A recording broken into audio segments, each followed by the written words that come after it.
Okay. Here, more Amstrad Action. At the start of the 50th issue. Issue 50. November 1989. £1.45.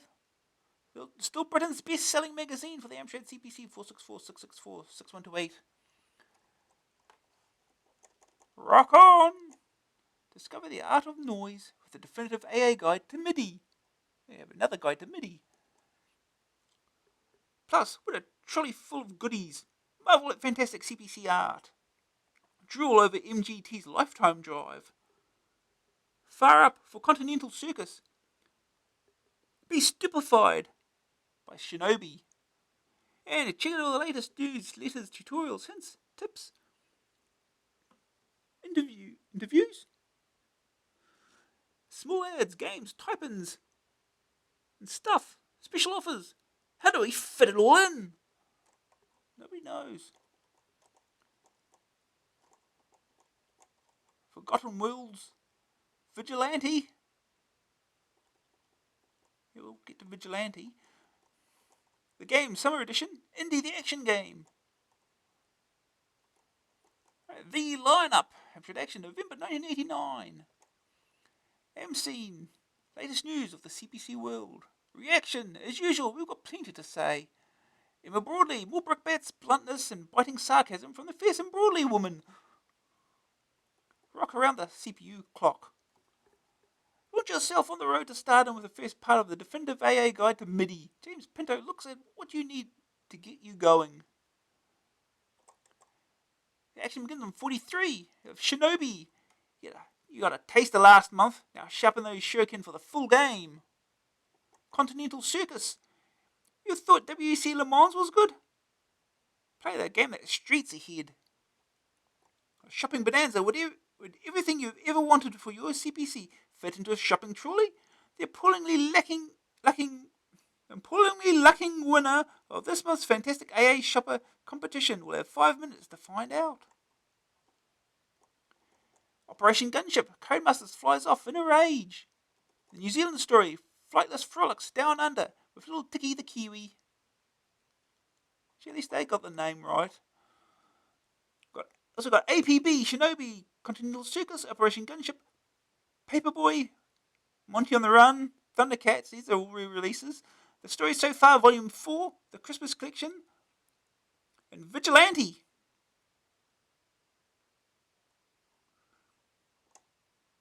So yeah, all change. This month sees the arrival of AA's new technical editor, Adam Waring. Adam's a crack coder. He's worked for Codemasters, Players, Firebird, and others. All the budget outfits. So what he doesn't know about the CPC, you could print on the back of a Z80. He'll be on hand to answer all your technical questions, as well as write about those nadgery, complicated bits that only technical editors can write about. Stepping into the departing Pat McDonald's ample shoes, Adam's got a hard act to follow. It's a hard act to follow, but we're sure he's up to the challenge. Unfortunately, I won't be around to see him do it. After 16 issues, I'm off to pastures new. I'm being put out. I'm being cut out to grass. Put out to grass. Put out to grass. Whatever that means. I shall miss AA enormously. Not just the team, but all you loyal readers. Next month, Rod Lawton comes steaming in as my replacement. AA couldn't be in better hands. I'm sure he'll give to and get from AA as much as I have. Bye, everyone. Steve.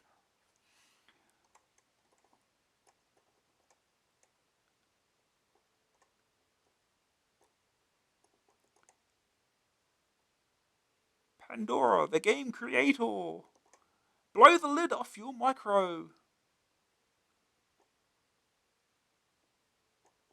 M-Scene. Amstrad consoles itself. The secret is out. New CPC-based console on the way. The multi-talented CPC is their console version on the way. Ooh. A surprise move. Amstrad plans to launch a new CPC-based console machine in April next year. The new machine will not feature new technology, however. Leaked information indicates that developers have been told to dismantle a CPC and rebuild it as a 256K console. Games will be supplied on ROM cards. Prices have yet to be announced, but to succeed, the consoles will almost certainly have to cost around the £70 mark or less. What's also not clear yet is whether the console will feature additional graphics and sound hardware over the CPC. Here, Amstrad could face something of a catch-22 situation. Without dedicated hardware, a CPC-based console will have its work cut out competing with such machines as 8-bit Sega, currently enjoying a new lease on life. On the other hand, if the boys at Brentwood do incorporate extra hardware, the machine is unlikely to be able to access the CPC's huge software base. Amstrad boss Alan Sugar has been wanting to get into the console market for some time now, so the development of a CPC-based console might seem a logical move. It might also be, however, that with 5 years of manufacture behind it, CPC internals can now be turned out for next to nothing. What is for sure, however, is that if Amstrad is to make a success of a CPC-based console, it's going to have to use every ounce of its admittedly formidable marketing muscle. Amstrad itself is keeping tight-lipped on the whole subject. Yeah. I think April is probably a little early, though. Might be a little early for that. But it is coming. Future looks great. To coincide with Amstrad Action's 4th birthday celebrations, the magazine's latest ABC figures have just come in, with circulation figures from the period from January to June 1989 totaling 35,189. Future Publishing's Amstrad Action is the only 8-bit magazine to show a year-on increase in sales. Greg Ingham, publisher of Amstrad Action, says, "The figures show that a strong and healthy market the CPC supports. We look forward to further growth in this area." We can't take all the credit, though. Those figures only go to show what a loyal and discerning bunch of readers you are, and demonstrate the CPC's continuing popularity. And as for the future, well, you ain't seen nothing yet.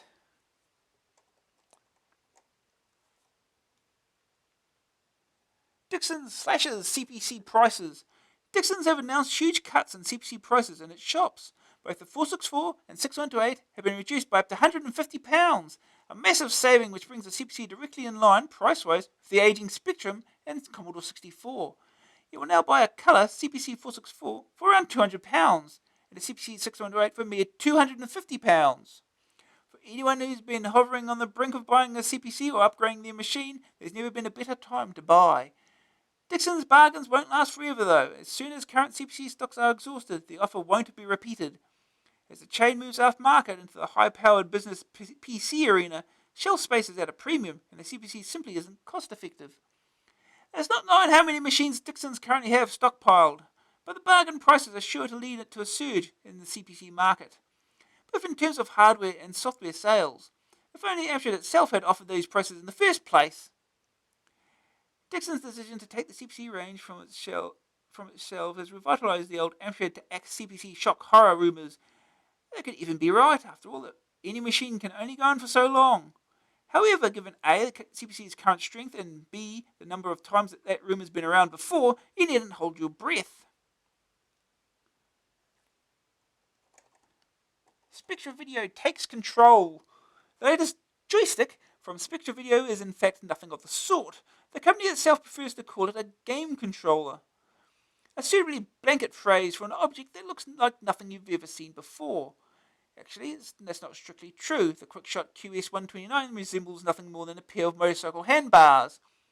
The idea is that you should grasp it with both hands, as in the photo, with your left thumb controlling cursor movement and your right the fire button. Yeah, I'm sure that's perfectly comfortable. The QS129's design, it's reckoned, will enable the player to almost forget it's there. Hopefully Spectra Video's new game controller will prove more inspiring than the Whizmaster. The QS129 will cost £12.50, while the best-selling Quickshot Turbo comes down to £10.50.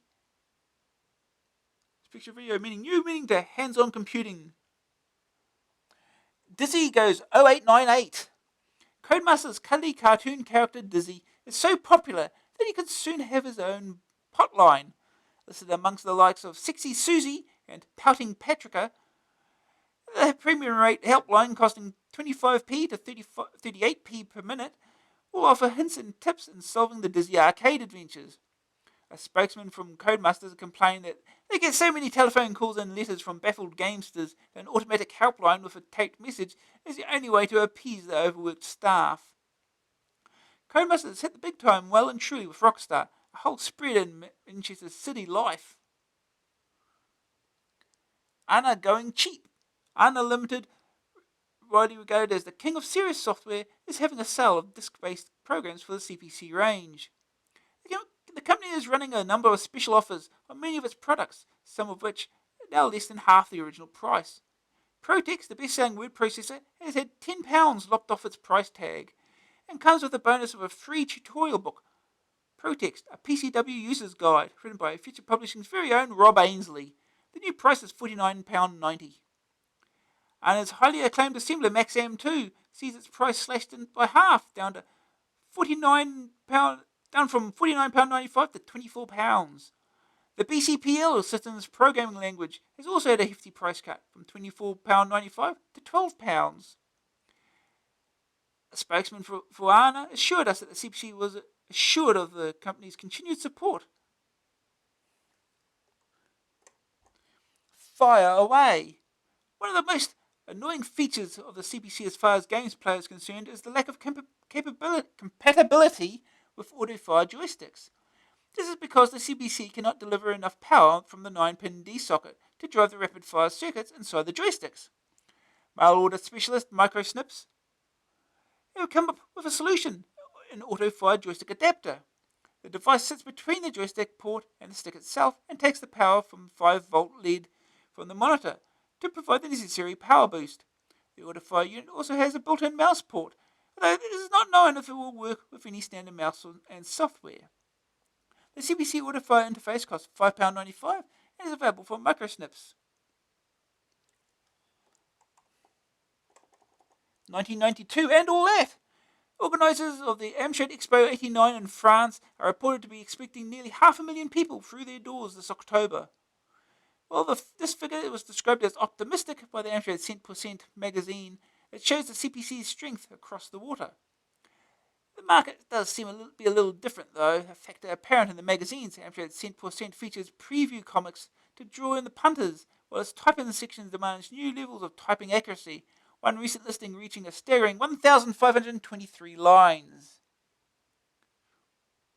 EIO, Entertainment International, is continuing its assault on the software market with 3 more outstanding projects for the winter months. After the earth-shaking Gaz's Super Soccer comes Night Force, Team Yankee, and Dr. Doom's Revenge.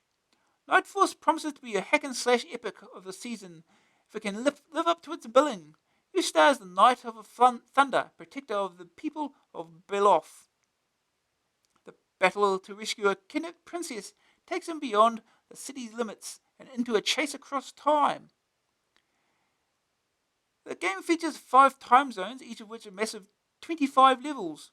Mix this up with great graphic animation and the only problem will be finding a disc big enough to hold it. Team Yankee is another attempt to make good software out of literature. This time you are part of a tank group in the NATO's last stand against the might of the Russian Red Army. The 3 key elements are seen to be using as much of the book as possible: the accuracy of the tank simulation and the split-screen perspective views of the different members of Team Yankee. So it could be good news for Sims fans, but bad news for those who hate reviewers' bad tank puns. Last but not least is news of another Marvel superhero blasting onto the CPC screen. Captain America makes a second appearance in game form, this time to thwart Dr. Doom's Revenge. Little is known at the moment about the plot, but it's coming from the same stable as Crazy Cars 2. With its overscanned pictures and Titan, the fastest scrolling game in the history of the Amstrad, you know it has every chance of being a doozy.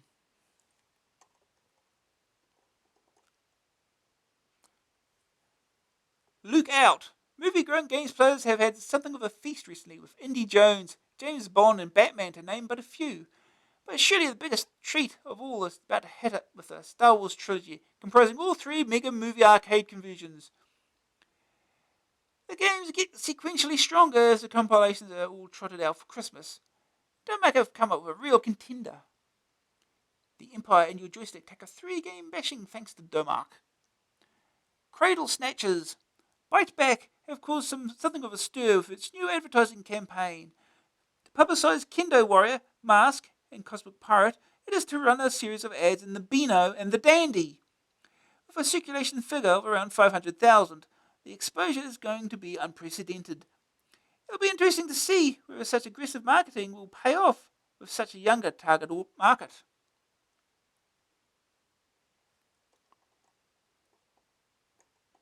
Unbeatable prices, unbeatable service. Reaction. AA's poor old postman has to climb the stairs with yet another bulging post bag. A letter can make all the difference. It brought the pilgrim back. But did it? So write to Reaction. In case you need any more incentive, there's £15 on offer for the letter of the month. Sit down for your rights. May I say that, despite being a 6128 owner, I find all this talk about Amstrad's attitude to the future of the CPC range to be rather out of place.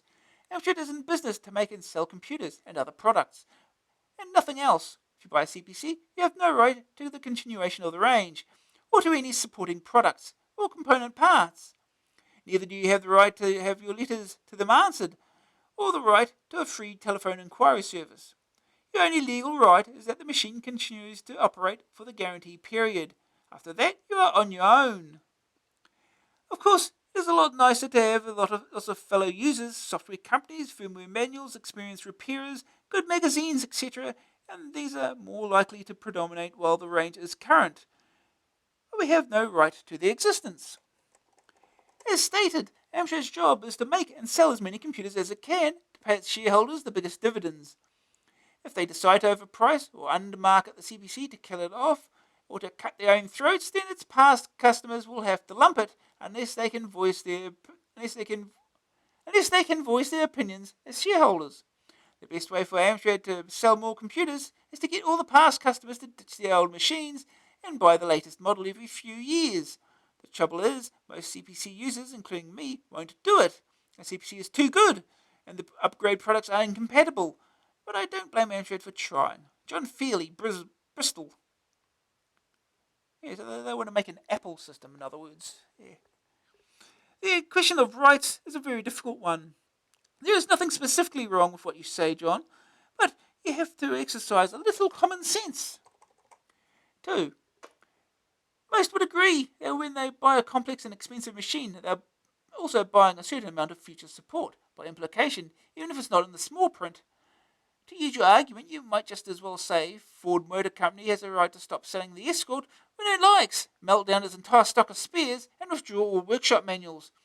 It's not hard to imagine the reaction of most drivers. Still, we're awarding you the letter of the month for making some pretty reasonable points. Blast you, as it changed from the usual Alan Sugar should be boiled in oil, or what he's done to the CPC, etc., etc., etc.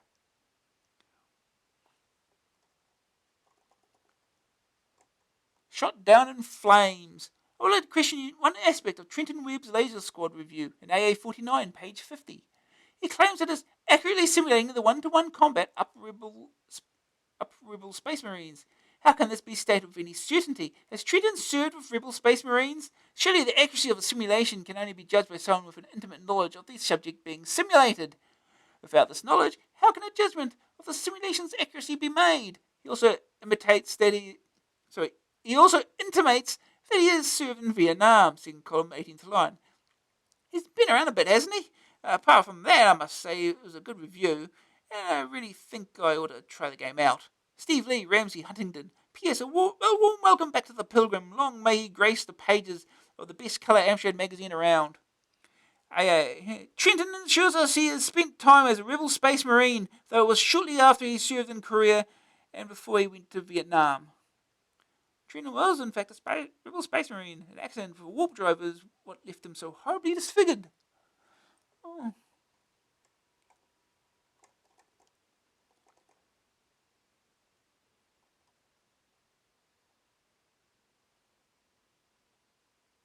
Nearly a stosser. I'm writing to you in order to vent a lot of anger. Rant, rave, rant, rave, rant, and rave. Now, I can tell you this. I love my CPC, which I've had for years now. Quite recently I tried to sell it, horror and horror, and my parents stopped me, much to my delight.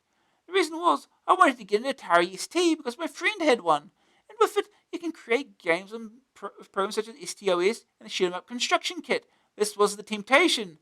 Where is all this leading? Well, you could you tell me if there are any plans for such programs on the CPC? And if not, then could you suggest to everyone who you know that it would be a good idea? Yours, wanting quite badly to make a gaming league. Jez Becker, Weybridge, Surrey. P.S. I count 4 or 5 mistakes in this letter. What about you? If you're after a certain games creation package, take a look at Pandora, reviewed AA47. Incidentally, we don't know about 4 or 5 mistakes, Jez. Only one big one, wanting to sell your CPC.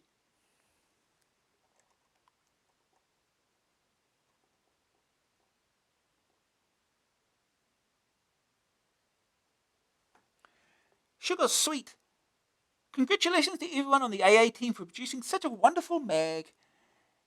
But just before you shove this letter aside with all the other letters of congratulations, I would like to make a small point. A lot of people sit in front of their CPC, load up a game and play to their heart's content, hour after hour. 3 out of 4 people who own a CPC do not appreciate how much time, money and hard work has gone into the keyboard and green screen monitor in front of them. We all owe our gratitude and thanks to the people who built these wonderful machines, especially Alan Sugar. He was left at one stage of the production unknowing to himself that he was in charge of proceedings, but Alan and his sugar drive held on to the fort until people like Roland Perry and Mark Eric Jones came to relieve Alan from the situation. If Alan Sugar and other people like Roland Perry and Mark Eric Jones did not contribute to the production of the CPC 464 and 664, then in my personal view, I think that all 464 and 664 owners would now own beeping Spectrums and beeping Commodores, as well as 16-bit computers. Thank you, Alan Sugar, for everything. Simon Ailing, Thornton Heath, Surrey. We're lost for words, Simon. Alan Sugar certainly did the world a great service when he brought out the CPC, but it seems fair to assume he didn't do too badly out of the deal himself.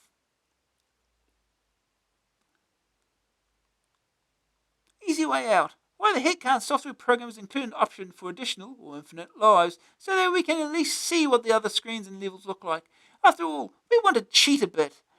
I wouldn't be the least surprised if there were some game levels which nobody has ever reached, even the programmers or hackers. Mike Baker, Chesterfield. No matter how hard the game, we doubt there are screens so tough to get to that even the programmers haven't seen them. As for incorporating built-in cheat codes, opinions vary. Some would say that just takes away the challenge.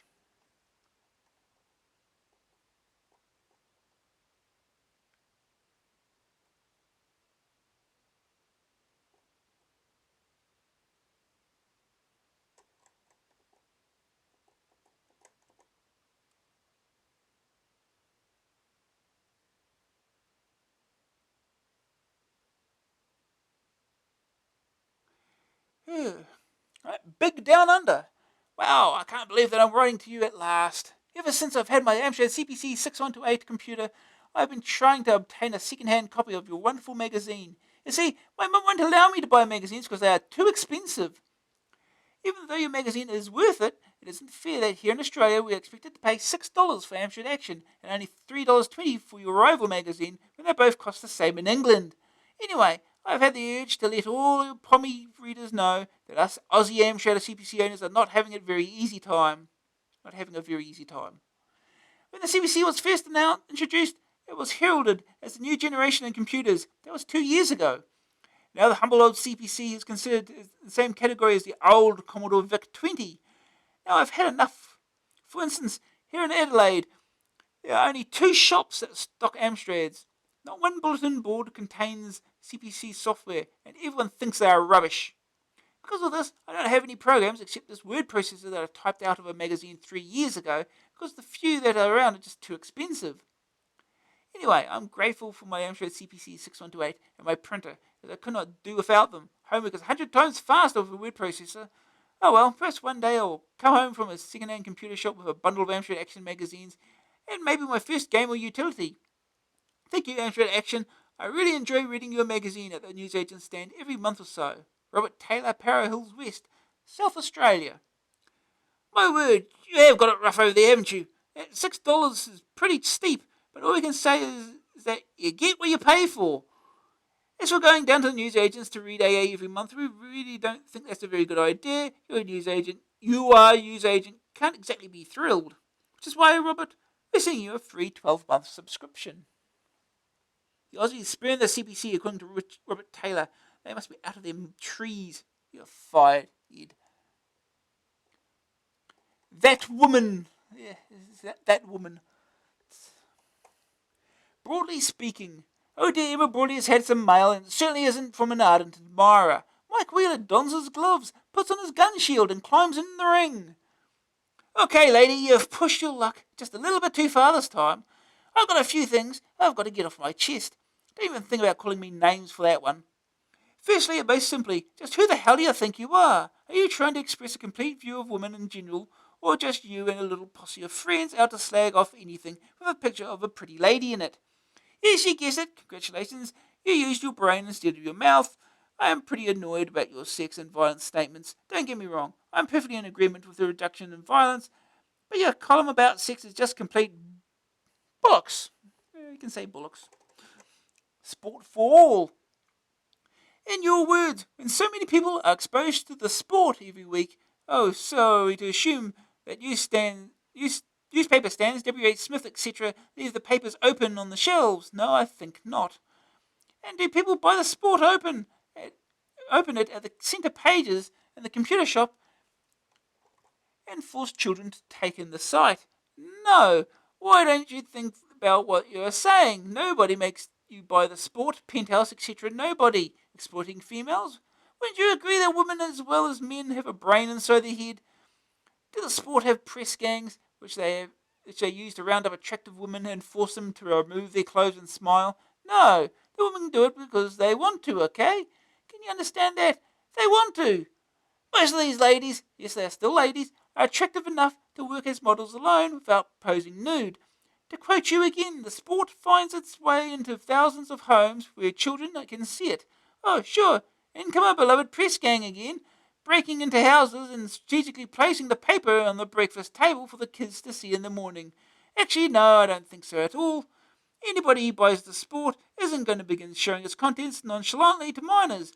Or am I uneducated in these blindingly obvious facts? If so, please enlighten me. No, I haven't finished yet. Oh. You find such aforementioned publications degrading? Well, let's just think who is degrading you. I don't think the people who buy them are physically or mentally degrading you, nor the producers or printers. I'll tell you, without the people who pose for things in the first place, there would be no degradation. If they felt that strongly about exploitation, they wouldn't do it. So basically, it is women degrading women, wouldn't you agree? Violent tendencies. You're against violence in computer games? Fair enough. So I assume you are against other forms of uncontrolled violence, controlled meaning boxing, wrestling, etc. I quote you once more. If the fat creep who owns it, the sport, was severely beaten up, I wouldn't mind a bit. I think that says it all. As I said before, engage your brain before opening your mouth, will you? The staff of this rags should be publicly flogged and all their positions burnt. That really gets up my nose. What have you got against the graphic artists, printers, etc.? Just tell me how they have hurt you, in what way they deserve to be publicly flogged. If that isn't unnecessary violence in your eyes, then take yourself down to the local psychiatrist hospital and recite your views. Pornographic? Ha! Don't make me laugh. Are you telling the world that an attractive lady who is fortunate enough to possess a great body and decides to show off a little, just the top half, mind you, creates pornographic material? My dear lady, forgive me for making assumptions, but you have a lot to learn. To end on a lighter note, as I'm not a completely sex-mad, arrogant person, I think that your piece on copyright was brilliant. Related to end all backing up arguments, well done. All in all, your column makes a good read. Just steer clear of trying to end the sex argument that we all know about and love to hate. Thank you for your time, and I look forward to seeing your reply. A question of time. We, the editorial team, wish to point out that the views expressed by Ms. Broadley do not necessarily correspond to our own. Not that we're about to tell her to her face, of course. In the event that you disagree with something she says, drop us a line and we'll either print it or pass it on. Anything as long as it's got somebody else's name at the bottom. Right to Brawley Brickbats, Amstrad Action. In the meantime, we're just off to the ear raid shelter and wait for the moment Emma reads what Mike Reel's got to say. It's a disgrace. I don't know what Steve thinks he's playing at, but he was on the phone to me earlier this week telling me that I wouldn't get my usual whole page this issue. Whatever the reason, I think he's very unwise. For a start, from what my friends tell me, I'm now sure this is one of the most popular pages in the magazine. Of course, I can't take all the credit for that, as I'm simply stating out loud what everybody knows is simply common sense anyway. Still, my colleagues say, it's about time that somebody stood up and was counted. Which is why I'm a bit miffed at Steve for cutting down my space this month. This is the month, after all, when Dixon's announces it's going to stop saying the CPC. How absurd can you get? The CPC is without doubt the best 8-bit micro you can buy, and Dixon's is dropping it. Mind you, with they heavy discounting it's using to clear its stocks, is going to be a stampede. Perhaps a sales boom will be enough to make Dixon's think again. Of course, all this would never have happened if Amstrad itself had been prepared to cut the price of the CPC. Then, instead of being just one of the 8-bit contenders, the CPC would have wiped out the Spectrum and C64 completely. It's almost as if Amstrad has a death wish as far as the CPC is concerned. It launches the finest machine on the market and lets it suffocate slowly by offering no discounting, no promotion, and no backup. Yeah. You can run, but you can't hide from the untouchables.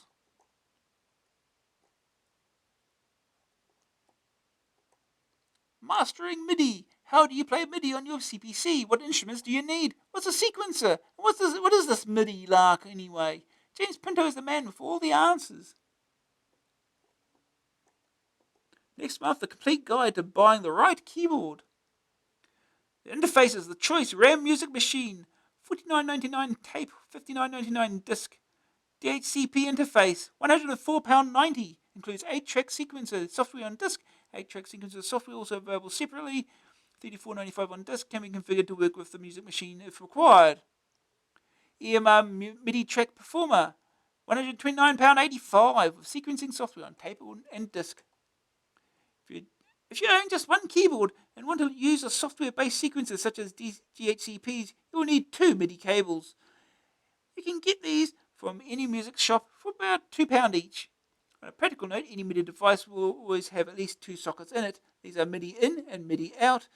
Remember, you always connect in to out and out to never out to out or in to in. The Foundation Step Time Sequencer, £34.95 disc, all CPCs, Foundation software. Disc only. RAM music machine. We've been through that one. Continental Circus. Prove to the racing world that you have the guts and determination to become a Formula One driver. Take the challenge of the Continental Circus, consisting of 8 races in 8 different countries. You must not fail. Amiga, Atari ST, Commodore 64 cassette and disc. Spectrum Plus 3, Amstrad cassette and disc.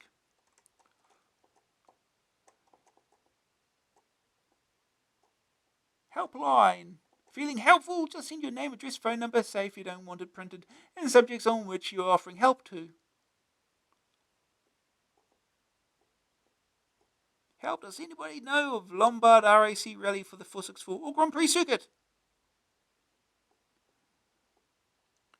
We must be off our trolleys. Not content with bringing you the absolutely mega AA 4th birthday competition last month. We're now giving one lucky reader the chance to scoop up more CPC goodies than he or she can carry. Read on. Imagine you're in the Alexandra Palace, London. All around you are stands bulging with software peripherals and other goodies. You're clasping at the handle of a huge empty shopping trolley with one hand and a map of the exhibitors' stands and with the other. Somewhere a voice shouts, "Go!" and suddenly you've got a whole 5 minutes to cram that shopping trolley with everything you've ever wanted for your CPC. Free! Sounds like a dream. Well, courtesy of Amstrad Action and Database, that dream is about to become a reality for one lucky competition winner. Oh. Yeah, you're going to be this dude. What do you have to do? Feel up to answering a few really tricky questions? Okay, here goes. Number 1. Where is London's Alexandra Palace? A. London. B. Tokyo. C. Macclesfield. Ooh, tricky. 2. What has 4 wheels, a handle for pushing it with, and is made of wire? A. The Thames Barrier. B. An open-top Skoda. C. A shopping trolley. Where's all of the above? 3. Name the disgraced Canadian 100-metre sprint record holder. Was it A. Ben Johnson, B. John Benson, C. Al Jolson? Very tricky questions. Rules and conditions. Each winner will be limited to one predetermined item per stand, either software or peripherals, but actual machines will not be made available. 2. All entries must reach us by 31st of October 1989. 3. The judge's decision is final and no correspondence will be entered into.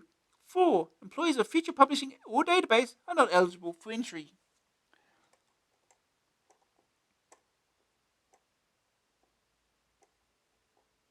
We also have discs and a technical library of 1,500 books. It's a lot of books. The gallery. We just have a gallery now. Holy winner, Batman! David Ware of Ferrum selected Advanced Art Studio from his utility belt to draw this brilliant cartoon of everybody's favourite Crate Crusader. Pow! This electrifying picky from C. Punda of Doncaster shows just how effective Mode 1 can be. This creepy alien face belongs to Aubrey Burke of Bliss. An excellent reproduction of the famous Hornet spacecraft drawn on Advanced Art Studio by Aubrey Burke. These 2 cool dudes from Forgotten Worlds have been captured by the brush of Granger Olaf, a cool dude from Corby.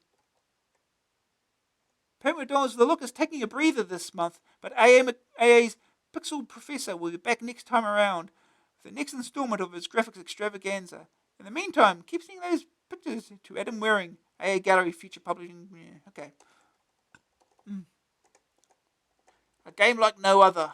Coming soon! Oh boy.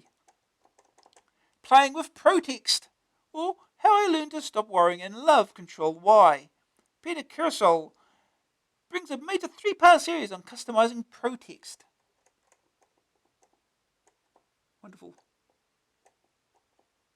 Fun's cool. There's absolutely no deep virtue in any of this stuff.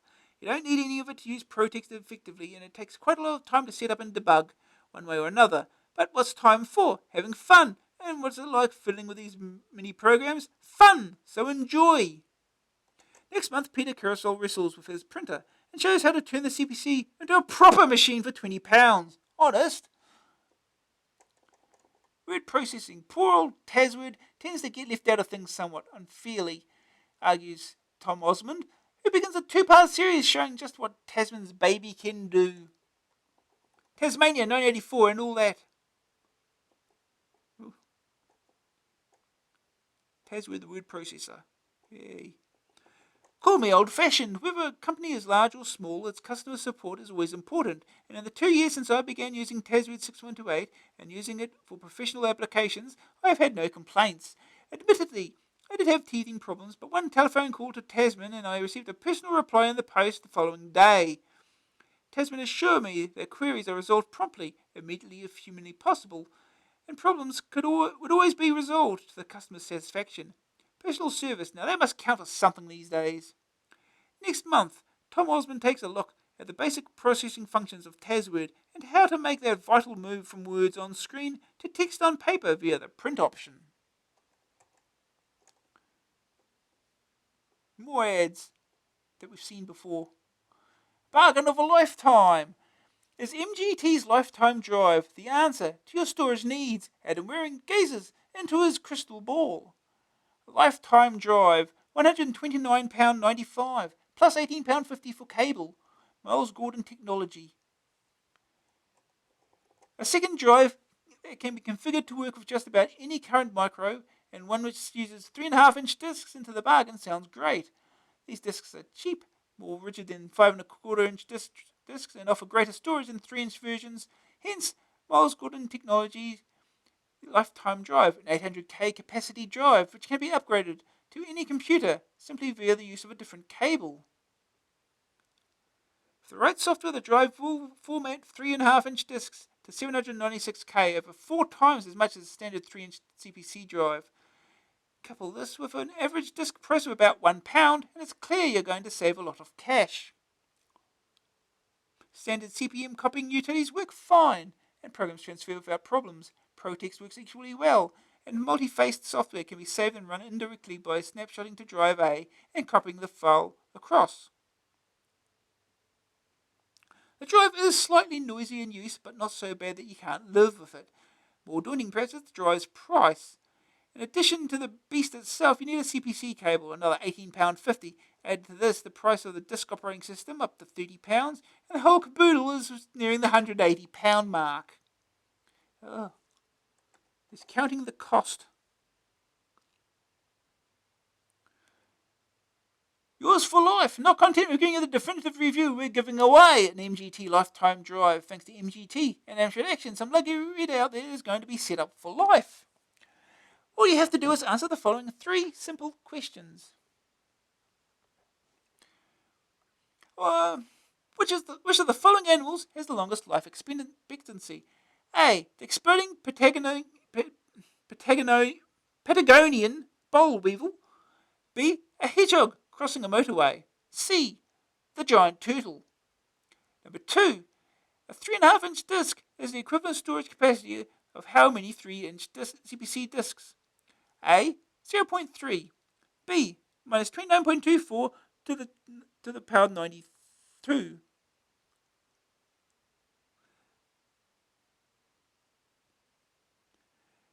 C. 4 to 5. Number 3. Where does the word disc come from? A. The back of a Rice Krispies packet. B. The Welsh Language Society. C. Ancient Greek. Answers on a postcard, please, and address them to Lifetime Drive Competition, Amstrad Action. Good news! 800K of storage per disc. Discs cost less than £1. Compatible with most other computers. Bad news. Expensive. Won't work with 464s. Extra software needed for full use. More adverts from Data Electronics. Forum. Adam Waring sifts through 4 pages of problematical prose.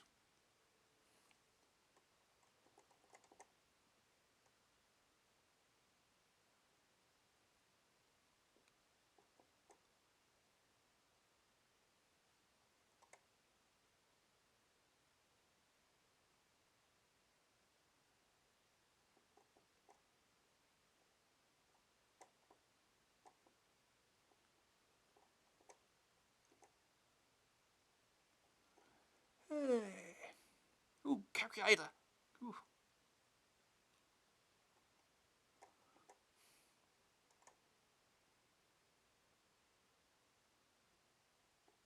Got 3 pages of this.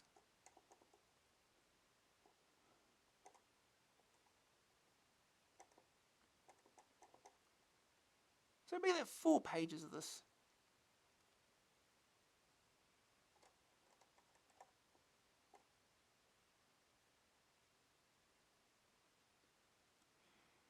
$1 million in cash, and that's exactly how much I want.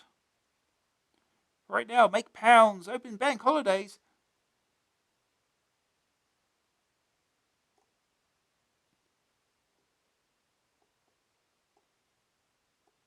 Action test, we're at the games finally.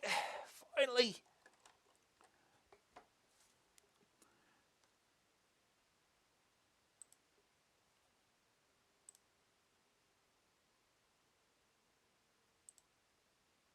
Right.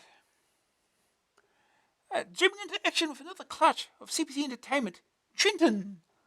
Christmas is coming and software houses are positively falling over themselves to bring out hit titles. We preview the lot. Continental Circus starts the Christmas Car Wars. Shinobi gets the full treatment, and we introduce a new budget section packed with £2.99 action. £2.99 action. Yeah. In other words, games we've seen before that we don't need to play again. So, our first game is APB by Tenjin Domark. $9.99 cassette, $14.99 disc, joystick or keys. APB put you behind the wheel of a police patrol car for a week of traffic duty, arresting anything from drug dealers to cones, keeping death off the pavement and firmly on the roads. You view your car from above as you charge looking for lawbreakers, spot one, and you switch neatly to Judge Dredd mode for the chase. In front of your car is a siren target cursor, which goes further in front the faster you drive.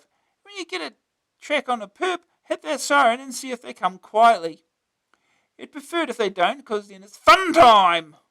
Normal arrests are easy. A blast on the siren, and most offenders head for the police station. But a policeman's lot is not a happy one, and this is reflected in Bob's other duties. Rescuing breakdown victims, collecting donuts for extra time, and answering APB calls. This means a targeted criminal will pass through your manor and you've got to nick him. The hardened criminal elements are much tougher to catch and must be stopped with the aid of your Buick's fender if you're good enough to apprehend him. Take your victim back to the pen for interview. Now, this ain't the bill, and the name of the game is beating a confession out of the criminal. You have to be careful though, because if the captain returns unexpectedly and catches you in the middle of a GBA session, you're history. Other surprises for the fidgeting officer are left lying on the side of the road. Huge donuts and bags of money can be bonuses, extra time, etc., or traps set to catch lazy officers. Most difficult of all to deal with are other drivers. Due to the small playing screen, little of the road ahead is visible, so in the middle of the pedal-to-the-metal pursuit, you can find some doddering old granny in an Austin 7 in front of you, and collisions result in a demerit. 8 demerits and you're finished. No pinching checks from these boys. They'll beat you up and sling you into the paddy wagon. Taking too long on a day's work also has this effect. So eat those donuts and keep an eye on that there clock. The playing screen is tiny. The sprites are small. Controls are in the Grand Prix simulator style, so you become disoriented quickly and lose valuable time and demerits, ramming the same wall 3 times in succession. The biggest bugbear, though, is the multi-load. On disc, the game plays well, with short bursts of action and quick scene switching. On tape, this non-sequential game is ponderous and irksome. To make matters worse, even the pretties, the beating ups, require a rewind and search before you can play on. As with Zybots, the arcade origin severely limits the game, but on disc, APB is both playable and amusing. On tape, the novelty soon wears off. APB was the weakest of the Tengen licenses won by Domark, and unfortunately it shows. First day target score. 3 continuous days on duty. Second opinion. The trouble with arcade conversions is that it can only ever be as good as the original. This one might as well been better left alone. Green screen. No trouble at all, officer. The verdict. Graphics. 69%. Amusing cartoon graphics. It's so small. The Sonic. 71%. Great siren effects. Weird music. Grab factor. 72%. Quickly understood and easily played. Staying power. 30/69%. A real bad multi-load nightmare, but discs are fine.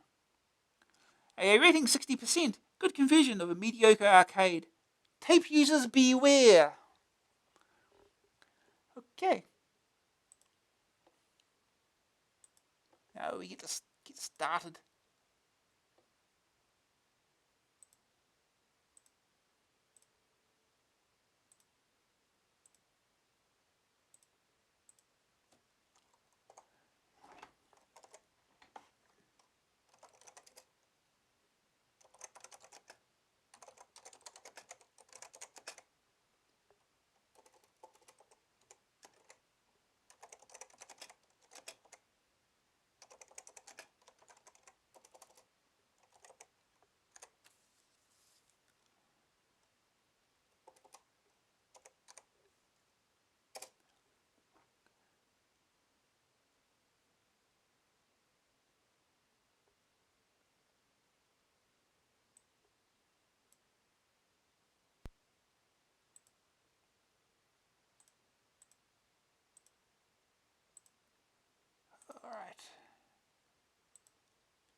Tinjin presents APB. Walking circles. Oh, there's your dude. That grin. I assume that is a grin. I assume that's his teeth. Now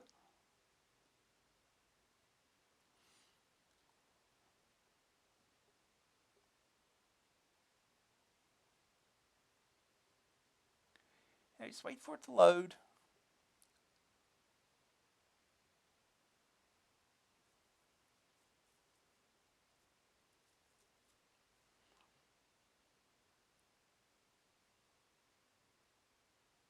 This one's a slow loader. At least until we get into the game.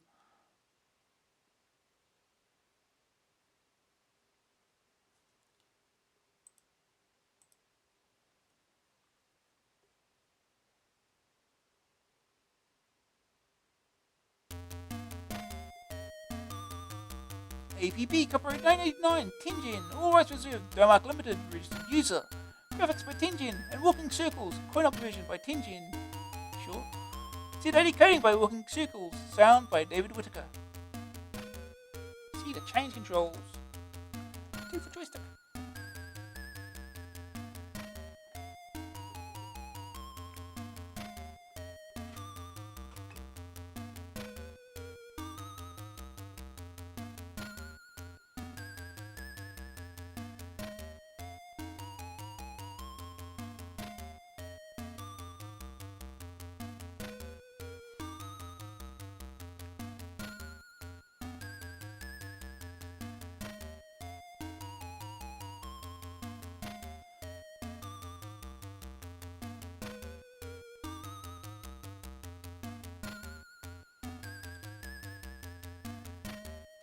Right, let's go. Select your start day.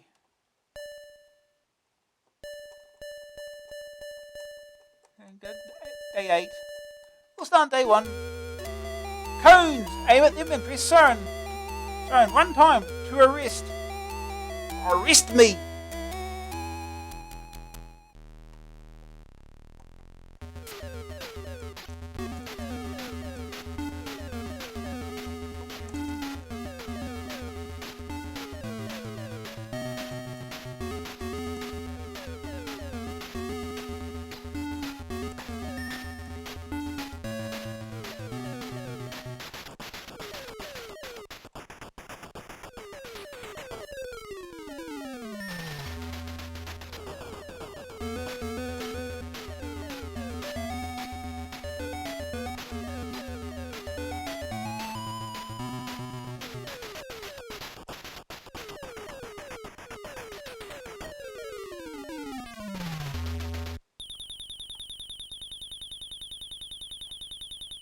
Oh, the first day starts easy enough. Lit bug. Aim at them and press siren 1 time to arrest.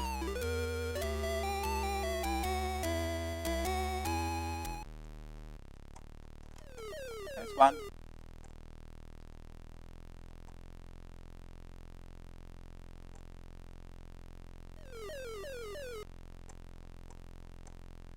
Now all you gotta do is be careful not to get lost.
Oh, there is a... Whoa. Here we go. Perfect.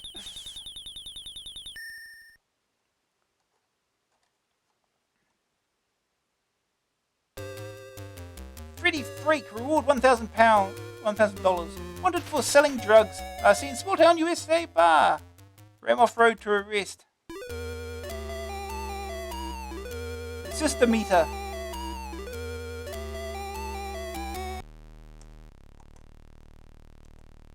There's money bag right over here.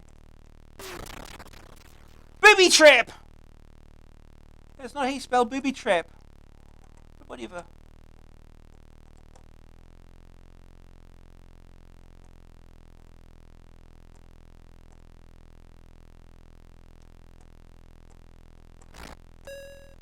Oh, thank you for the donut.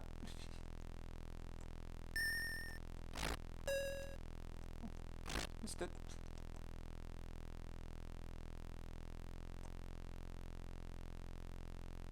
Where the litter bug's gone?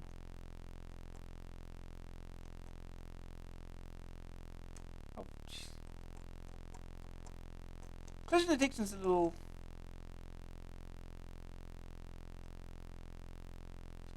Collision detection's a little off. Oh, the litter bug's gone. Oh, disappeared. Oh, here's one. Come here. Here's another.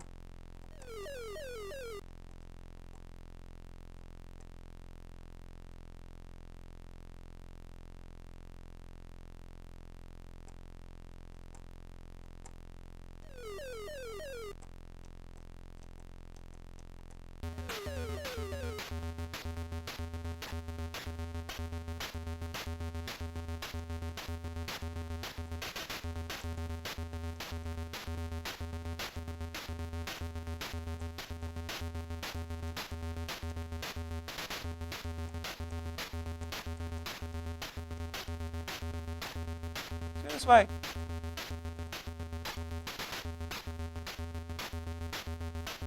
Where is that dude?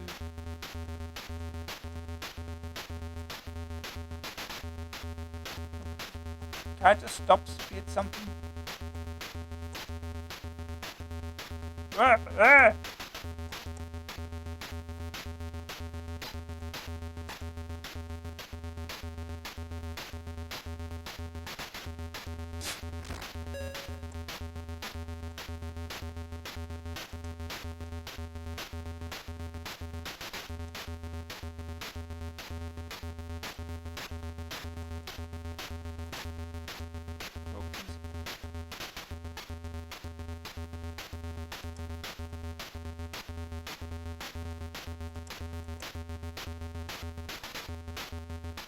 Gas.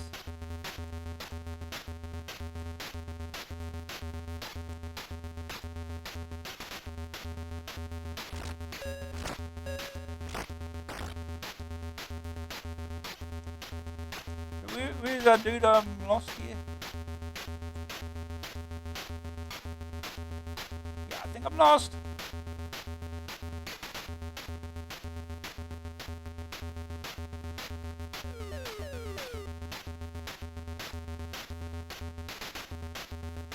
Where's that guy going?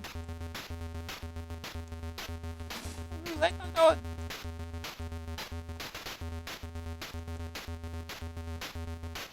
We are in...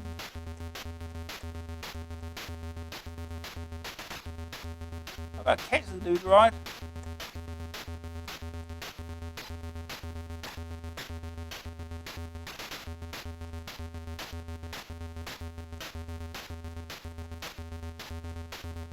Time out.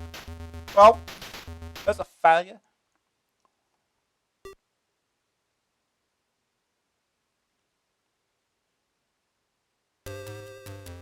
Do it again. Crook's car. Okay, it's pink. Looks like it's got balloons on top of it. Get this crook today.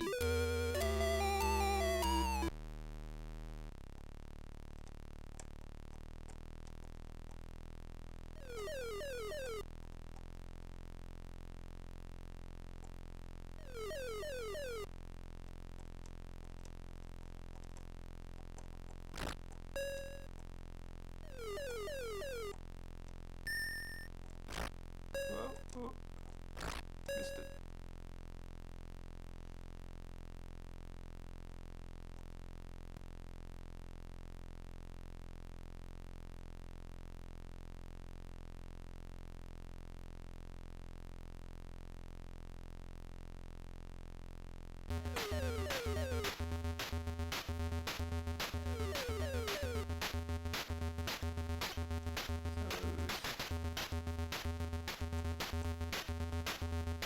Now we gotta find whoever this dude is.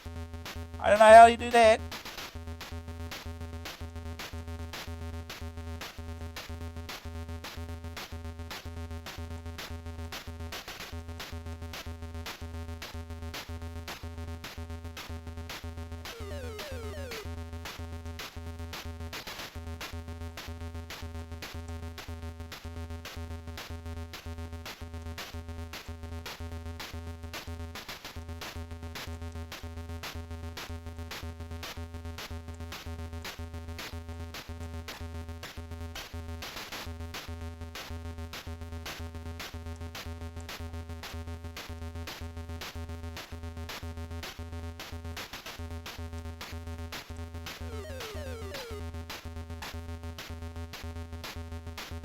Where is he?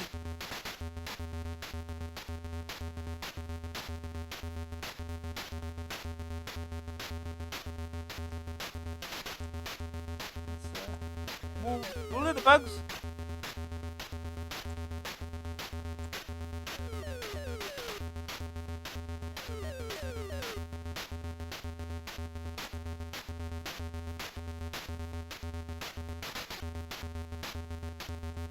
Go this way. Let's try to find a way.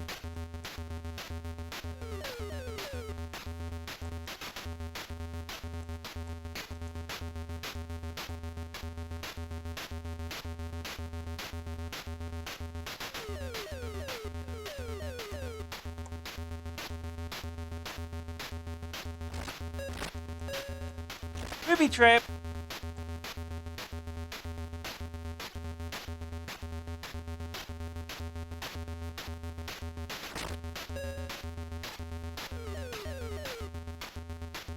I have absolutely no idea where to look for the guy.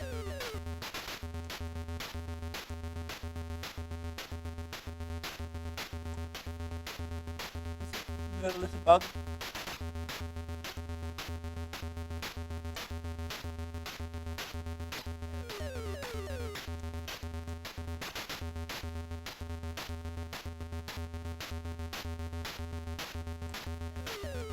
Oh! Oops. Crashed in the big giant donut. I suppose you should go the right in the traffic, right?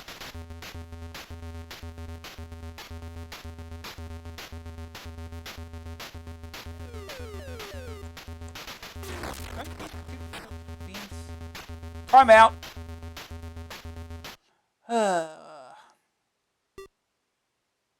You try it again, I guess.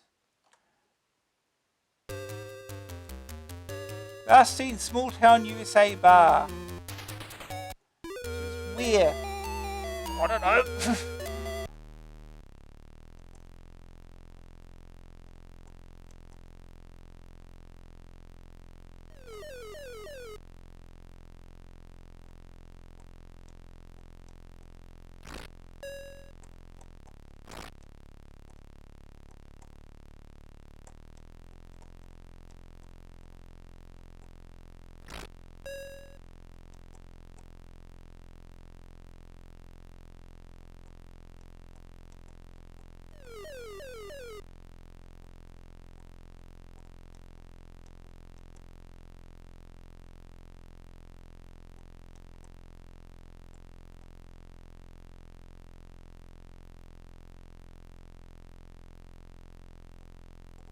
This way.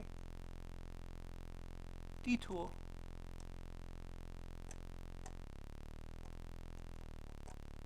See the money. Booby trap! Was it? Did you say booby trap? I don't know what they said. We're on a beach here.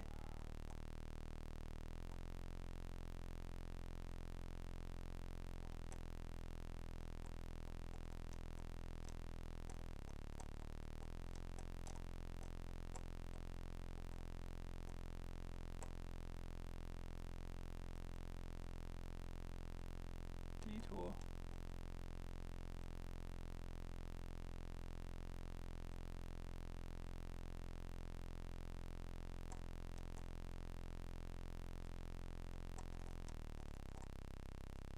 Some gas.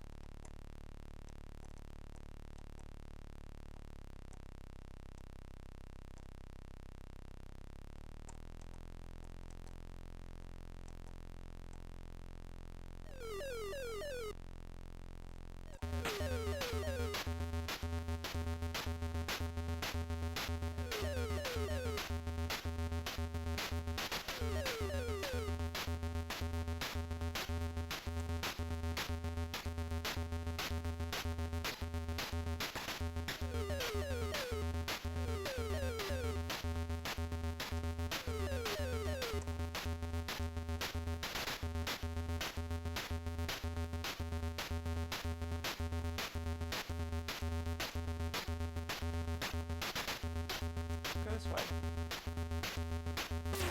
Oh.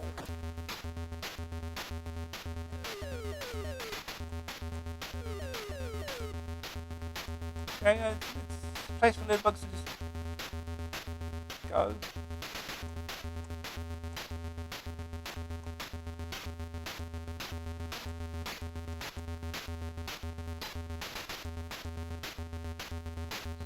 So where is this bar? We're supposed to find them out of wherever. Time's running out.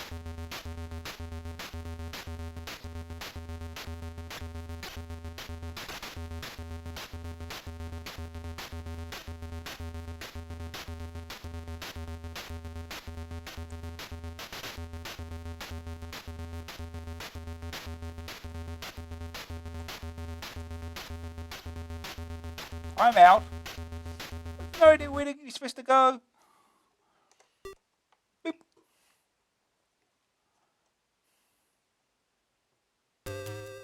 Try it again. It's a small town USA bar, which is where? You know where that is.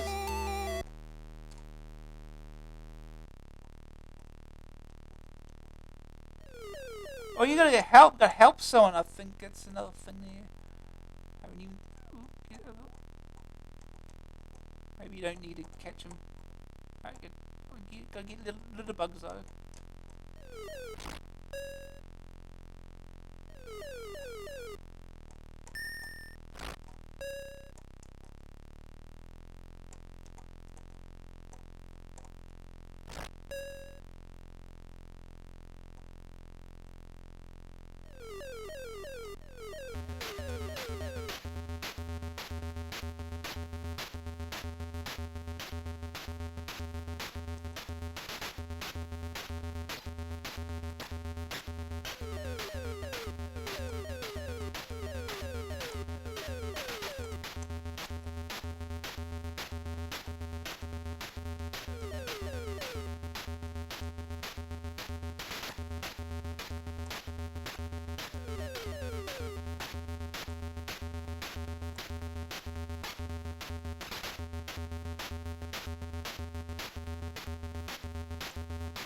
A pedestrian, that's a demerit.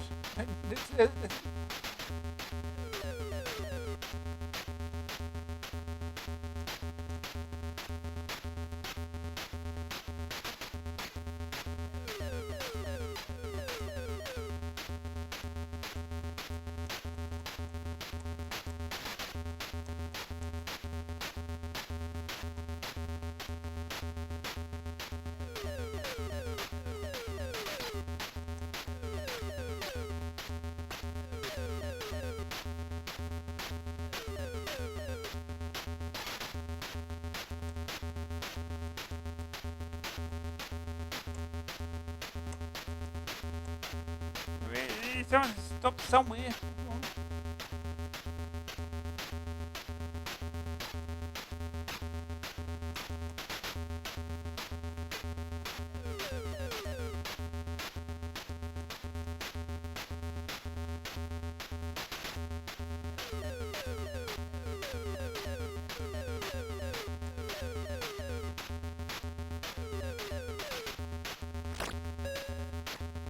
Life.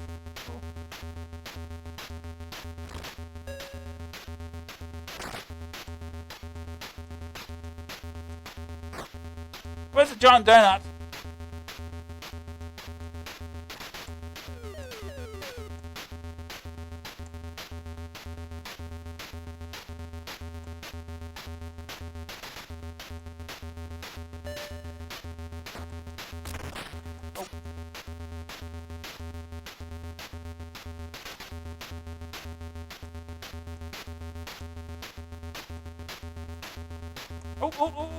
Right here. There we go. Quota meat. Get out of my way.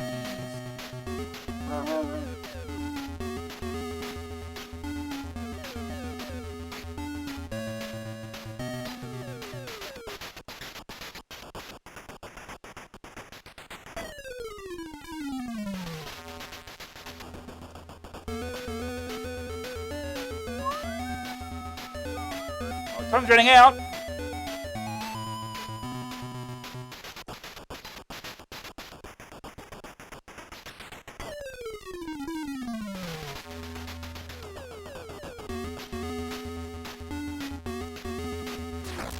Oh, that was it. 2 minute minutes, you are fired. Oh, you're arrested.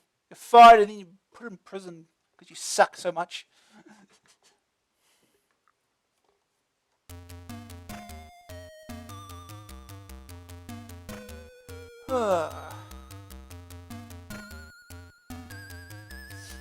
Well, that's APB. So, we'll move on.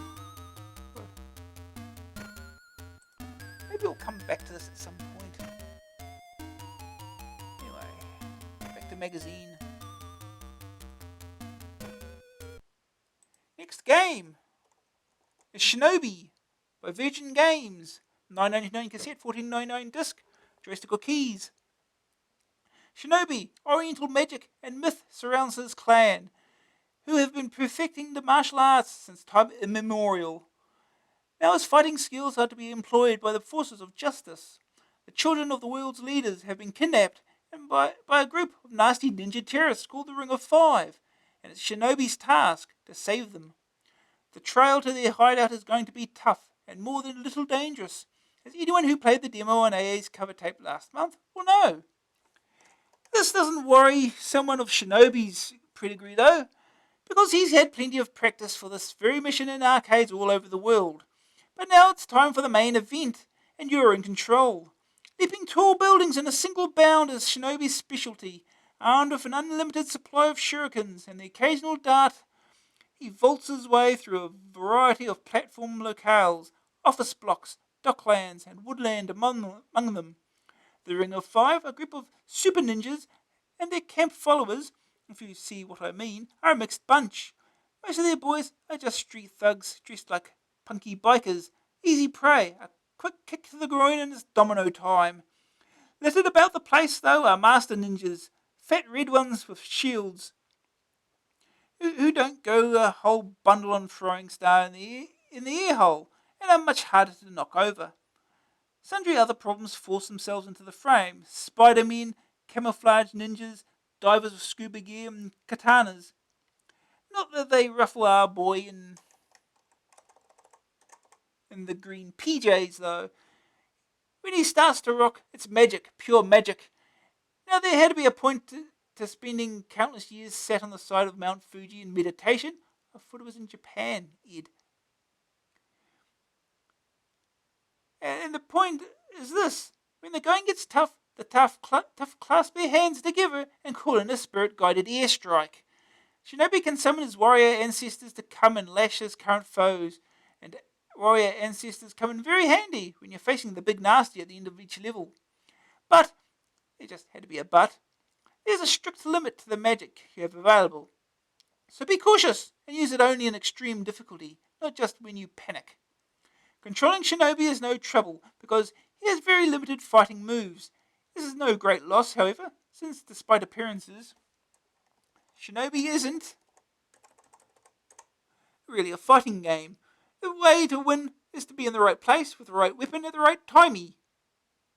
Slaughter is not the highest priority. Rescuing the hostages should be your primary concern, followed closely by staying in one piece. Hostages bring points and power, because when you save one of the little darlings on each level, you get a dart throwing gift. Even the guys with shields fade into obscurity if hit one of them with the throwing equivalent of a Colt Python. If you die, though, the power is lost, so stay frosty and the levels start to fall. There are enough sticky points to plague you for weeks after you've progressed beyond that particular section. Russian roulette would be a safer option than taking on that helicopter again. Gameplay is the bedrock that Shinobi is built on, and the foundations are solid indeed. All you can really do is throw and kick to kill people. But it's the timing that's important. It seems that being a ninja master, like being a good comedian, depends more on delivery than material. That must be the case, otherwise how could you kill an 18-foot lizard with tiny tin stars? Arcade accuracy in Shinobi is phenomenally helpful in maintaining interest, especially with the recreation of the target range bonus sections. Ninjas appear en masse in the far distance, and your hands are shown flicking deadly throwing stars off at them. They leap into the air and start to work their way forward, intent on doing you down. On the demo version of the first level, this section wasn't that tough, but things have a way of changing. To get an extra player on later levels, killing every ninja requires a cool head and quick threat identification. It's a multi-load, but that shouldn't be a major disadvantage. Each level is worth reaching, and with the game's breakdown into small but tough sections, it doesn't take you too long for you to get into the action. Green screeners might be frustrated by some of the stage backgrounds, which occasionally use colours that have little contrast on a mono screen, green and red. This, however, is to make full use of the CPC's colour potential, and any attempt to maximise the CPC's ability must be applauded. With over 30 people to croak in 3 minutes, if you're to get good through the first level, the pace is fast and furious, with difficult terrain thrown in for good measure. Thing is, for all the punishment he can dish out, Shinobi's a real wimp. One blow and he's down, and when he sets off the magic, it's not their blood going Shurya! Shinobi is a brilliant conversion that makes life just a little bit easier and cheaper than standing for hours in the dark and dingy arcades filled with smoke and other bloodthirsty people like yourself. First day target score, 40,000 points. Second opinion. Now this is what I call fighting. There's loads of stuff to do, and I doubt you'll be complaining about the lack of money. There hasn't been a better fighting game all year. Green screen. Things ain't clear at times. The arcade antics of Richard Applin. Shinobi is the work of binary design. CPC hitman Richard Applin did the coding. In years past, he's written many games for various machines, such as the rather tremendous Fly Spy, AA19, 87%. But this is his first CPC game in eons. Trenton Webb was the man with the tape recorder. What were the major problems in coding Shinobi? Fitting it all into a 64K machine. It's a very large game and it's got loads and loads of levels. That's not the problem though, because you can write one bit of code and run all the levels on it. The main problem is the end of level guys, because they're all different and you have to write a lot of code just to do each one. The most impressive end of level encounter involves a stack of spinning Buddha type statues. Each one's very big and there's an awful lot of them. All in all, they more than cover the screen, and then they have to scroll. On tape, this means the multi-load's an awful lot, which is really unfortunate, but it's either that or have a naff game. The CPC, I was expecting to have problems going to it from an Amiga, but I really had forgotten how much fun it was. It is a very good machine to work on. It takes a fair bit of effort to get the best out of it, but you get nice results if you work at it. Future projects? At the moment, I'm just finishing Double Dragon. I'm just about to start on Double Dragon 2. I've been doing it for about 3 months now. It's all in there, the weapons, the baddies, the 2-player option. If it's as good as Shinobi, I'll be well pleased. The verdict. Graphics, 78%. Great fast-moving sprites. Huge end-of-level foes. Sonics, 0/71%. Strong Sonics on 128K machine. None at all on 64K. Grab factor, 91%. The right mix of difficulty and playability. Staying power, 81%. Over 15 completely different stages. Bonus life feature. A rating 87%. Brilliant conversion of an arcade pace setter. Now we get to play it.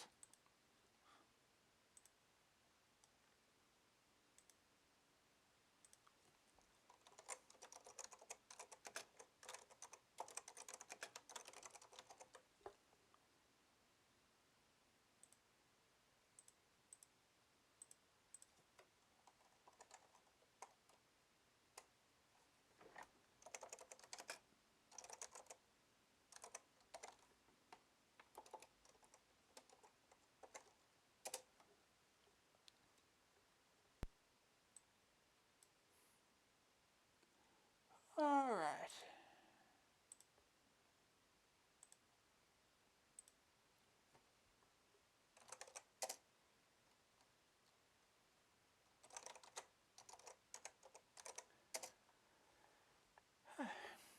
French. Sure, play normal.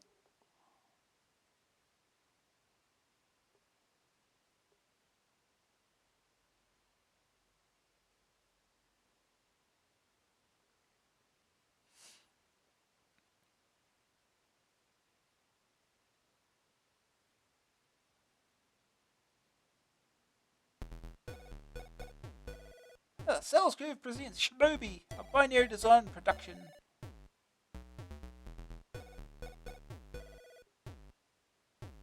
Code Richard Applin, graphics Drew Northcott, music Tiny.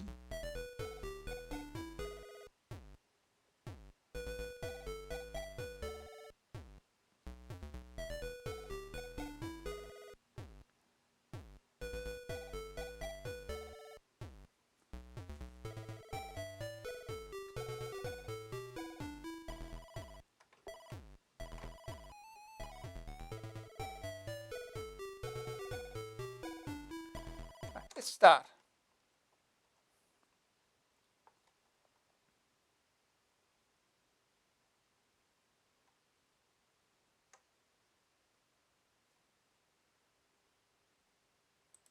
Mission 1. Pursue the terrorists.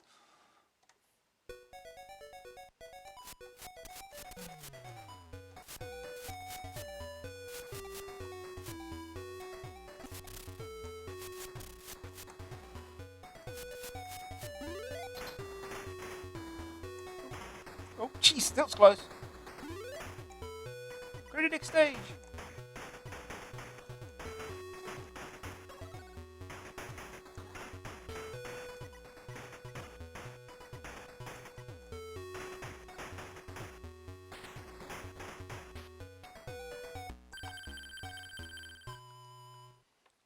See if I can get a special bonus. That is in this game.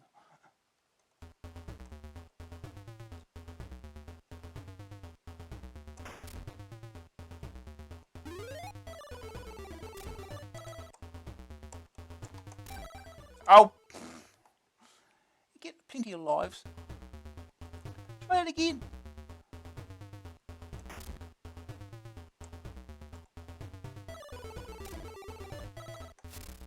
Oh, never mind, I screwed that up.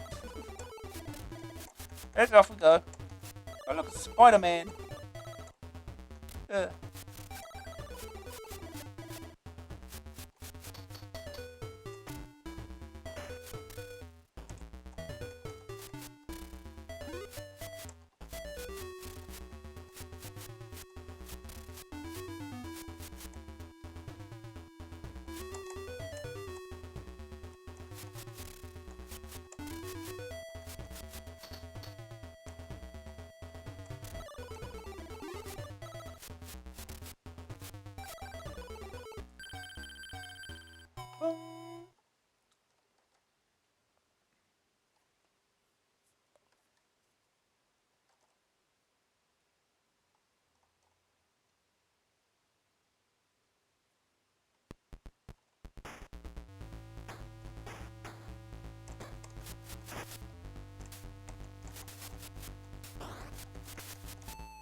Oh.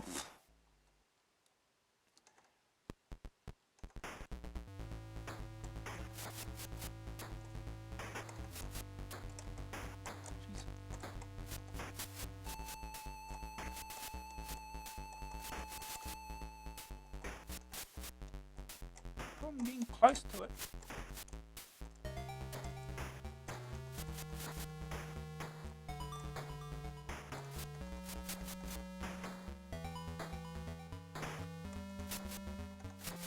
Oh, damn it, hit it!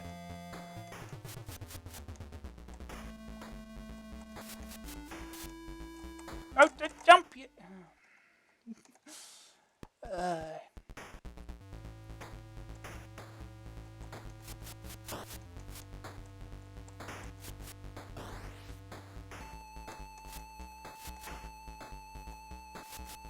Don't jump there. Oh!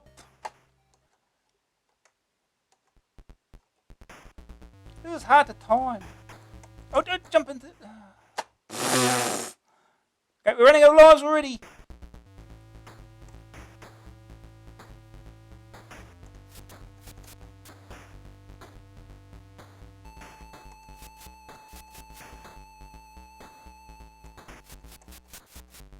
Oh, come on, hit it.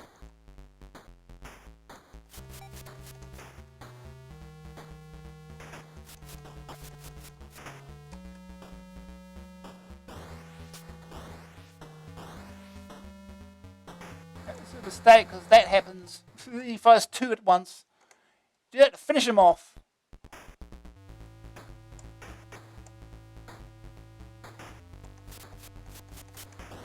One.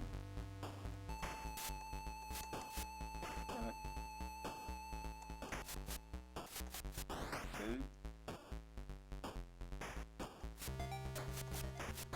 Damn it. Okay, now we can finish him off. Oh, that was harder than it needed to be.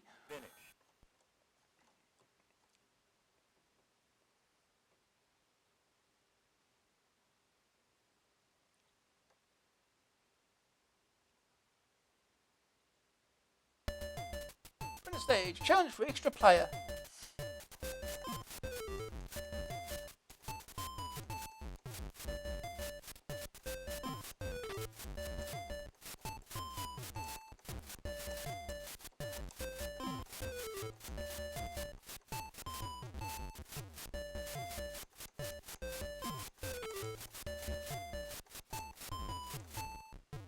Here we go.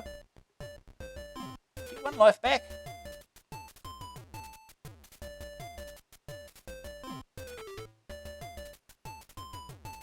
Perfect.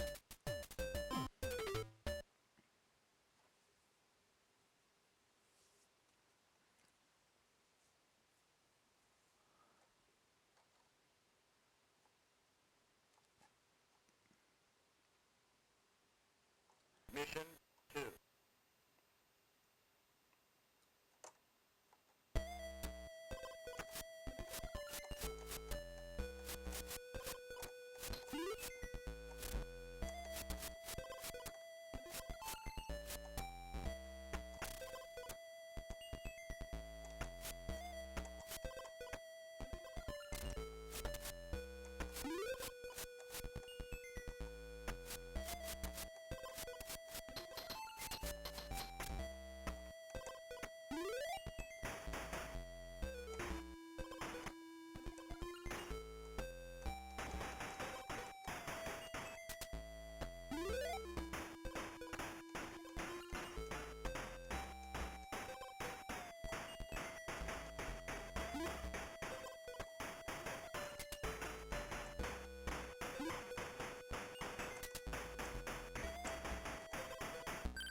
Can we copy those?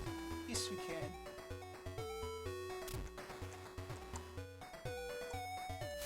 Ah, system. Damn it.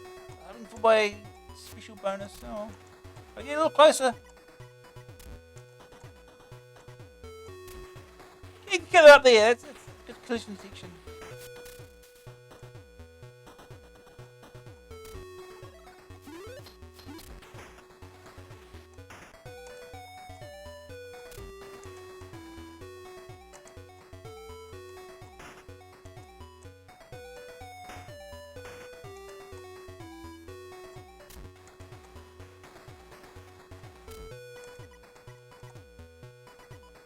Right, jump.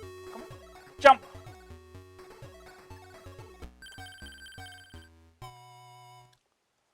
Alright.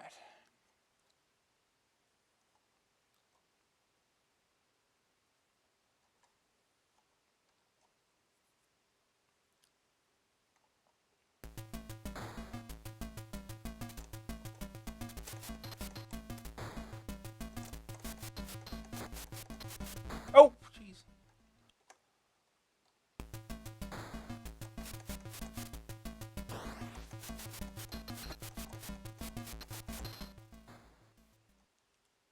Dang it.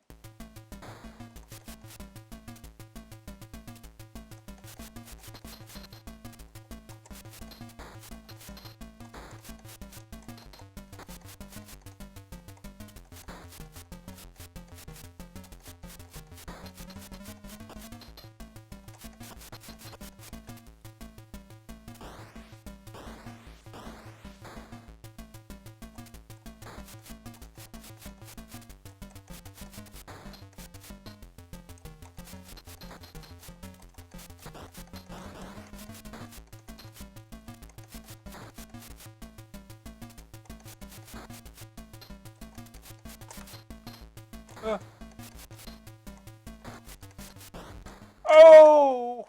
One off. Uh.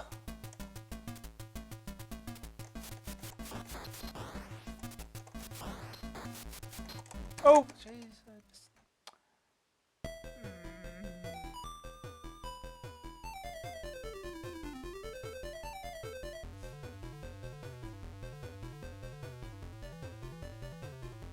I have finished this game before, I swear. Done it on stream even.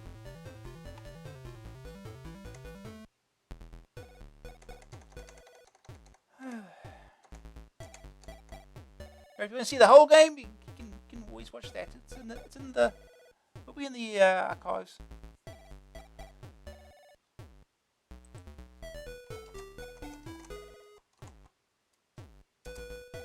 Right in there. Alright. We'll move on.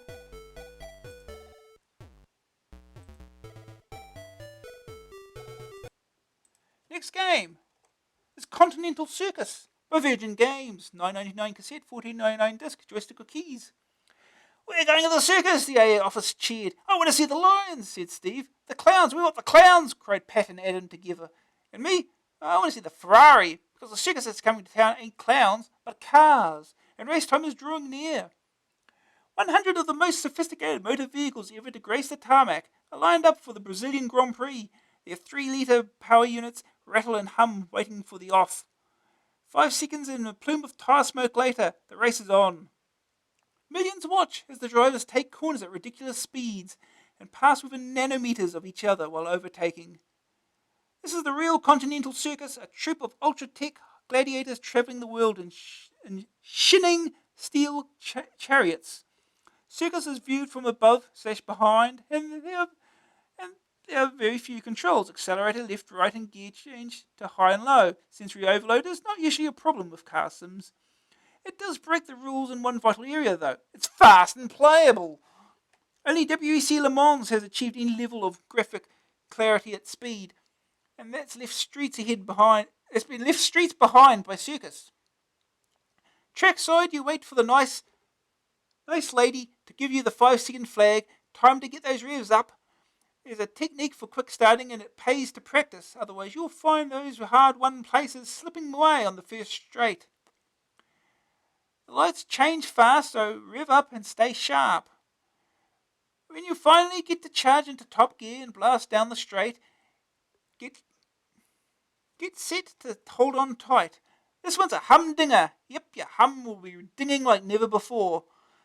Top speed is a fine balance of drivability and nerve-jangling pace. Exact and well-timed movement is necessary to weave your way through the field, and driving on the grass is even permitted during real on-the-edge dicing. Each track has an intro tune and little jingles for section finishes and pit stops. And a refreshing whoosh breaks up the engine noise when you scuttle past somebody. The wet revs are more than a continuous monotone, actually changing as you accelerate, allowing you to drive by feel, ignoring the displays. Motor racing is tough, of course, and so is circus.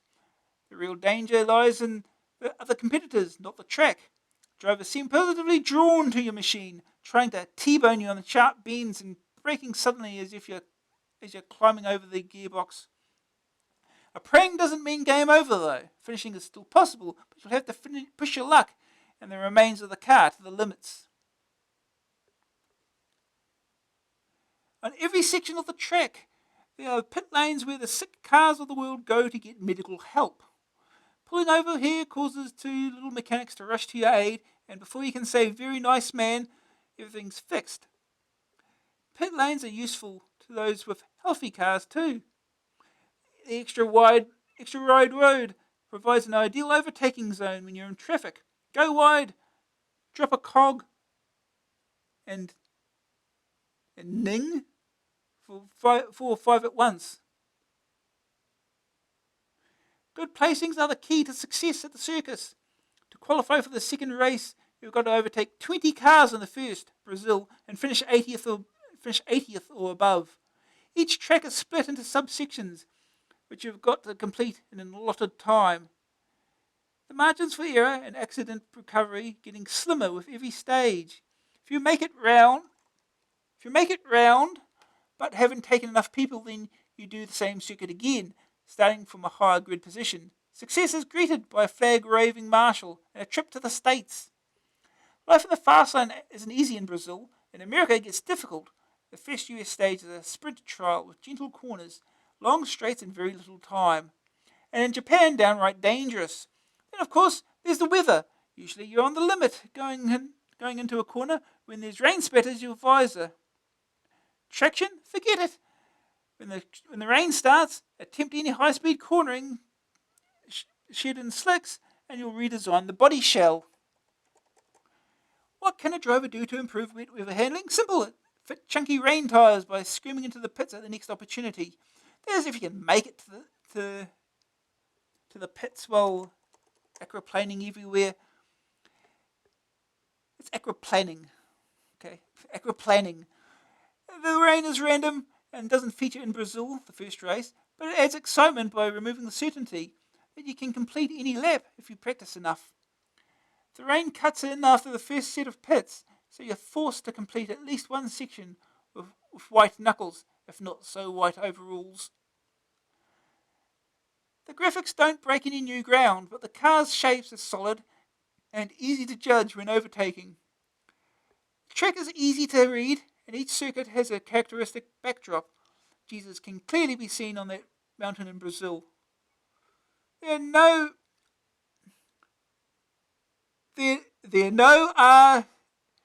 RWC style crashes, but there are 8 different tracks more than make up for that.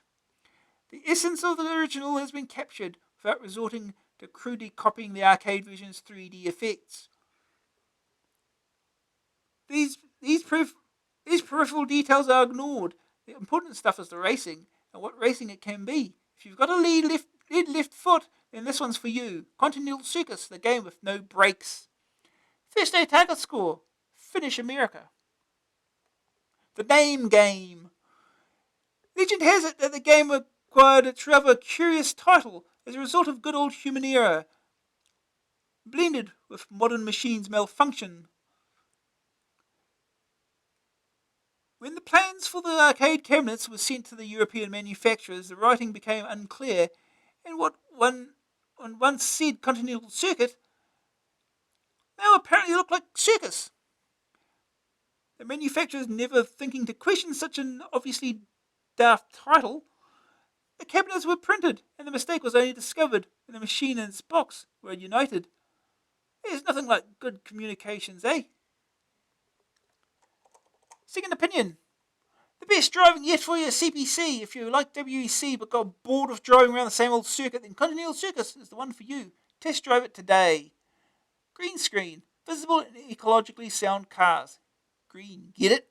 Get it? The verdict. Graphics 79%. Fast cars. Solid sprites. Every car's yellow.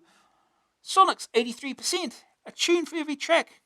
Grab factor 91%. The first track is easily finished after some practice. Staying power 93%.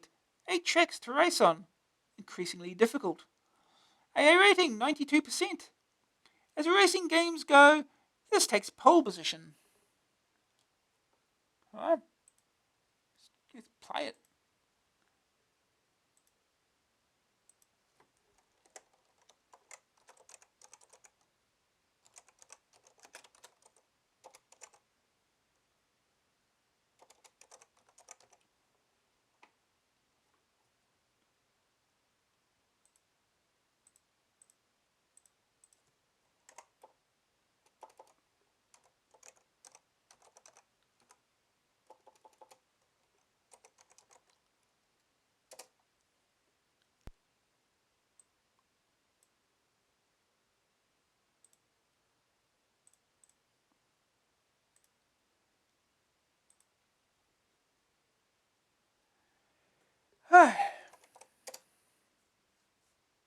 All the arcade conversions today.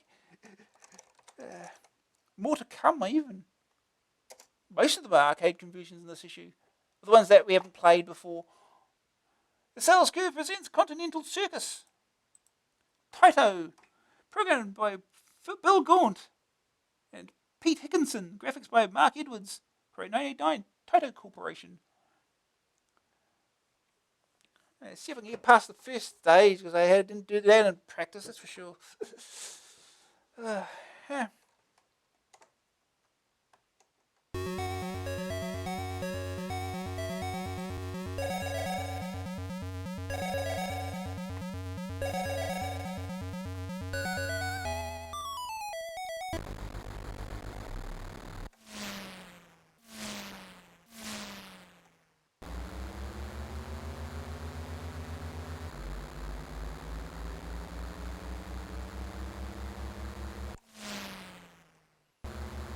Off we go. Oh, there is Brazil. Oh, well, that's a good start. Oh, the pits are right here, so. And I went right past. Oh no, yeah, we stopped in time.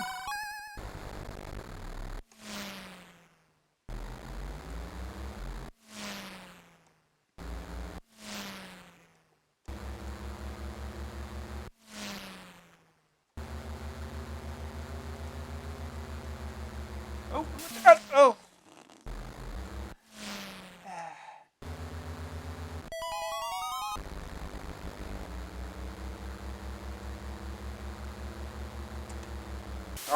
Oh, well. Well, good start.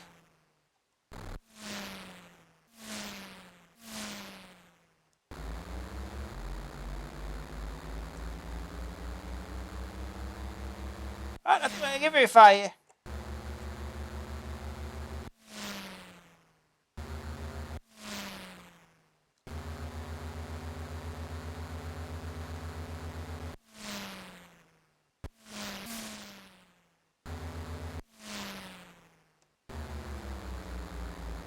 Yep, time out.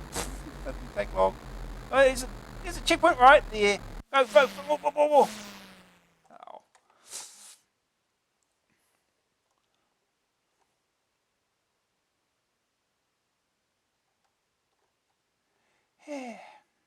Continue on this. Why we want to continue? Well, we could, I suppose. We started. Well, it doesn't really matter.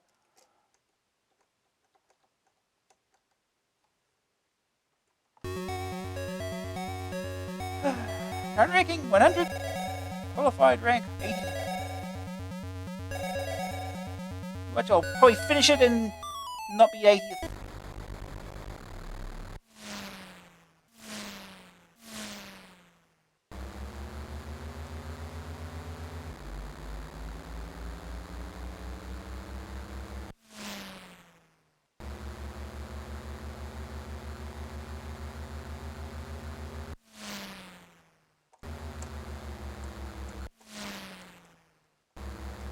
I ain't got this far without hitting anything.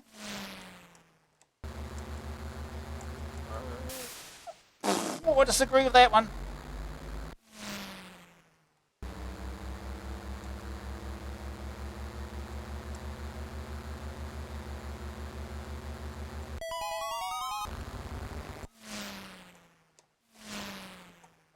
Oh no, we crashed again.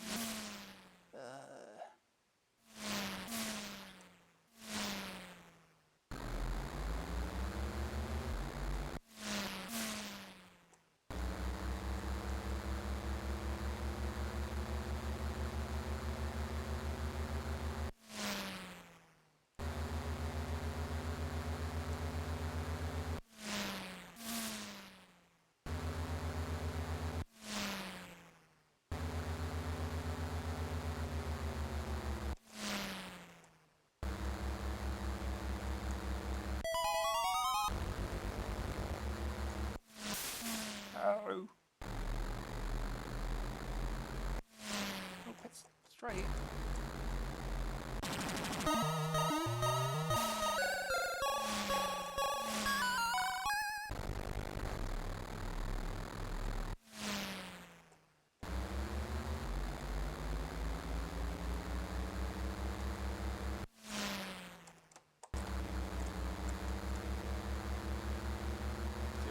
Six. I think I've got time. Yeah, we're out of time.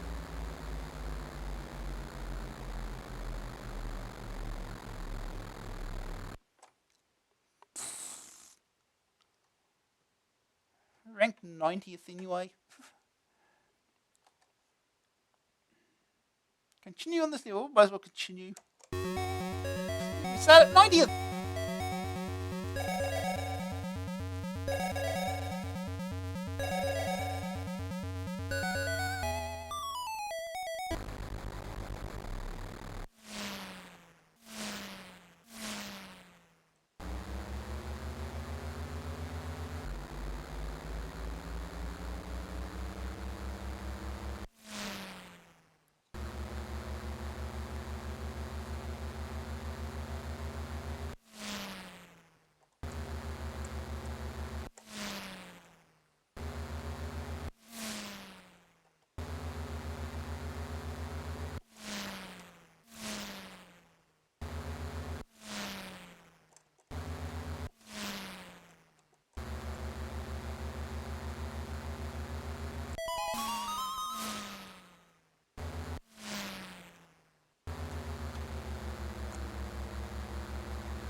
What's the list?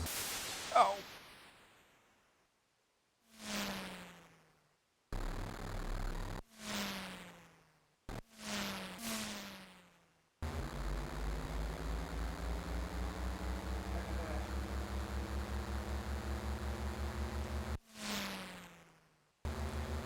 I know better than we were before. Let's go. Let's go. Don't hit anything else.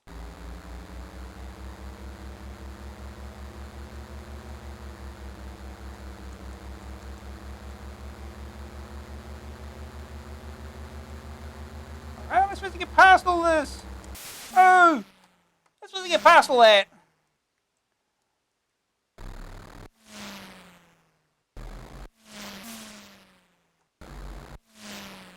Yeah. I didn't even get any further.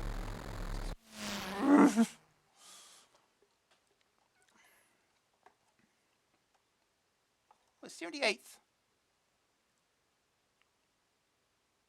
Continue on this level. Sure. At least if we get past it, we'll get past it. If we're lucky.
Really center, that's fine.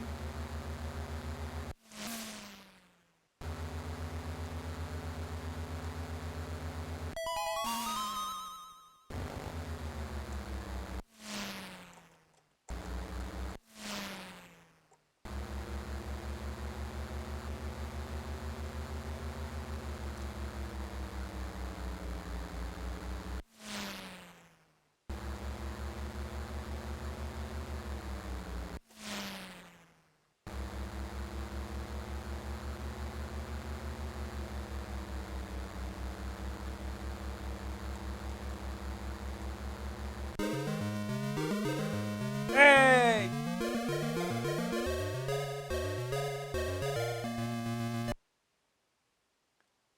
Yay!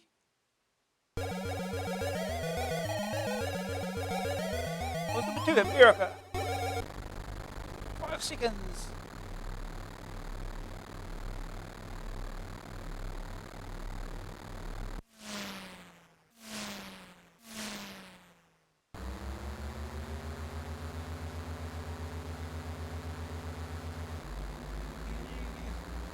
High gear. Here's the rain. That didn't take long. Oh yeah, that's slippery.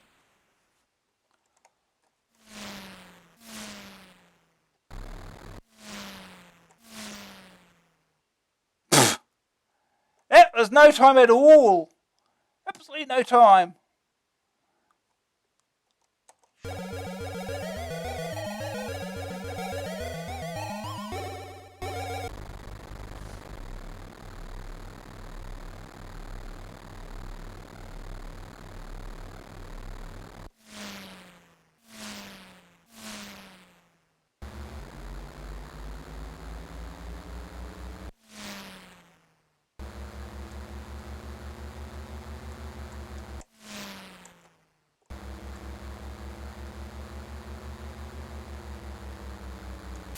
Oh, jeez.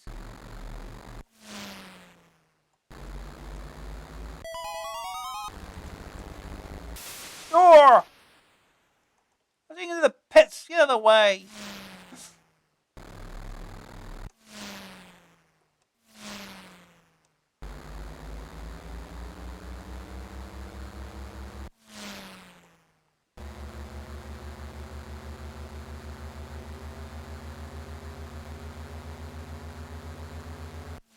This timer is awful. Yep.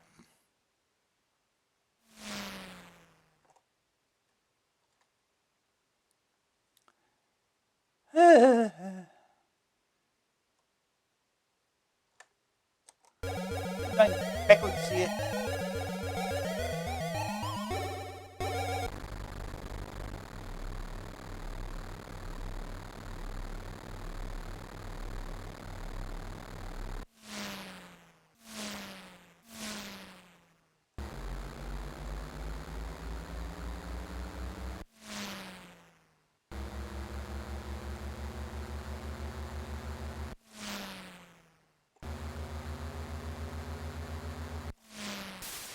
Oh.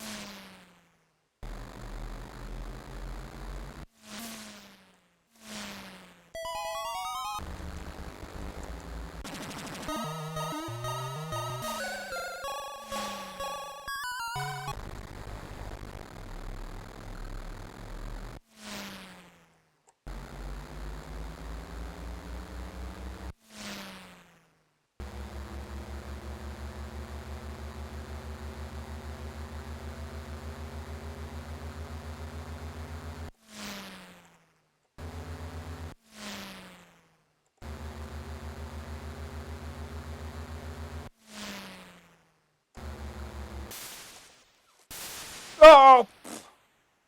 Yeah, that's it. There's a checkpoint right up there. Right. Yes, one more go. One more go. Oh. How to continues, I think. Yeah, never mind. They don't want to give us another go.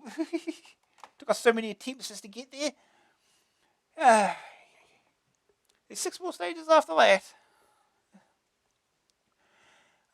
We'll move on. Next game.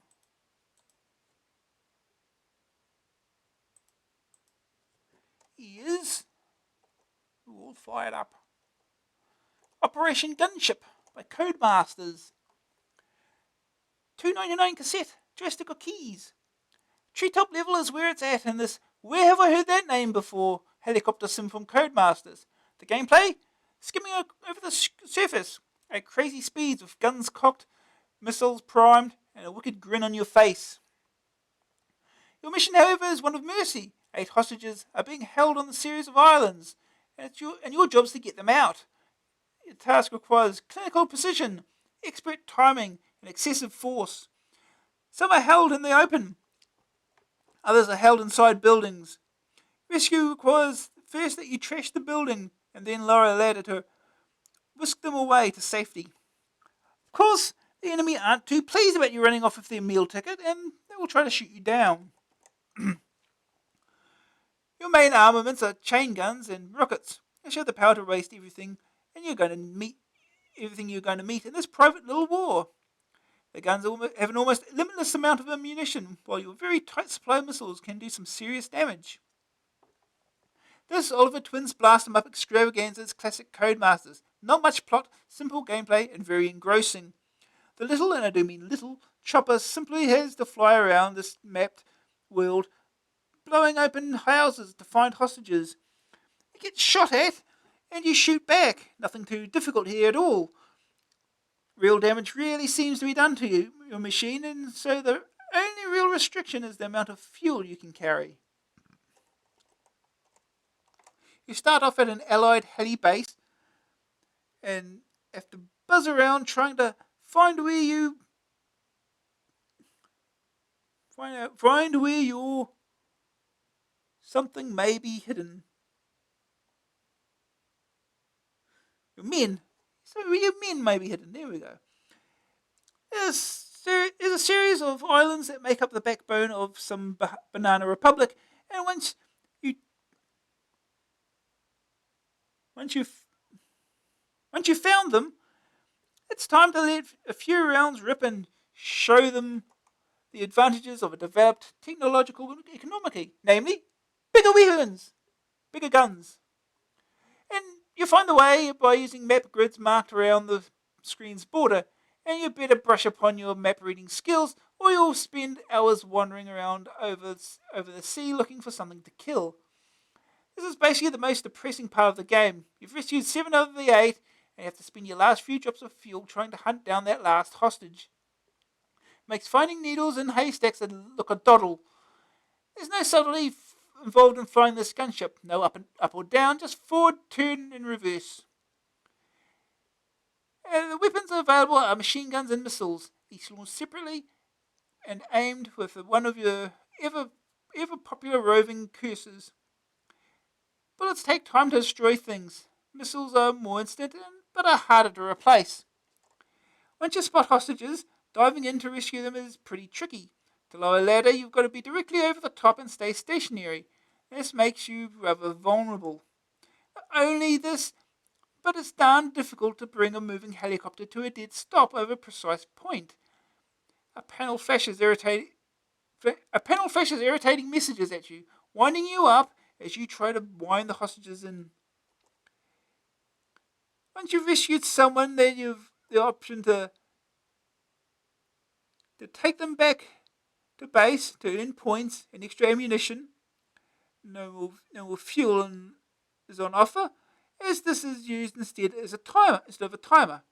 This is a major failing of the game, as the implications uh, got as the implications something are not thought out.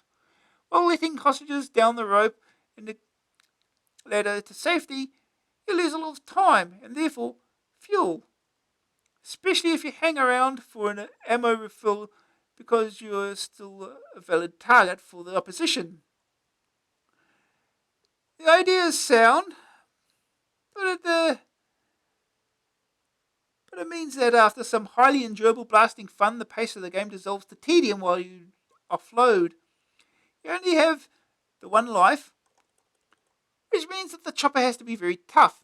This allows you just to hang around over hostage regardless of what forces are on the ground, thus denying the need to develop any real skill. If the game had been built around more lives with less armour and a quicker drop-off with less fuel, the game would have been far, far better. What could have been a fast, tricky bout of blasting has become a slow and fiddly exercise. All the other aspects of the game are irreparably harmed, and much good work is squandered. The incidental graphics are up to Neil Adamson's usual excellent standard, especially the unfurling of the game screen and the brilliant explosions. A budget game of high quality is not classic Oliver's fare, so Treasure Island Gunship won't be following, which leaves him free to work on more exciting projects for Christmas. First day target score, 60,000 points. Second opinion, a great budget game. It has all the usual Oliver's trademarks. Not for the sophisticated player, however, but then who needs sophistication when you can blast like this? Green screen, Operation Gunship is still playable. The verdict, graphics 69%, colourful playing screen, very small figures, Sonic 70%, good intro tune, average chopper effects, grab factor 59%, difficult to find people to rescue, staying power 73%, 4 levels of skill, very slow going in parts, a rating 64%, good concept, reasonably executed.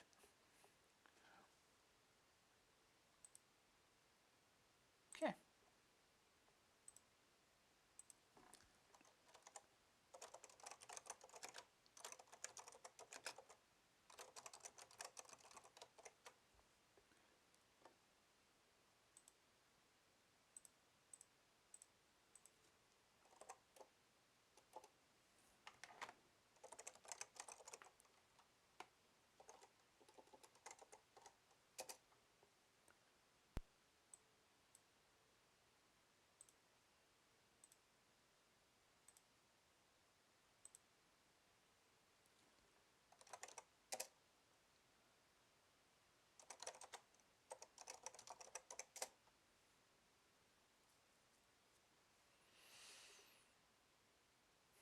Operation Gunship, transfer disc, French again. No, not cheating. Design and coding, the Oliver Twins, graphics, Neil Adamson.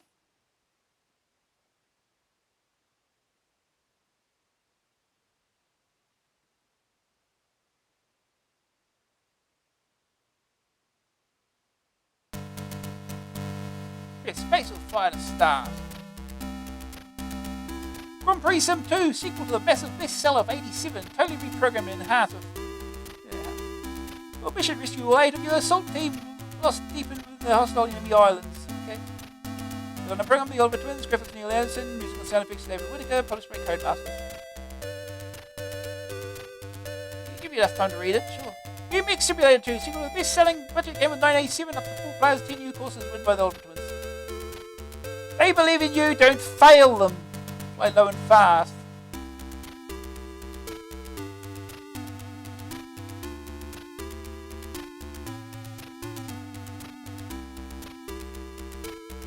Grand Prix Sim 2. Totally replanted and enhanced with 9 new devious circuits. The original Grand Prix Sim had more than 9 circuits, didn't it?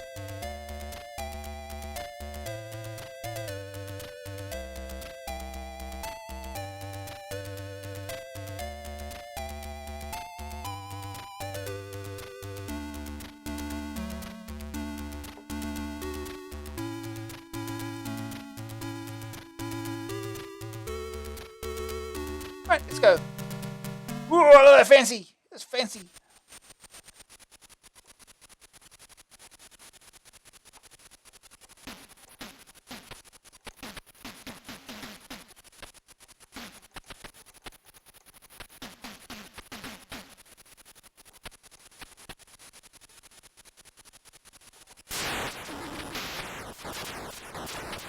Oh, look, there's a dude in that building. Stop over him. It's easy said than done.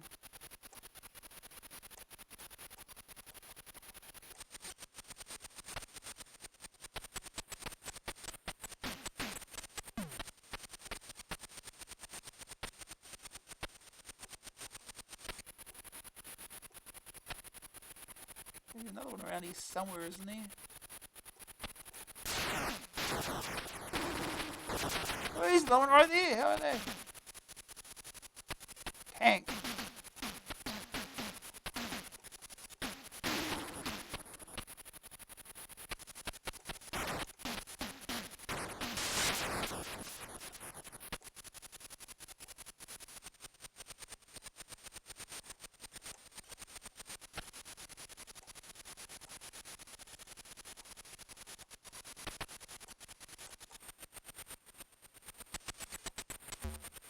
The prisoner fell off the ladder. Whoops.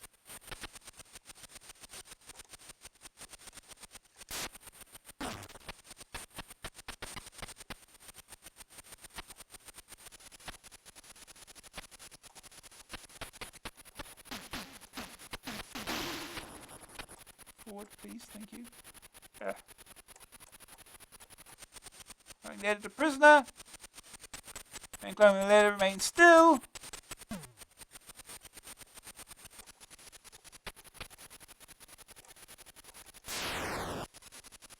Oh, that doesn't destroy that, huh?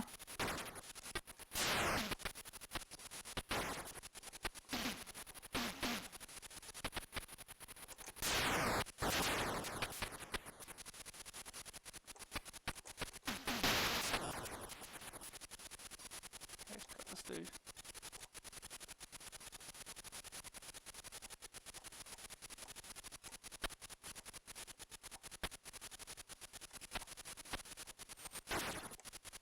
Going there to the prisoner. Man climbing the ladder, remains still.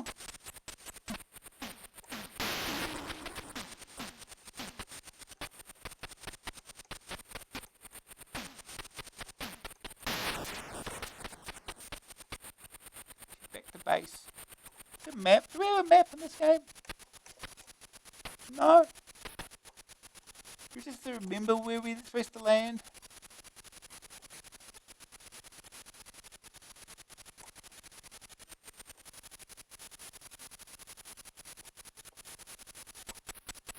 Prisoners now exiting helicopter.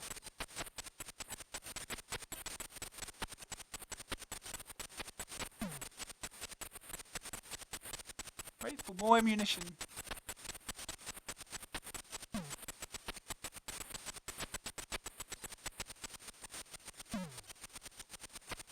Okay, off we go. Let's go. Set to rescue more prisoners.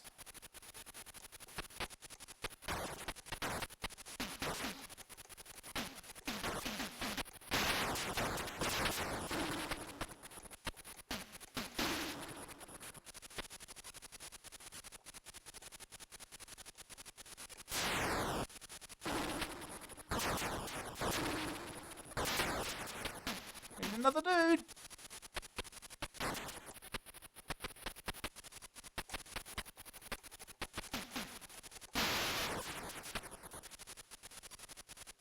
clear these things out first.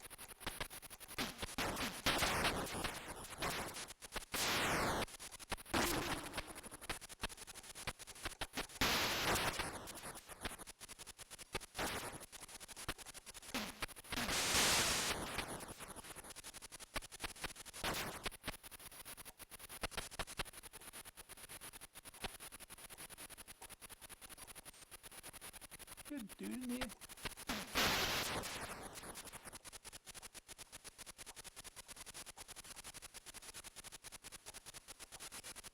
Going later to prisoner. Send the prisoners to your base for more.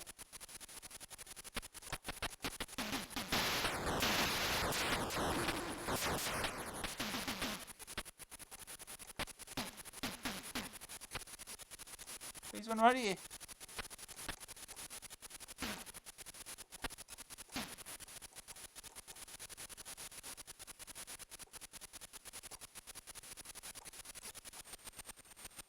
Going later to prisoner. Man climbing the ladder. Remain still.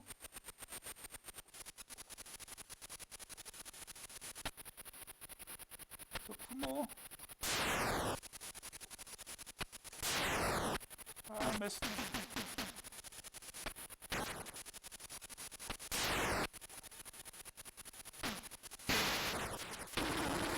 Like a tough house, that one. Hey, gotta have a guy in there.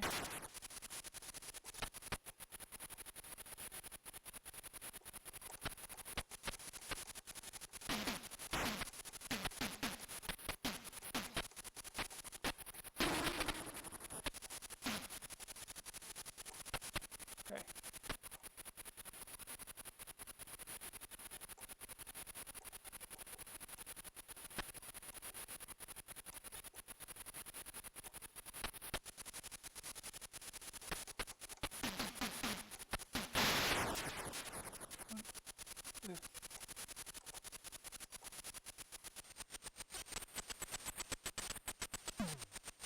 Okay. Find one more. Let me find one more here.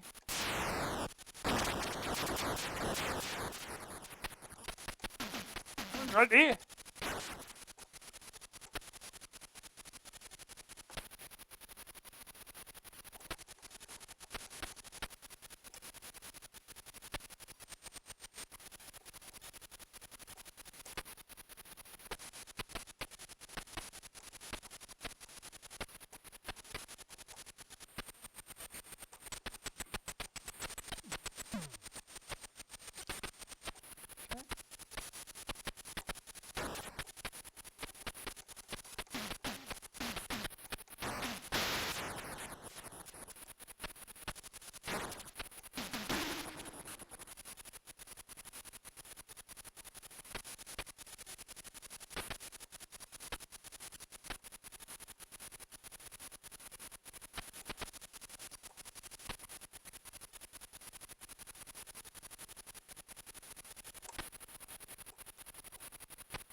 Destroy the bridge.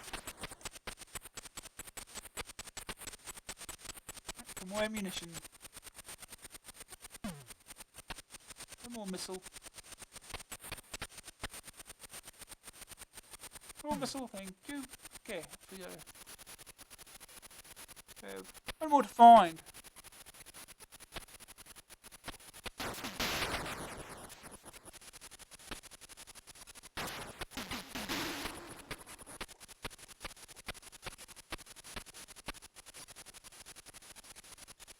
Up here.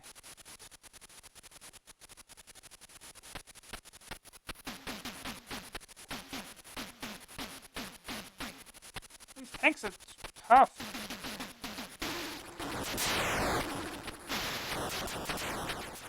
There he is.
Mission 1 completed. Bonus 10,000 points. Fancy effect.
There's a lot of water here.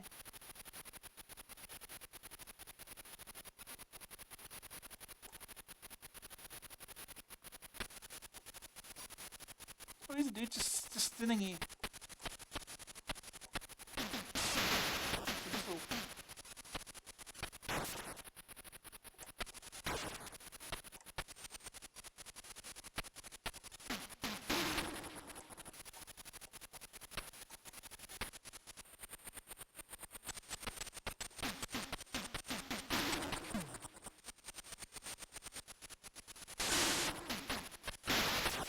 Missiles.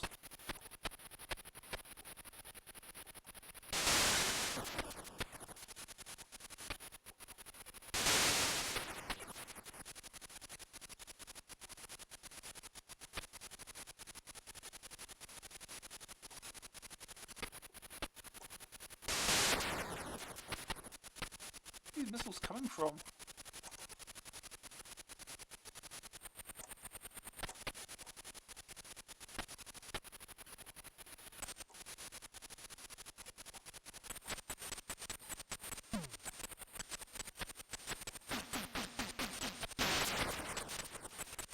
The helicopters, this one's firing missiles.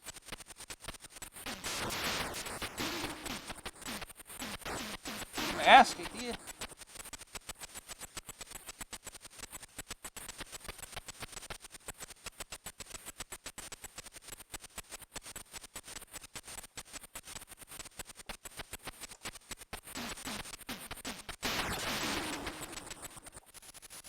Let's go. Find more missiles. Business. Oh, I'm getting my ass kicked here.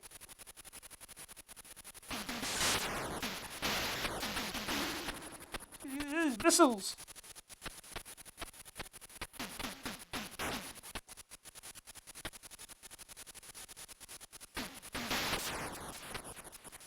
Hey, where else can we look here?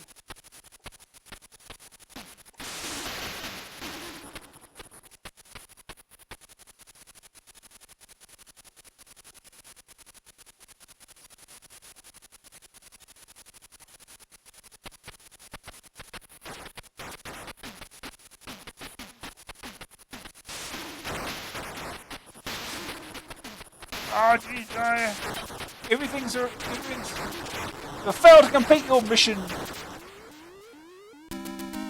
Game over. Can we cheat? It's not.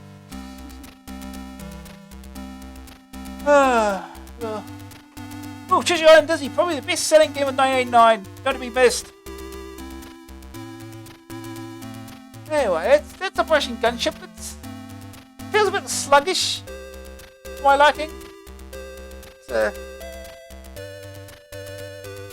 was a bit smoother. It'd be probably a bit better. But so stage 1's a lot easier than stage 2. Anyway, we'll move on.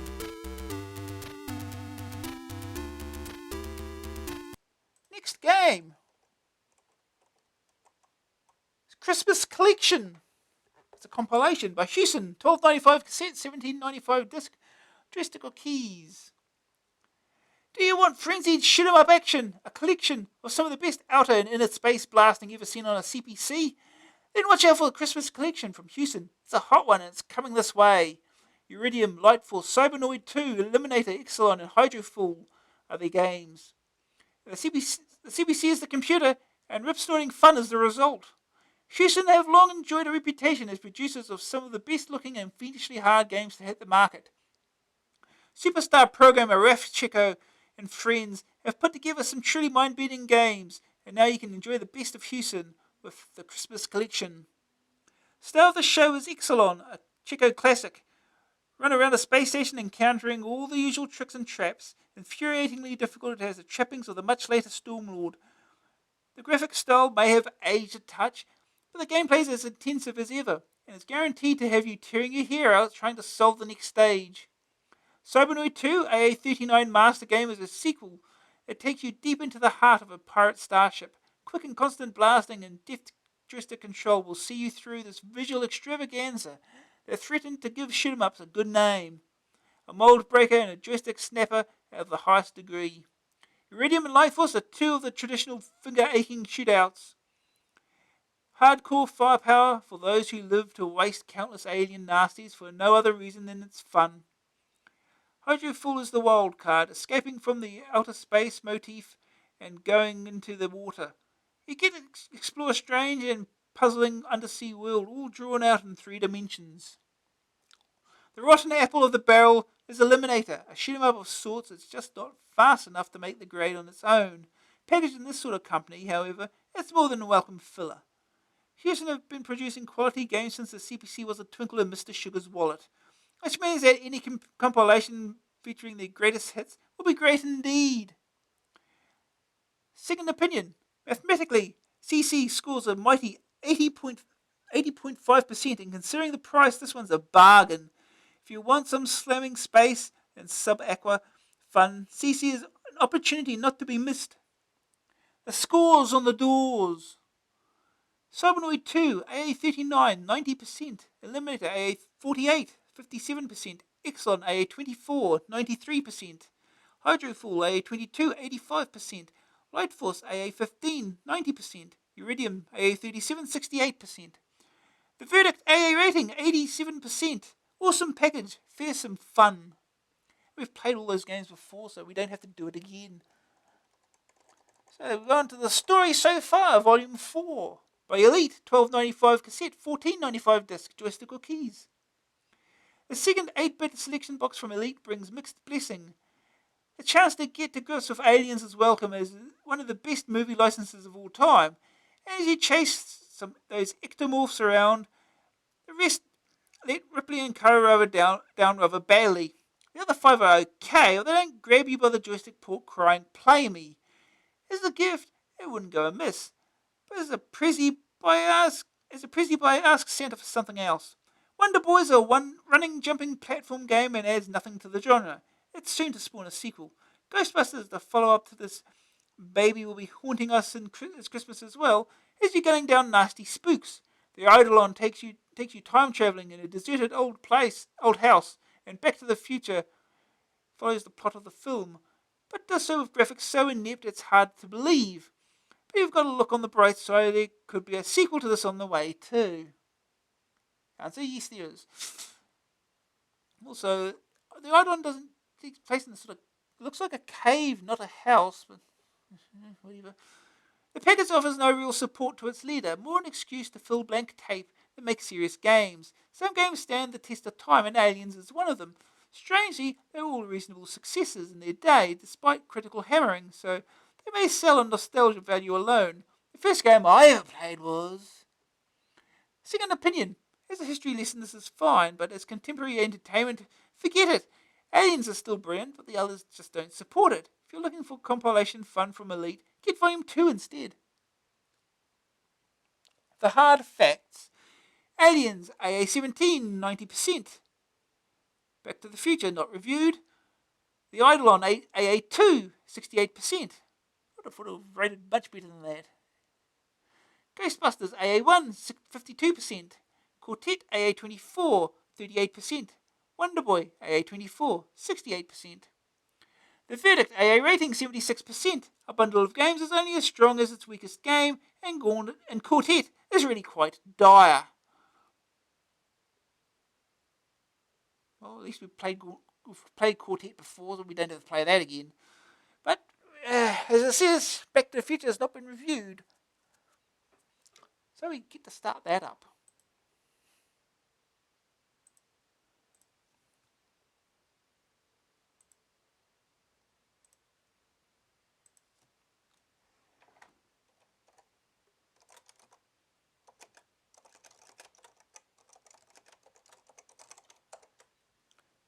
I don't know if Elite actually originally released Back to the Future. I have to check on that one. Anyway.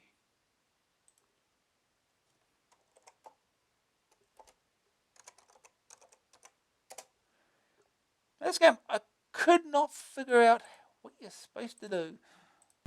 I've seen the movie before, that doesn't help. Anyway.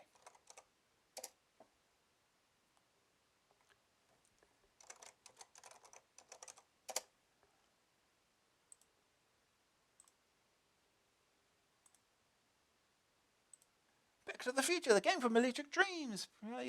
Electric Dreams, there you go. That's who released it originally.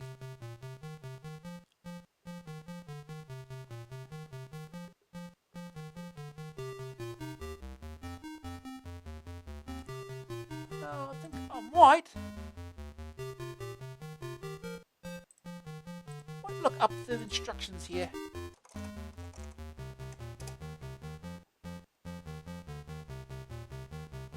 While we listen to the music.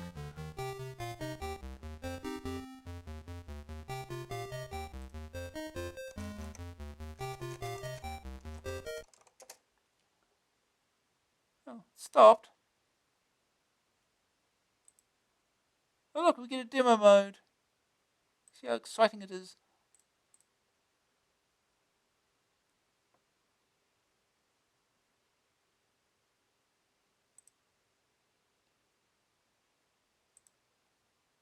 See, do we have a manual? Yes, we do. Spanish and English. We only get text, though. Text. Written by Martin Walker, designed by Mark Hales and Martin Walker, converted by Software Images. Instructions. Choose your fun start game. If 3 select level, there are 5 levels to choose from. If you do not select a level, the game will play on level 4. Level 1 is the easiest, and levels get harder. You will start the game with less of the photograph revealed, and the character's behaviour will change to play more difficult. F5, terminate the game at any time during play. F7, pause, continue. The joystick controls are left and right to move left and right. Go through door with the 5 button press, pick up object, or get on skateboard. Punch left, punch right. Down to use object, up to pick up, okay. For fire and up to pick up object, or get on skateboard. Use object is down and fire, because obviously. Okay, playing instructions. The object of the game is to get George and Lorraine to fall in love. This is terribly converted. To do this, you must get them together. There are, however, other characters who make this difficult. You control Marty McFly, the hero of Back to the Future. The other characters are Dr. Emmett Brown, or Doc, dressed in white, who builds the incredible time machine which takes Marty back into the past. He sometimes can be helpful, and sometimes gets in the way. Biff always walks away from him. Biff Tannen, dressed in brown, is the school bully and will hit out at you whenever he gets the opportunity. If you're moving fast on the skateboard, his punch will miss you. Lorraine Baines, dressed in yellow, is Marty's mother. However, As the time is 9:55, she is now a young girl and does not know that Marty will one day be her son. She is just telling me about the movie here. George McFly, personal.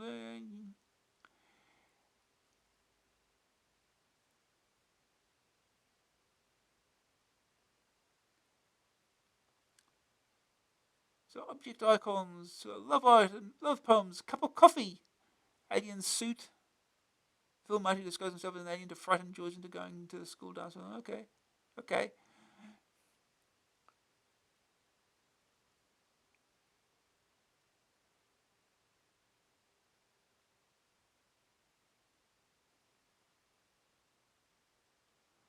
Well, on the screen in the centre are the four character icons which refer to Doc, George, Lorraine, and Biff. These indicate that characters are affecting each other's behaviour. If one character meets any other and is not already doing something, then the icon will flash white. If you wish to influence other characters' behaviours with one of the objects, then you must get close to the character. When you are close enough, the icon will turn white. Then if you use the object on the icon... I have no idea what I'm doing. This is not helping. If Biff punches you hard enough, then you will fall down and be unable to get up for a short time. Similarly, you may punch Biff and knock him down for a short time. I've never been successfully able to actually hit Biff. The clock. On the screen is a clock which will keep track of how long you are taking to play the game. The time it takes to complete the game will indicate the amount of skill you have. To successfully expose the whole of the photograph, then you must get into Doc's house to pick up the time machine, built from a DeLorean car, obviously. You must enter the Doc's house, then when you leave it, the time machine will appear and whisk you back to the future.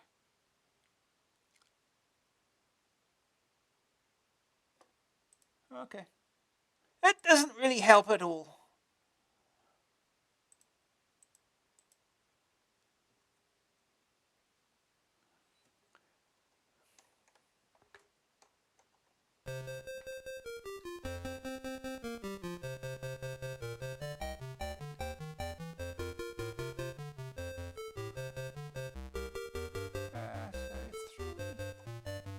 We'll start at level 1 because we're idiots. Idiots.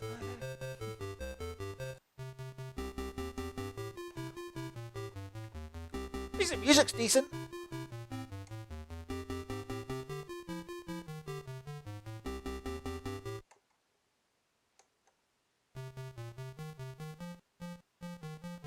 Okay. Why can't we have in-game music? That'd be nice.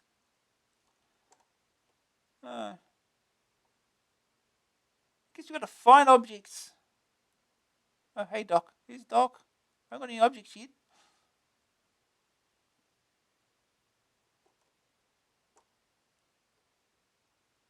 Wait.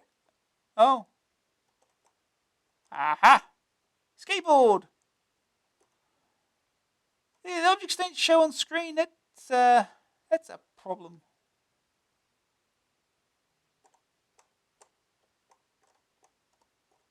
Get off skateboard. Up.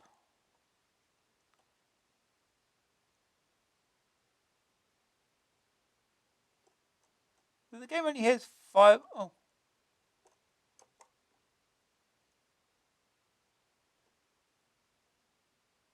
Okay.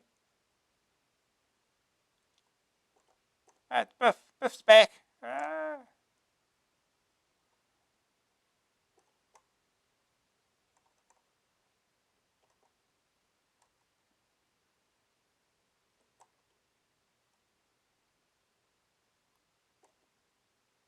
Here you go. I don't know if that did anything. Whatever. Ow! God damn it, Biff. Everyone's here. I can't get up. I've fallen on my button. I can't get up. Can you pick up anything else?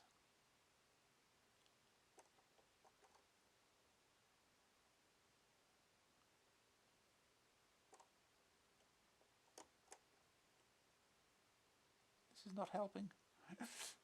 I am dying.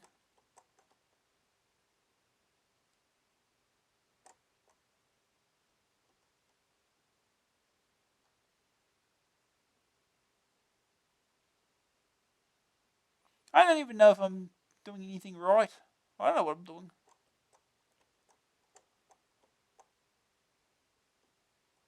Enchantment under the sea. Oh. Uh,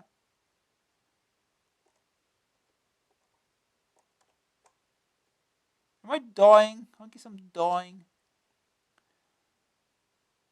Sandwiches.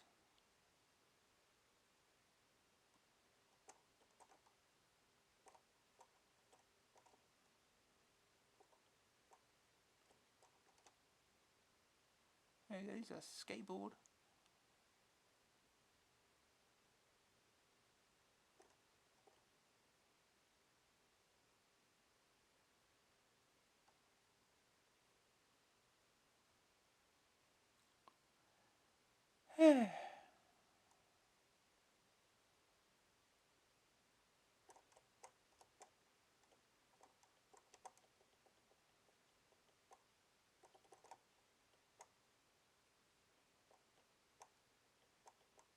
I'm dying again.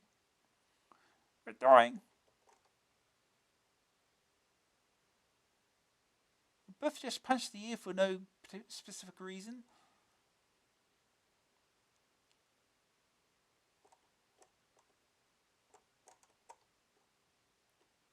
Oh, he's down this cable on the skateboard.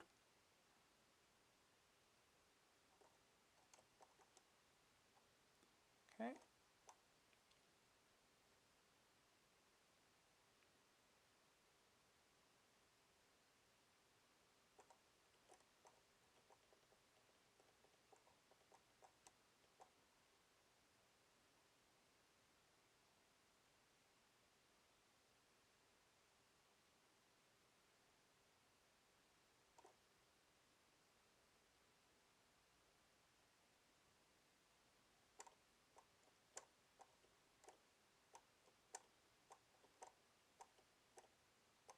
Look at that. In there. Can we get in? Oh, damn it.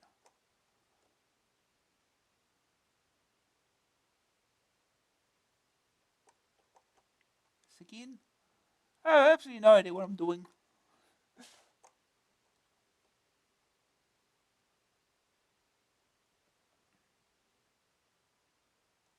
These character icons are barely recognisable. Actually, they're not recognisable at all. They're just whatever. Oh, they do look just like they do in game. I'm dying.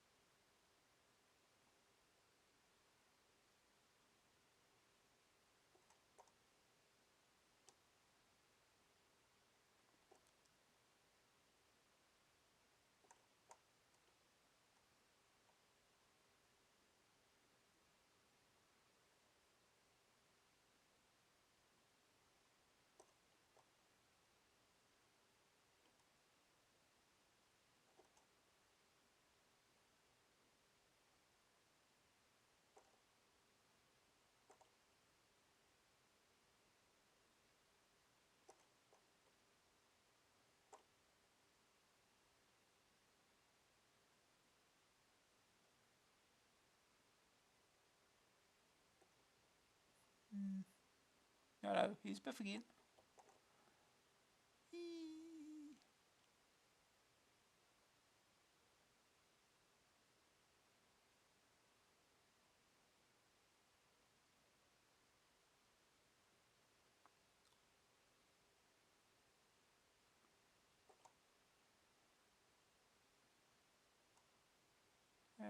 Hmm.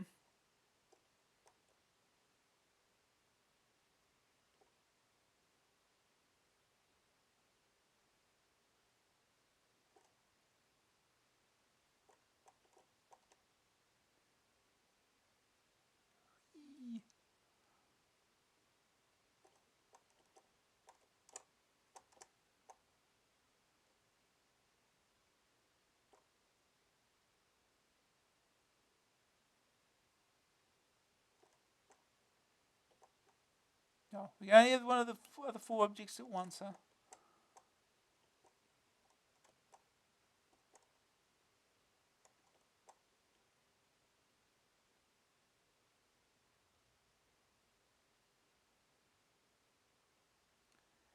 Yeah.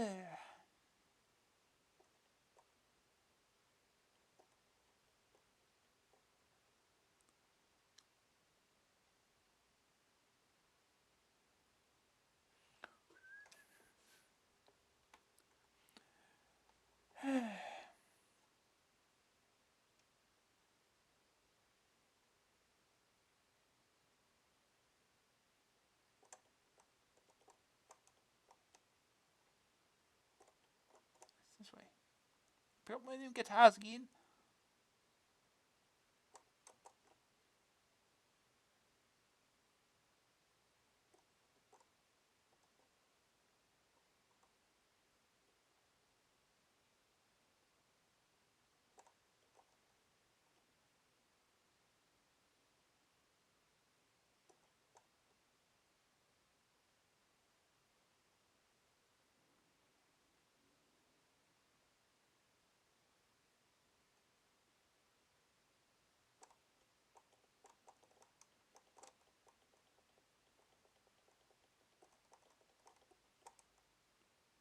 And here.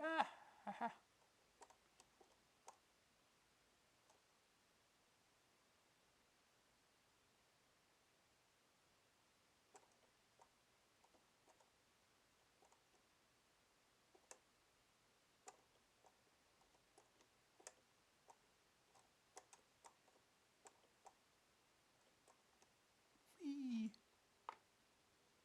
Yeah, walking simulator. That's pretty much it. It's a walking simulator.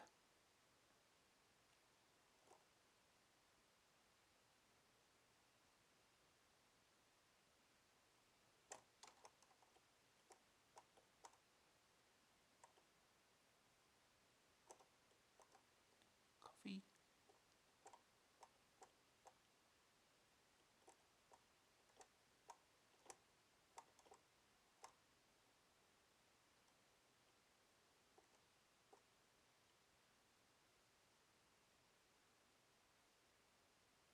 I wonder if there's a solution for this game. Can't be much of a solution in this.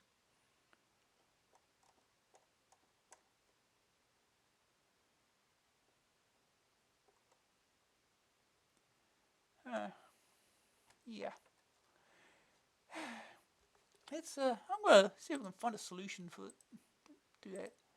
No, don't do that. Here we go.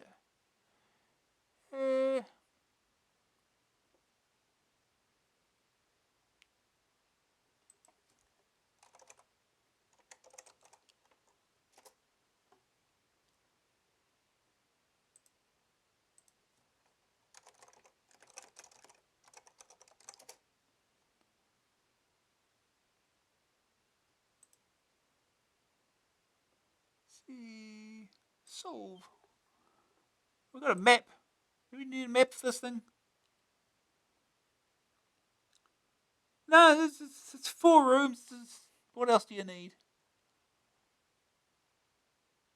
Okay, solve. It's in French, of course.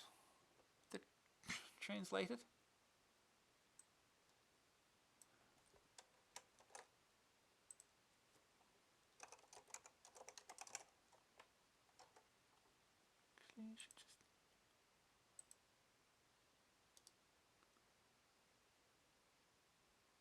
Translate this page. That'd be better. It's a better option.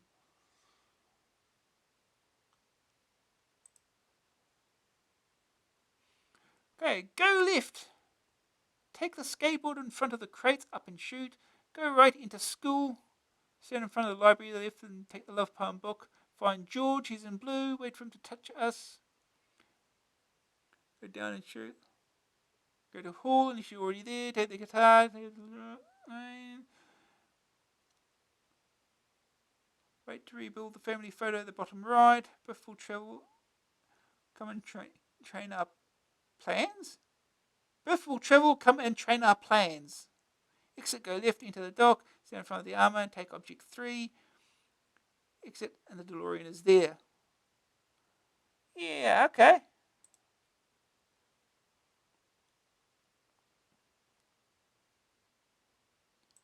Okay, let's try this.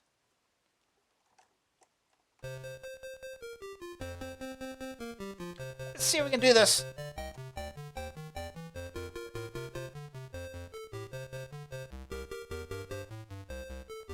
Okay, let's go.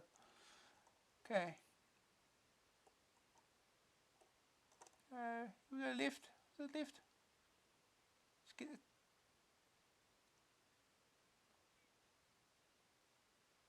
Here it is. Okay, we're on the skateboard.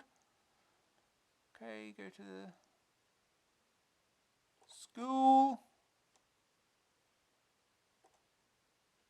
Yeah, it's just right here. Okay. Go to the hall.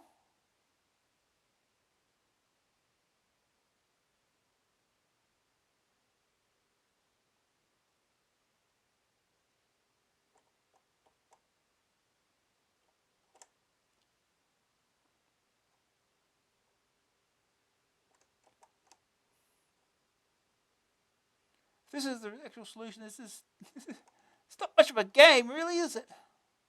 Oh, there you are. That's quick. Okay. Now what? What was next?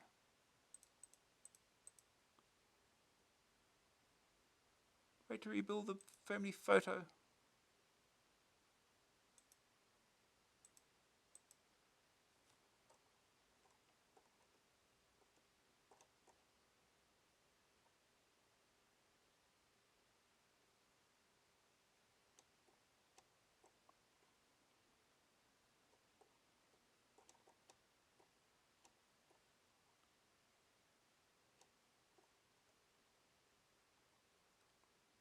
You're supposed to just wait.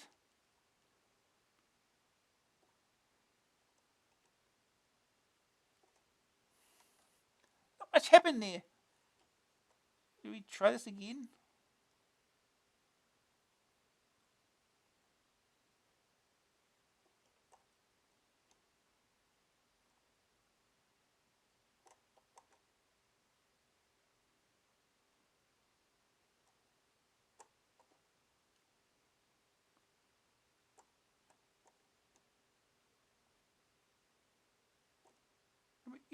Come back here.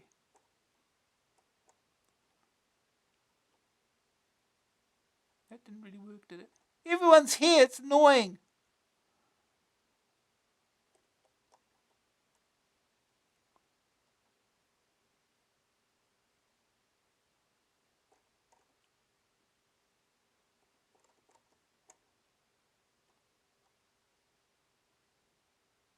What's wrong?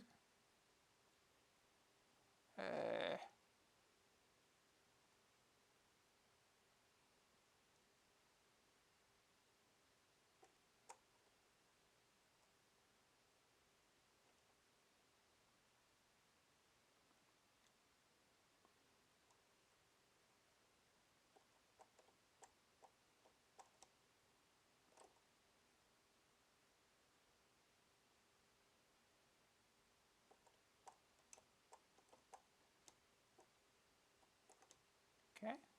That was straightforward.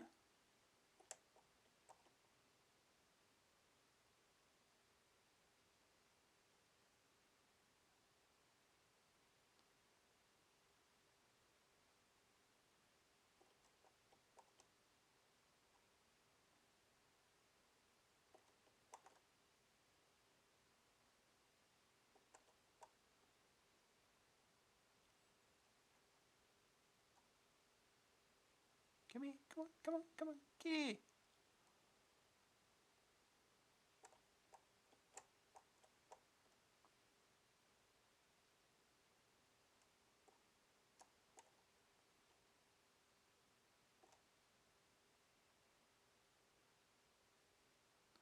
That's not rebuilding the photo.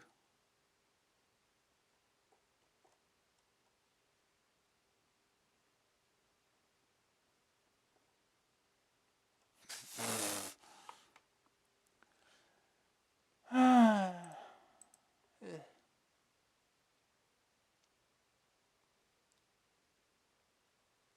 find you movement to touch us. So I can...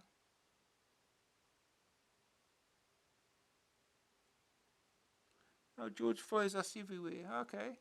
Yeah.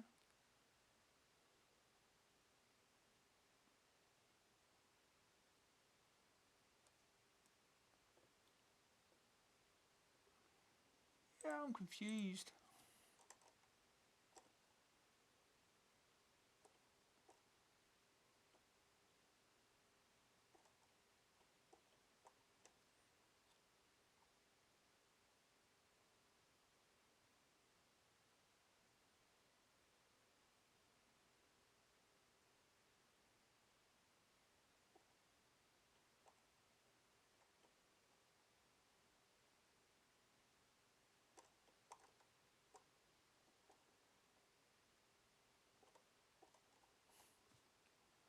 Right. Am I doing the right thing? Yeah, love poem book. Yeah. Oh, wait. Yeah. Pick the right thing. Right. Book goes to George. Where is he? He's gone on the left. Book it off to.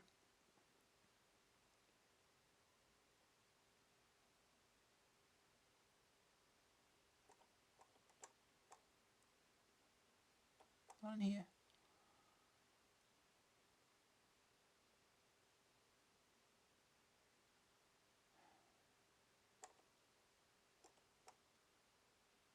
Not in here.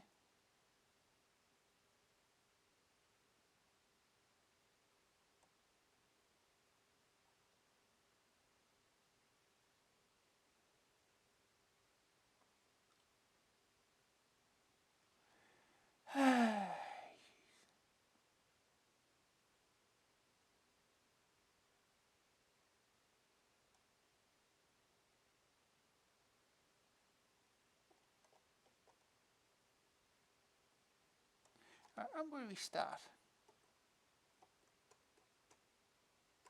F5. Restart. Try again. Right. School. Okay, book. Find George. It's just here.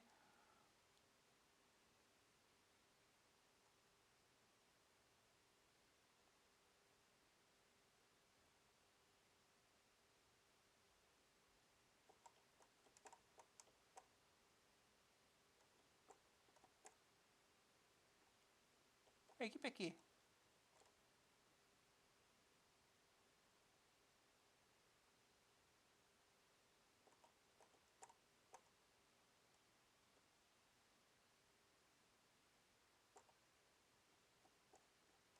Okay.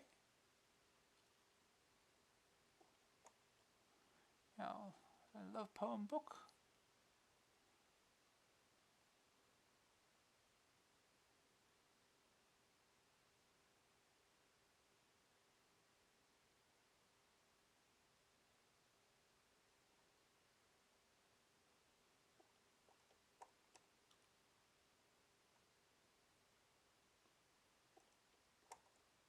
God, everyone's here again.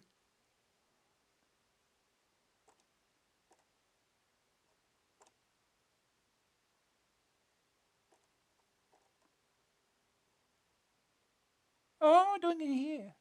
I'm going stupid. That's what I'm doing. Ah, where'd George go? Where'd he go? Where'd he go?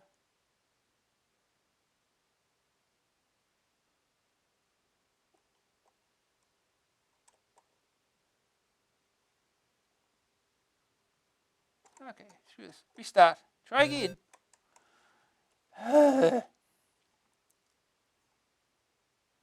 School.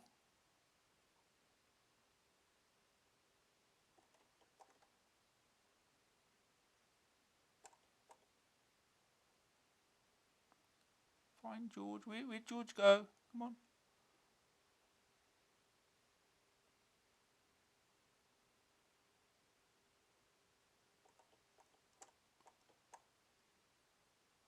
Not in here.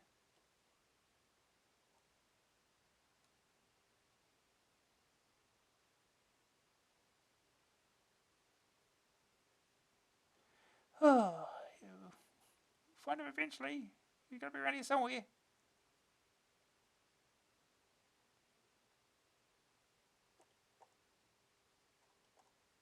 Nope. Must be over this way then. Biff punches the air for no reason.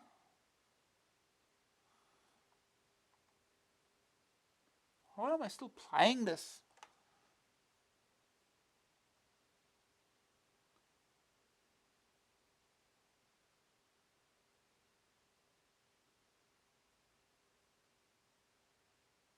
Where does George disappear to? He ain't here.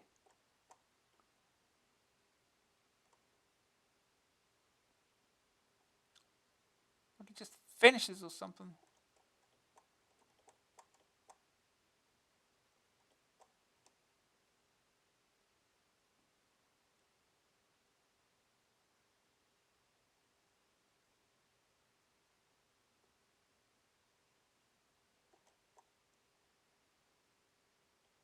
It's like he just vanishes. But he has.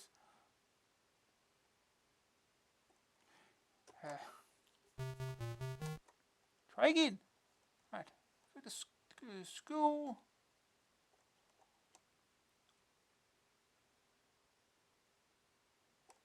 Book.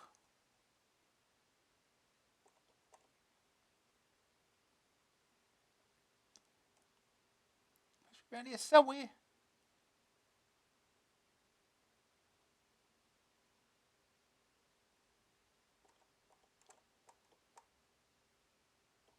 It's not in here.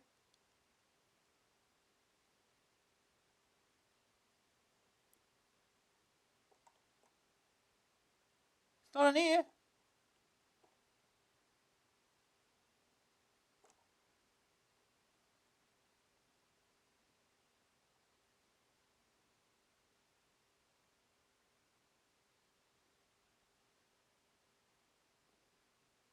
Do we need the skateboard?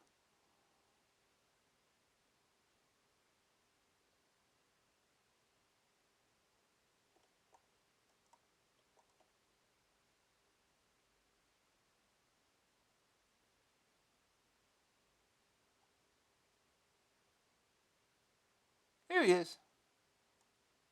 What are you doing around here?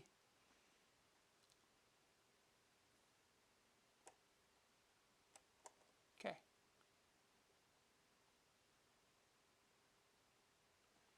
Now we've got to get to the hall.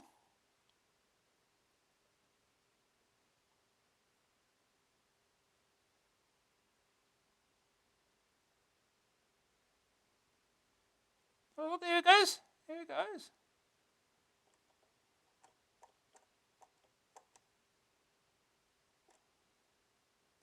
Hey.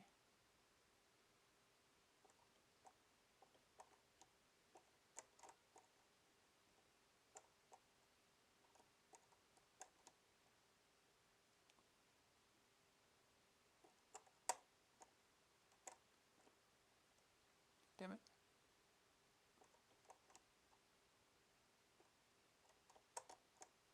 Okay, here we go.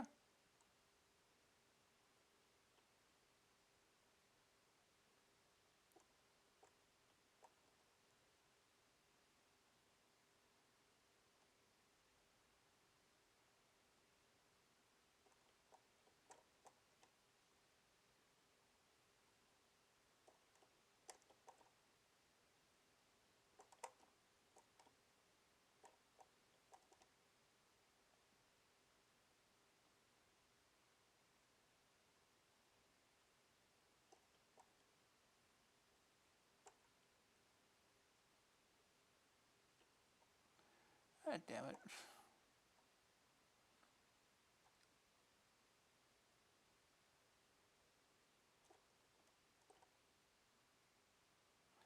Uh, uh.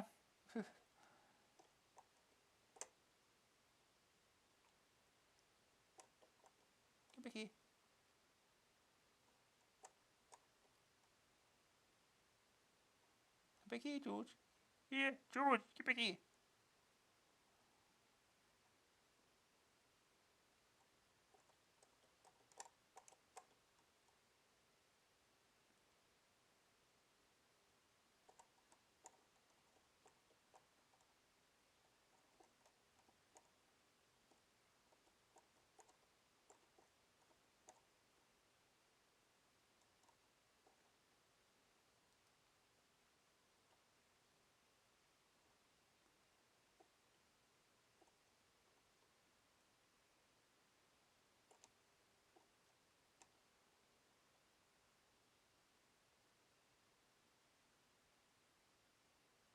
I don't know how this works. Uh,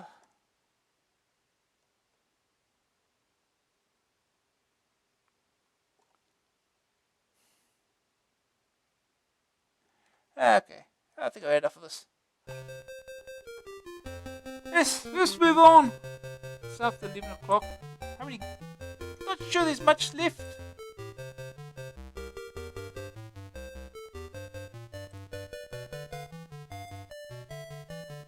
Did I minimize the niggas? Here we go.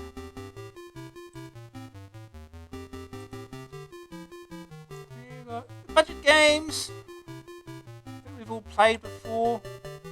Previews. Oh, we've got 2 games left. So yeah, 2 games.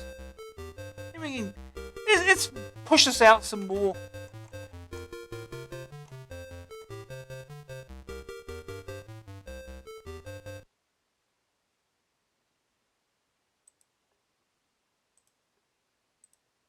See, we're finish this off with this in an hour, right? Okay. Next game that we're not playing because we've done it before is Paperboy by Encore. It's Elite's budget label. $2.99 cassette, joystick or keys. One of the most offbeat and amusing arcades ever to hit the streets, Paperboy makes a welcome return to your CPC, courtesy of Encore. Your job is to guide a Paperboy around his neighborhood delivering papers. Points are earned by correct deliveries, smashing the windows of those who aren't on your round, and avoiding hazards such as the Biffa Bacon Bully. Graphically, the arcade accuracy is outstanding, but the lack of music makes the whole game feel hollow. There's only one route to follow, but the variation of people and obstacles you can meet make this more than a challenge. Second opinion. Great game that has aged well, but Trenton was right about the music. There's just no atmosphere. The verdict. Graphics 69%, colourful characters. Sonics 0%, silence is boring. Graph factor 83%, arcade magic. Staying power 76%, only the one route. AA rating 74%, outstanding budget release. You got Thundercats for Encore at $2.99 cassette. Joystick or keys. See the cartoon, play with the toys, eat the crisps, and now another chance to play the game. A fast-paced hack and slash jamboree, Thundercats is head and shoulders above most other cartoon computer crossovers. As Lion-O, you're in search of the Eye of Thundera, a jeweled sword sacred to the Thundercats. This little trinket has been tea-leafed by Mumra and his mole men. Getting it back involves crossing 14 very varied levels of high-speed monster mashing and trap dodging. Lion-O runs along a horizontally scrolling corridor, jumping and ducking objects and enemies. There are bonus weapons to collect, and a whole host of monsters to kill. 3 sub-games bring in the rest of the team who have to be rescued: Tiger, Wily Kit, and Panthro. Digitized pictures, parallax scrolling, and great music boost up this already strong game, the only drawback being the graphics' obvious Spectrum origins. Still, they move well, and the pace soon has you ignoring these limitations and concentrating on survival. It's simply the best budget on offer. Second opinion. Well, it's not that good. A highly playable yet essentially simple game that will have you coming back time and time again. Outstanding incidental graphics, well worth the long loading time. Graphics 85%. Digitized pictures. Sucks 60%. Total tunes are okay. Graph factor 90%. Gets very tough very quickly. Staying power 86%. 14 levels to chop it up on. AA rating 86%. The best of the cartoon spin-offs. And we have Monty on the Run by Kix. $2.99 cassette, joystick or keys. I feel like a spoilt child at someone else's birthday party, but it's got to be said, Monty on the Run stinks. Somehow this game won a place in the hearts of millions of CPC owners the world over. It may have inspired games like Dizzy, but historical interest does not a good game make. A 49-screen complex has to be explored by this most loathable of moles. As he finds his way around, he is attacked by fearsome beasts such as teapots. The graphics are laughably dated, and only the music helps pull it out of the mire of complete farce. An average game in its day, an appalling game now. Second opinion. Now, I really liked this the first time round, and I think it still has some magic. So it's no great shakes as a looker, but it's still fun to play. The verdict: graphics 25%. Graphics show their age. Sonic 73%. Nice music. Grab factor 56%. Trial and error gameplay kills interest. Staying power 49%. Only 49 screens. Oh, God forbid. A rating 37%. Once a classic, now a museum piece. Okay. Previews. Christmas is coming and your wallet's getting fat. Or is it if you're a software house? Or it is if you're a software house. Trenton Web sizes up which games will bring in the gravy and which will just get the stuffing. The big guns are out, staking their claim on your Christmas cash. Ocean was the first to announce its seasonal lineup, and it looks to be one of the strongest bands of titles ever seen in the computer market. They tee off with Batman, the movie license to end all movie licenses. Launched on the back of a slightly successful film, The Caped Crusader makes his third appearance on the CPC. This time the story is based around the movie, following Batty as he tracks down the evil Joker. The trail leads you through the chemicals warehouse for the final climatic battles. You even get a chance to race the Batmobile and Batwing through the streets of Gotham City. The scenes involving the vehicles look particularly impressive as the hyped up and supercharged craft career around the city centre. The Batmobile even has a grappling hook for taking sharp corners, just like the movie. The Untouchables, another film tie-in, is ready after nearly a year's continuous work. It is seen by Ocean boss Gary Bracey as one of the most gameplay-intensive of any of the CPC releases this Christmas. The style of presentation varies from a stand-up shootout, the rooftop battle, and more traditional overhead views. Interpretation of scenes from the film, particularly the gunfight at Chicago Central Station, is the most original. Elliot Ness, for it is he, has to kill the bad guys and shepherd a baby's pram through the crossfire. This was one of the most stylized shootouts seen in years, and is well captured for the computer. Number 1 for Bullet. Operation Wolf, the previous Crimbo number 1, is a direct relative battling for glory this year, Operation Thunderbolt. For those who haven't seen the arcade game, it's a stand and shoot wolf type game but with 2 players for extra blasting fun. The arcade version showed distinct signs of being a rush job. Look how easy life became when you bought the laser sighting, just to cash in on the success of Wolfie. The Ocean programmers feel they've ironed out these problems and improved the gameplay beyond measure to the level it should have been in the arcades. Ultra-violent 2-player action and gameplay. What more could a CPC ask for? Chase HQ looks set for the toughest time, facing some heavy-duty competition from the other big boys. A police pursuit arcade. This conversion is to outdrive the whole rally of other car games. Outrun Turbo from US Gold, Power Drift by Activision, Hard Driving by Domark, and of course Continental Circus by Virgin Games, which sets a pace the others have to follow. Dangerous Liaisons. Activision have found a well-armed mallard in the shape of dynamite ducks. It may sound duff, but don't judge a book by its cover, because it looks like being a riot.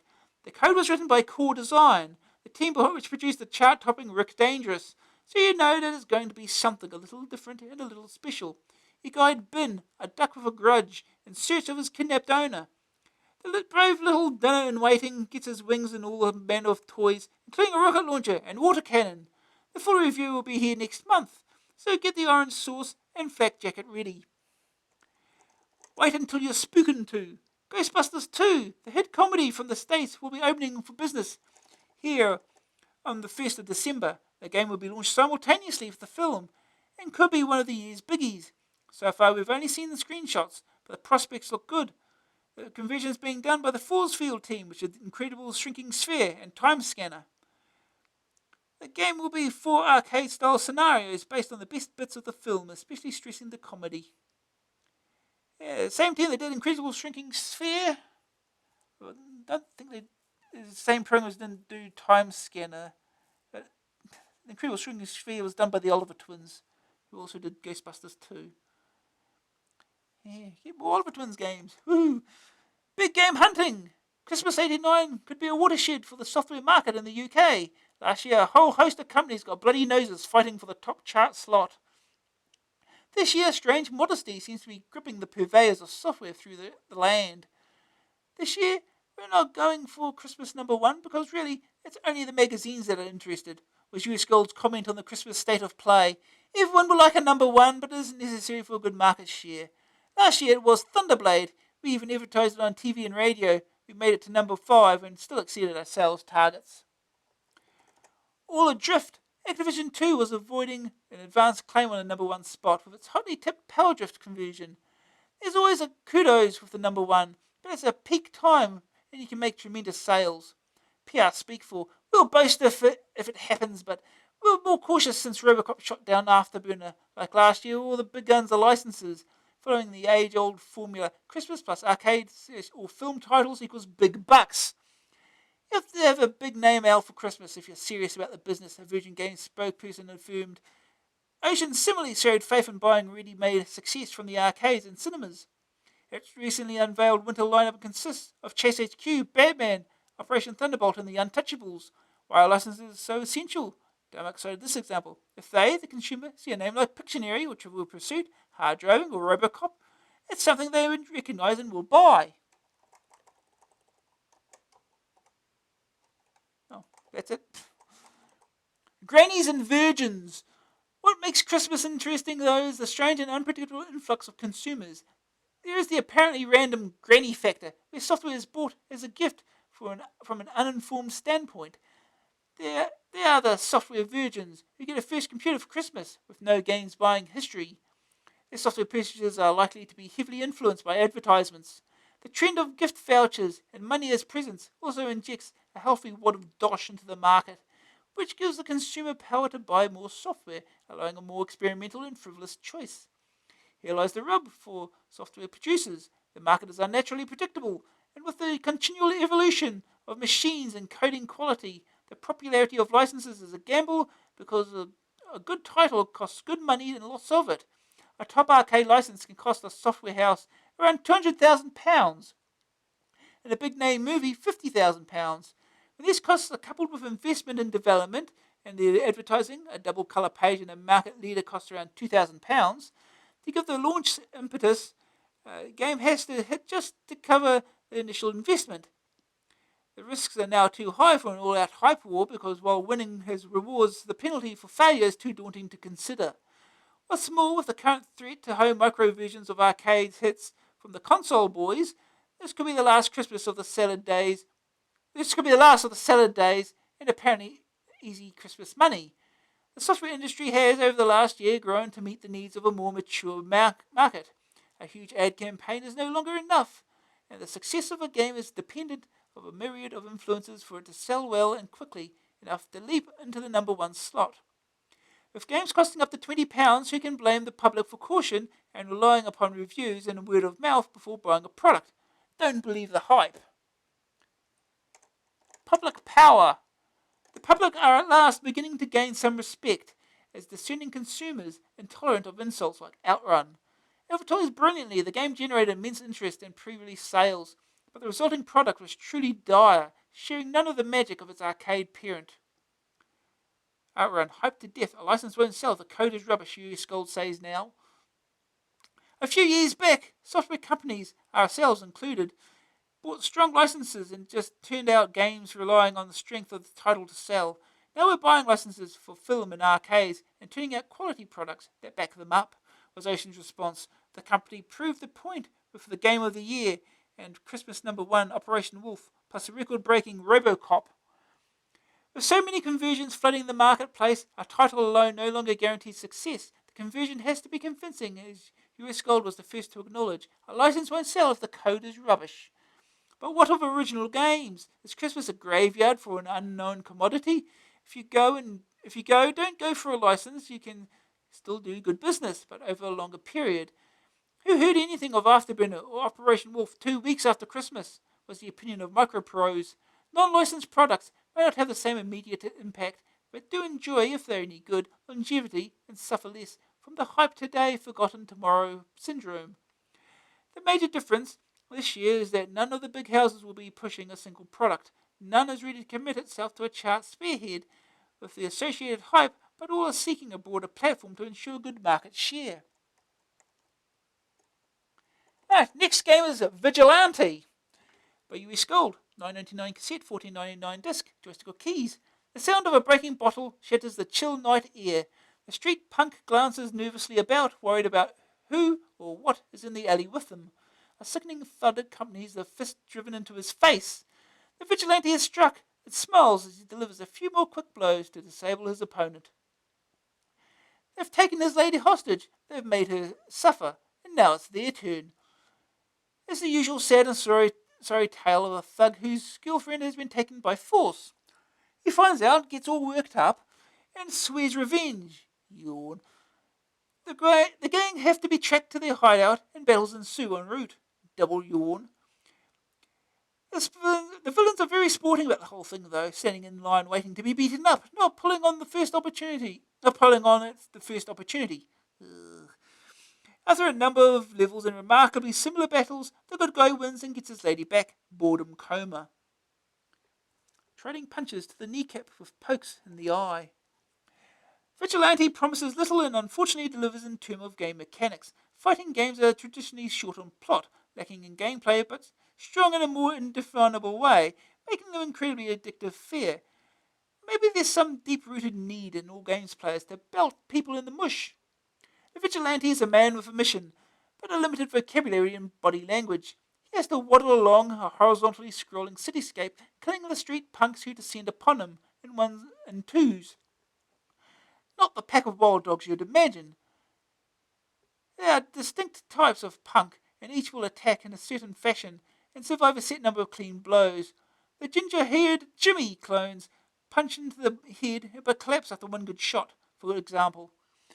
The fighting is static. They simply stand there and trade blows until someone falls down. You can't duck without taking vast numbers of knees to the nose, and you are unable to spring about and attack on the sly from the back. The only choice in which kick punch do you want to use next? The vigilante calls the shots because the evil barkers just stand there while some show-off puts his foot in their face. The game is made difficult in two notable respects. Firstly, there is a time limit which, while not tight, still forces you to push forward and gain ground wherever possible. Secondly, because of the mad gunman who sporadically pops into play and shoots more than his mouth off. Other than these two forces, you can and should do well and quickly finish the game. Vigilante himself has a very noticeable resemblance to the target renegade bod, but without the twin brother. The sprites are large, blocky, and on the whole don't move that well. There are exceptions, especially with the leader of the level 2 gang. He does a really neat backflip. But the surprising thing is that he's over 8 feet tall. There should be nothing to drag you back to Vigilante once you've played. The graphics hard to see on a colour screen, all but invisible in green. The game is unoriginal and tedious, the music just managing to be mediocre. Yet Vigilante manages by some miracle to have that addictive quality only the ropiest of games possess. With Vigilante, it's the idea, the knowledge, not that only you can win, but you should win, that drags you back time and time again. First day target score, finish the game. Oh boy. Second opinion, too easy by far. A game needs to test you, not relax you. I finished it the first time I played and answered the telephone in the middle of the game. There's nothing wrong with Vigilante, but nothing right either. Like a Chinese meal, play this game now and 20 minutes later you want to have another one. Green screen, some scenes are invisible. The verdict, graphics, 30%. They're there, and they all work. Just. Sonics, 30%, average sound effects. Graph factor, 82%. It's so easy to play, you'll be hooked immediately. Staying power, 22%. It's so easy, you'll finish it in no time. A rating, 63%. The game you'll go for when you feel mean and want to make someone else suffer. Okay.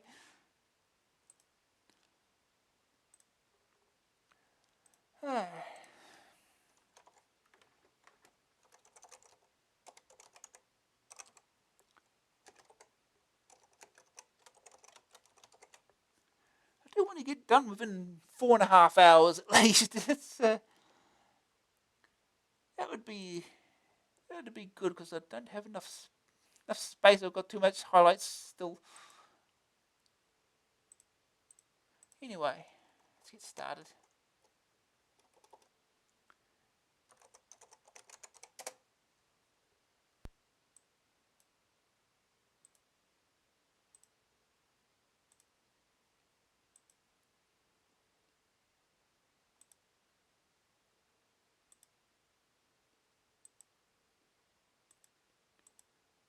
Hi.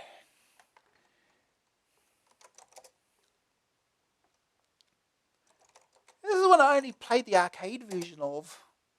So never really played any other version. Vigilante, IRM Corporation, US Gold, copyright 1989, IRM Corp, license from IRM Corp, all rights reserved, programmed by Emerald Software Limited. At least it's not Tiertex.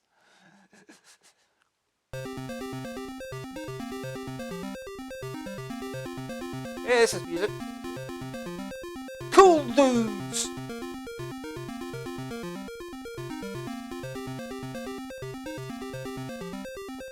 This is about...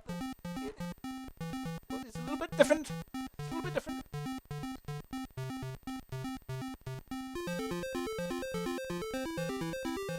Yeah, listen to music. Start. The police cannot stop the street gangs as a vigilante. Okay? The sinners have taken Madonna hostage. Take the power into your own hands. Boom, boom, boom. Stage 1 ready. Let's go. Here we go. Ooh. Sit there and stick your leg out. Okay.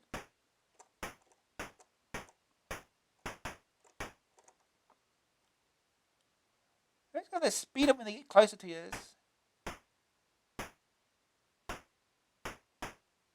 Just hold the button, you'll be fine.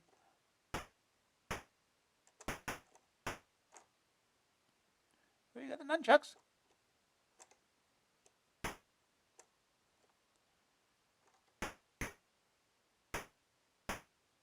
Sweep kick, this is better.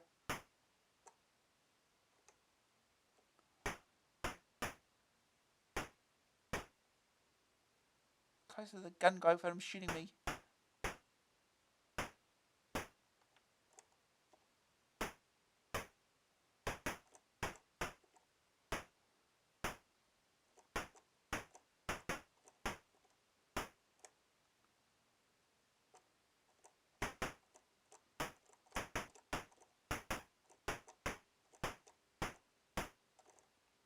Okay, so that worked. Oh god, he shot me.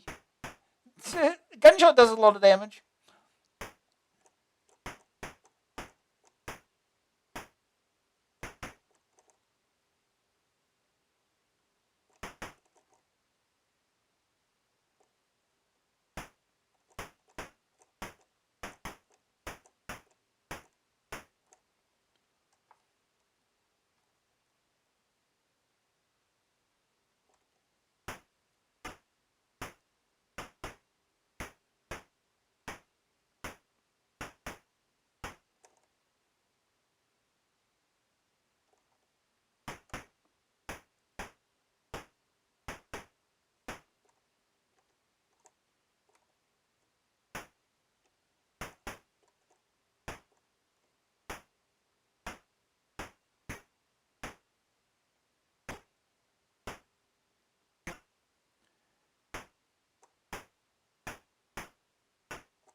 Yep.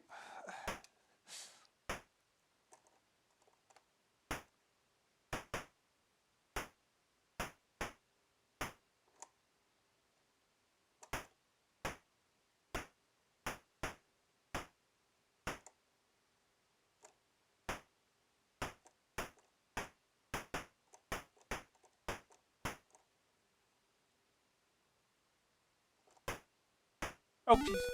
We died.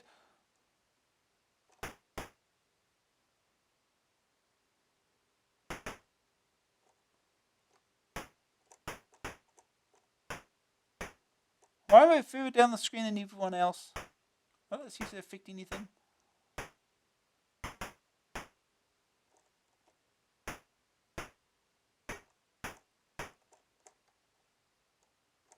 Okay. He's a dude. He's tall. Ow, ow. Oh, I thought he hit me. Okay. Oh, yes, he is walking to this. It's your own fault.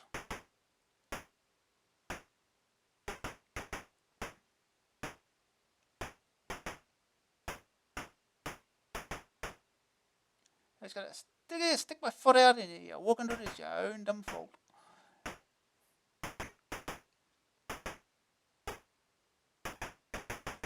Just like the arcade's got a stupid high score that you're never going to beat.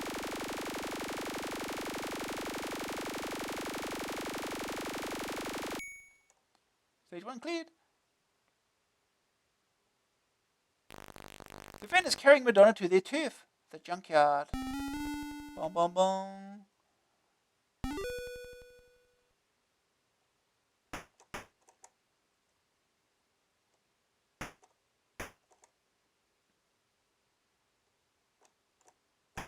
Oh, jeez.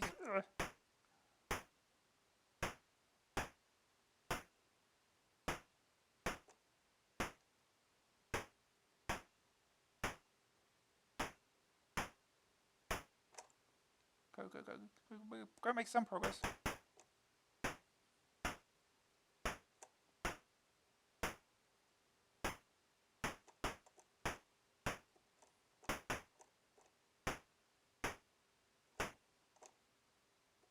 Get off me, get off me.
I need jump kicks too, come on.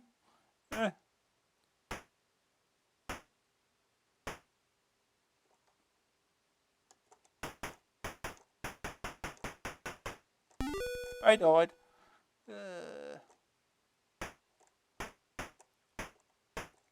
I guess the trick is don't do shit.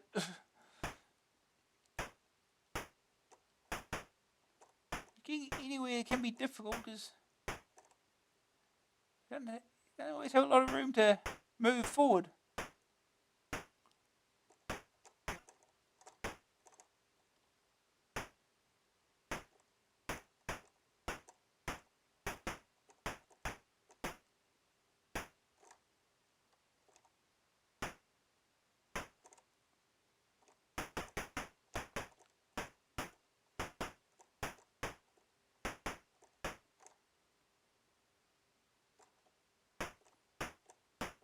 Almost there, I think. I don't know.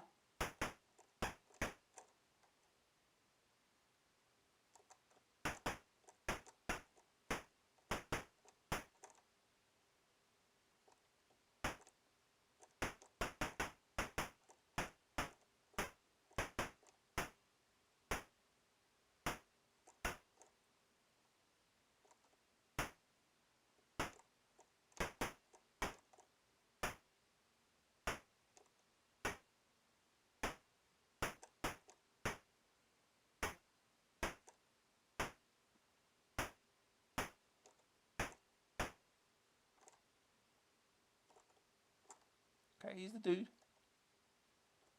Here he is. Backflip. Oh, look him go.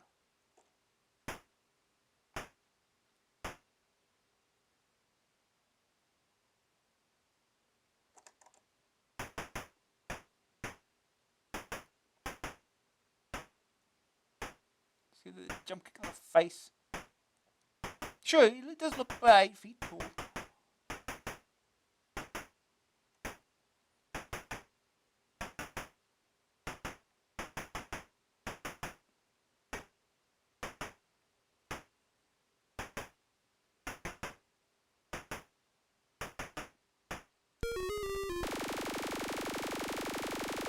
Not my last life though, unfortunately. Don't know if I'll be finishing it. I don't think I'm patient enough. The van is heading for the bridge. Her time is running out.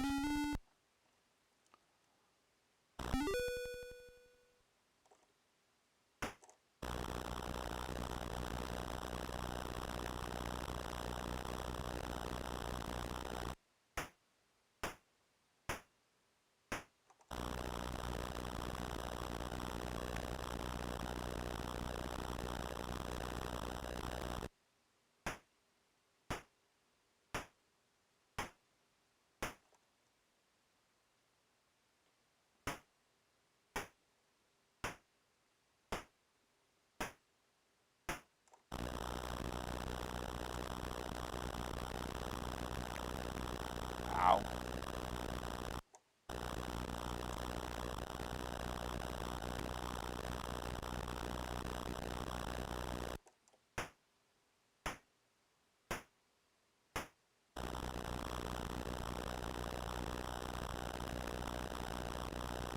These robots aren't not very fast, are they?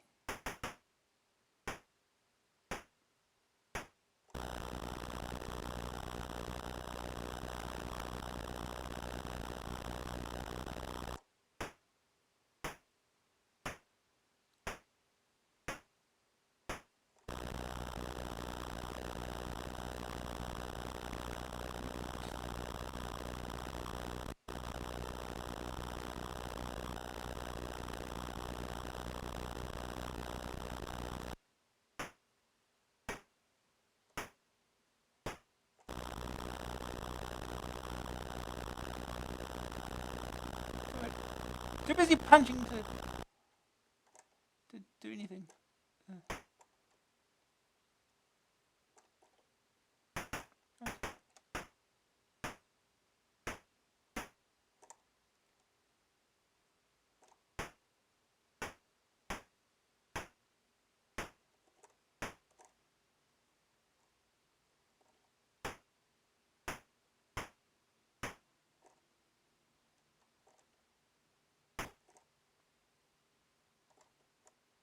This boss.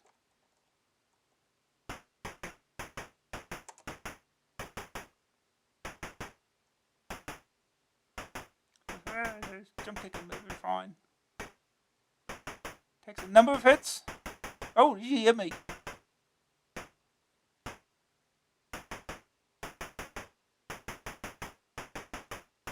Oh god, he hit me. It's stuck. It's much better. Oh no, he still hit me. Oh, he did. Game over. You can continue? No. No continues.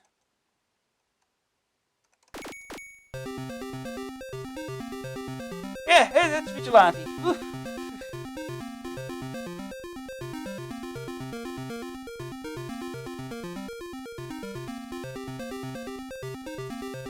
You just gotta tank the damage. Hope you don't die or something against that boss or whatever.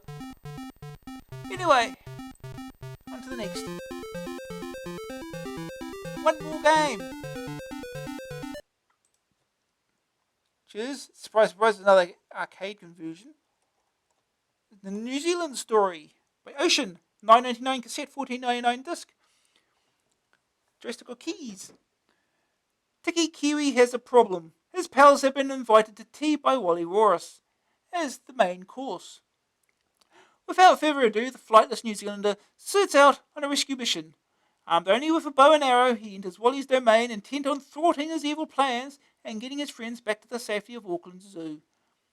Wally Walrus has his caverns well guarded, however, with his cronies ranging from boomerang-wielding aborigines to blood-sucking bats. Aborigines? Really? So Tiggy sets off jumping onto platforms over walls and generally threatening the opposition. He reaches the cage, opens it, and the first Kiwi is free. Only 19 more to go. The New Zealand story is an immensely playable platform game, having that undefined quality that keeps you coming back for more. The action is fast and furious, each level having a time limit which counts down to the appearance of an invincible dragon, so there's no time to hang around.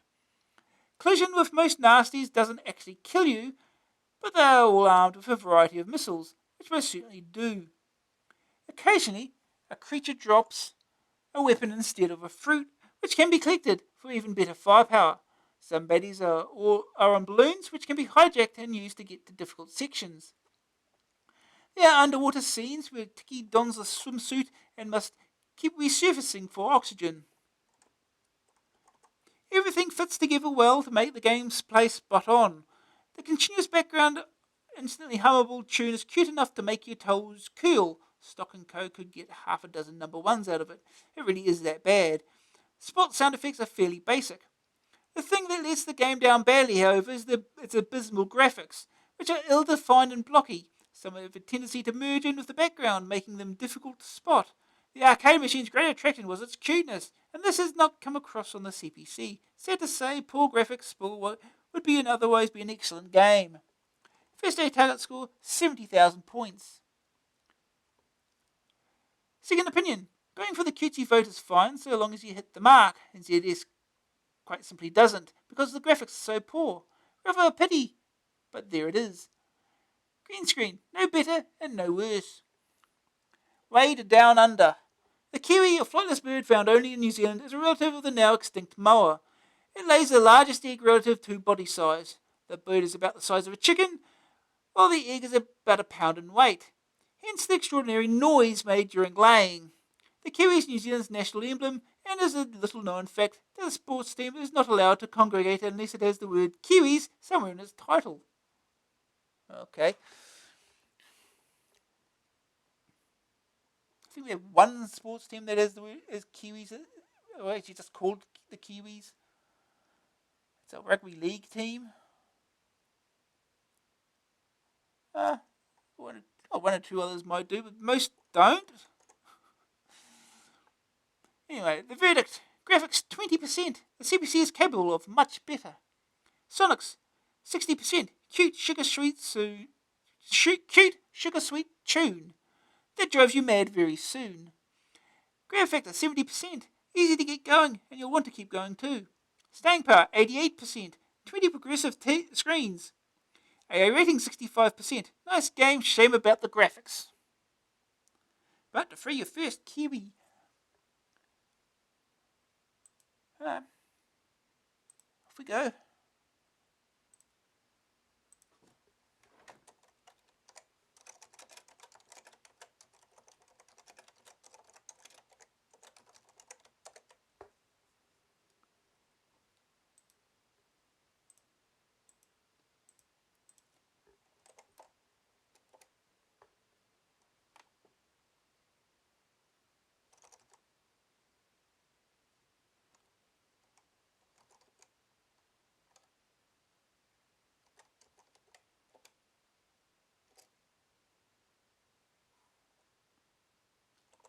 I don't remember.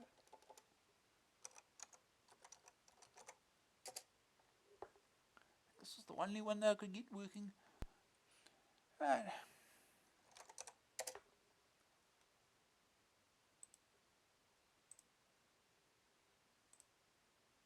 It's a lot of files.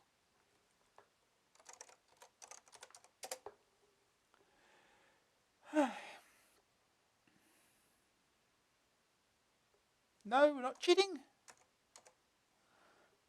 The New Zealand story. North Island and South Island. Yeah, this is what they're called. Help! Converted by choice. New Zealand story. Coded by choice. Programmed by G. River Up. Copyright 1989. Taito America Corp. All rights reserved. 399 Ocean Software. Music on. Keys. Redefine. Fire. Up, down. Did that wrong. Fire. Up, down. Right, left. Okay. Here we go.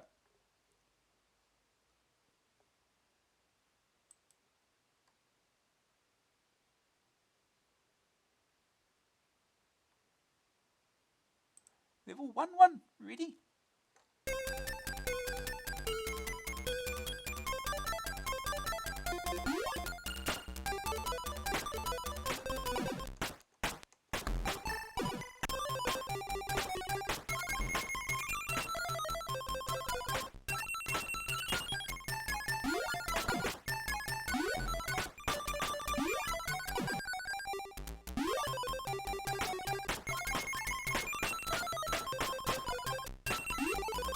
Hurry up! That was quick.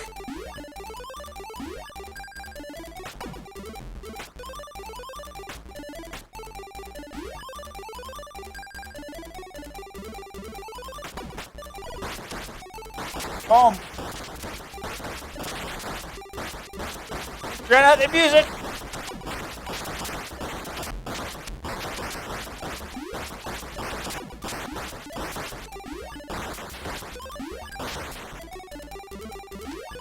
Here he comes.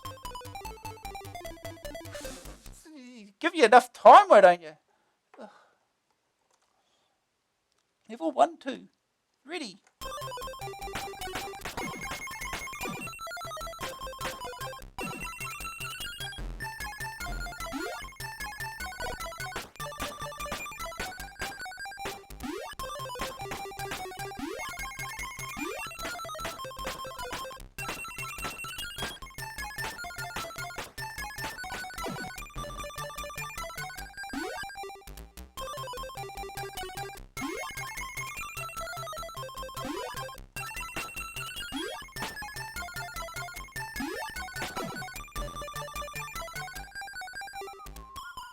Oh, pff. Yeah, you're supposed to avoid that. That's perfectly fine.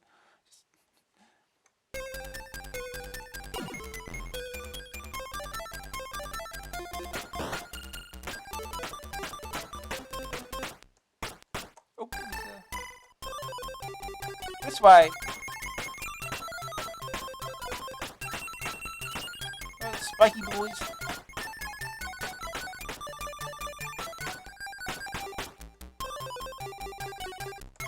Down.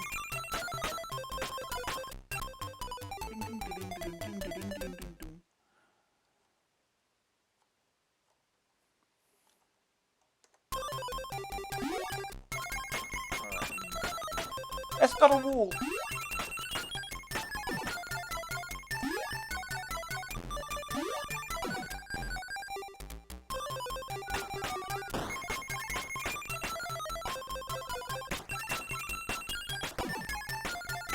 Bomb! Oh,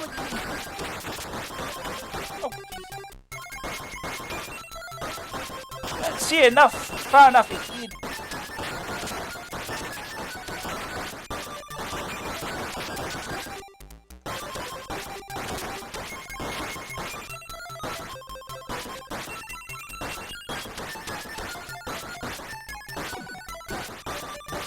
This way. Follow the arrows. Big empty spaces.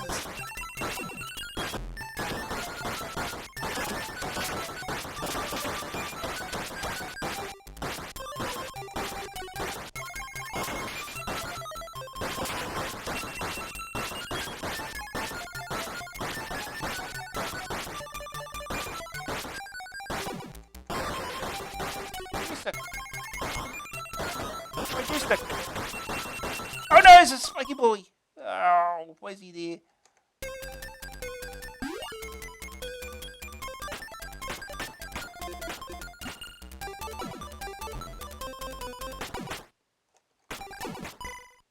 Let's go.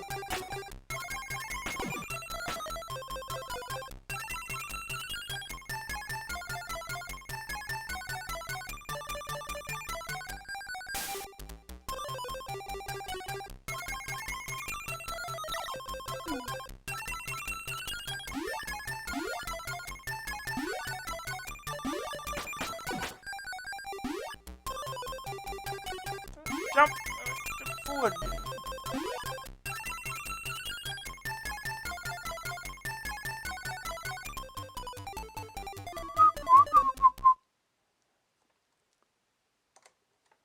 Right. 1-4. I've not seen what the boss is like. This is about as far as I got. Bomb already.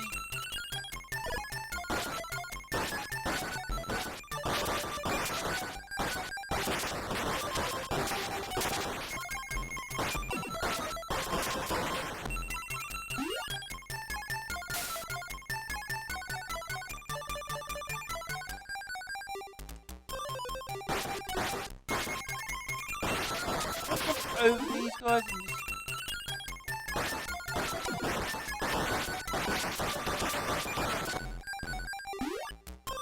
Yeah, not sure that was worth it. Let's go swimming. Oh jeez, he does not move very fast in the water.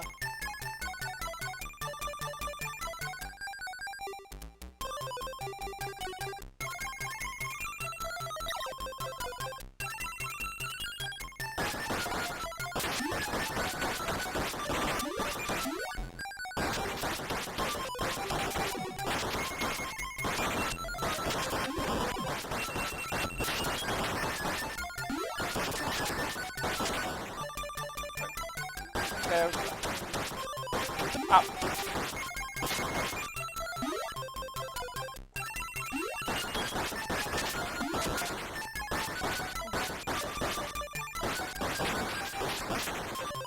Oh yes, those things. But they just keep their distance.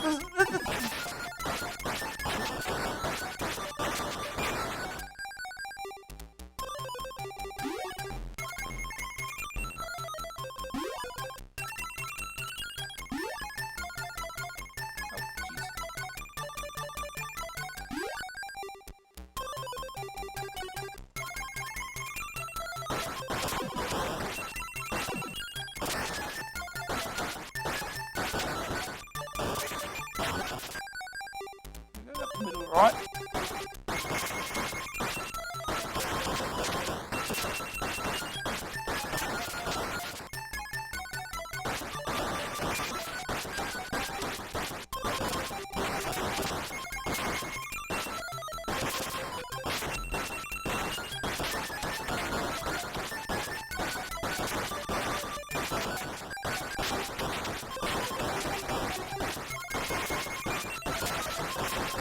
Throw bombs!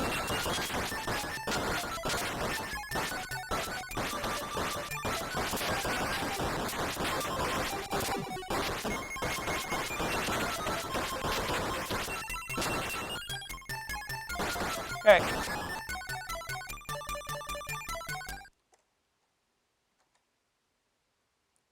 Gotta load in the boss. Oh jeez! He looks shocked.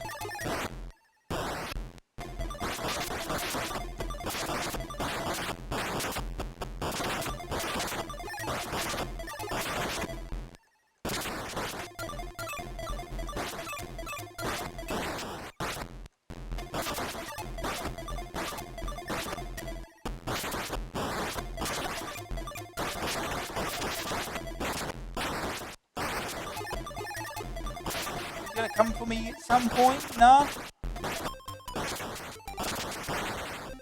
Okay, it's not how that works, but okay.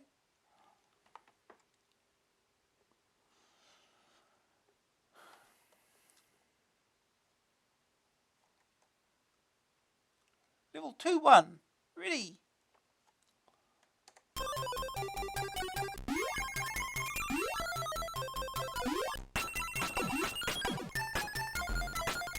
Ooh, laser gun! Yeah, yeah. Oh, go through. Okay, whatever, let's move through there.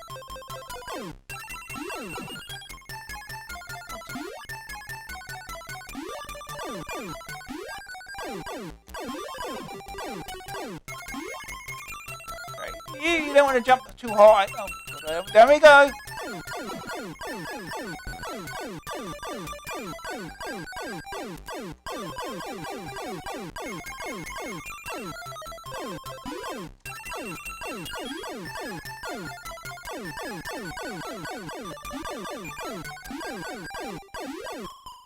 yeah, like I said, don't want to jump too high.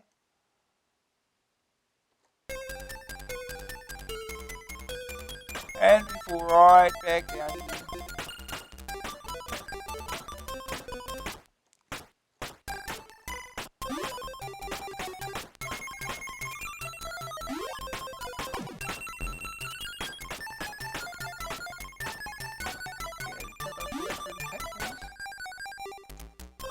Fire, fire, fire. Come on. Shoot, shoot, shoot, shoot, shoot.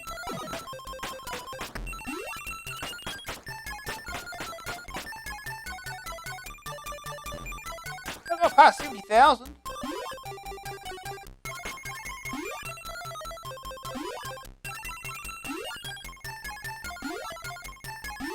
There's absolutely nothing. Oh, there's one of these guys.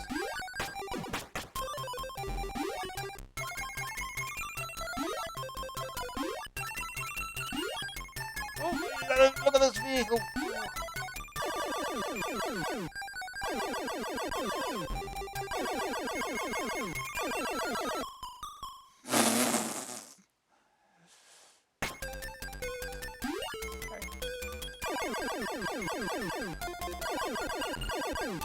Up, up, thank you.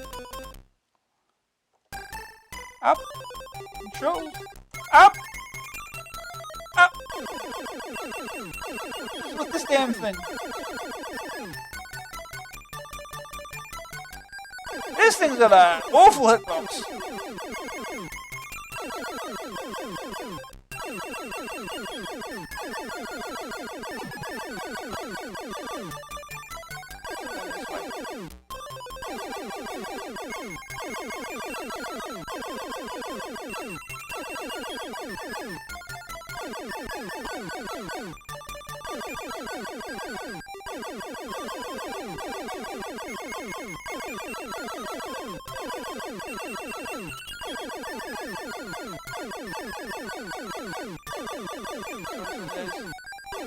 Oh, God, everyone can get in here.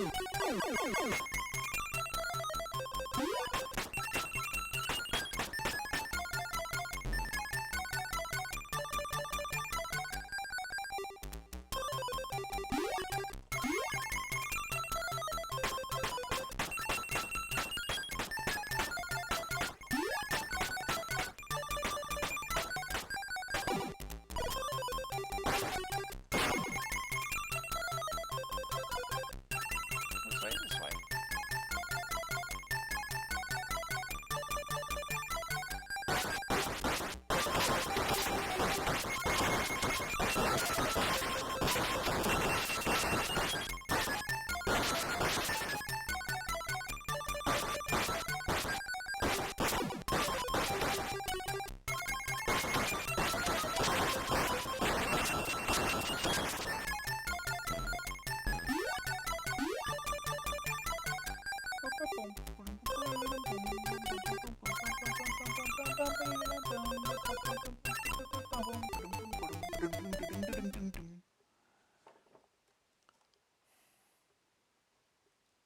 Level 2-2.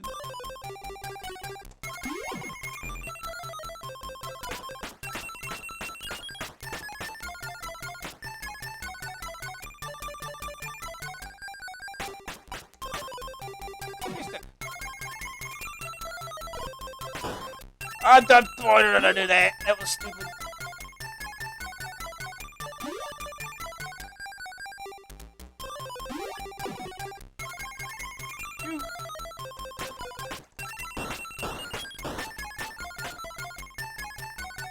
Good hitbox. Oh no, I got the joystick. That's it. Oh no, I can't move forward. There we go. Yeah, collision detection needs some work.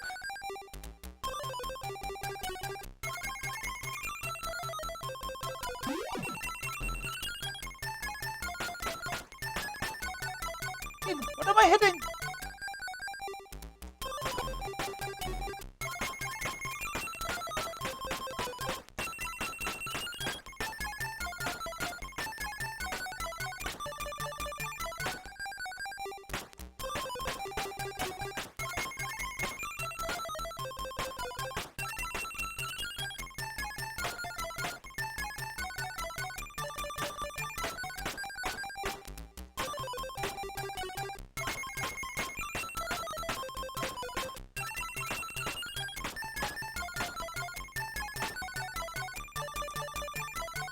Let's just go down.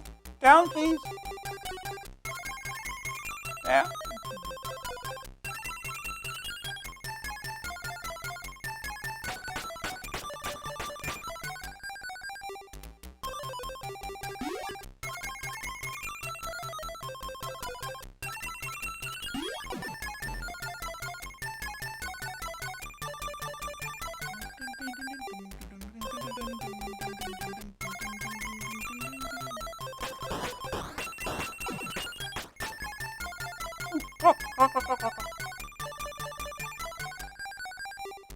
Ah, not gonna get it.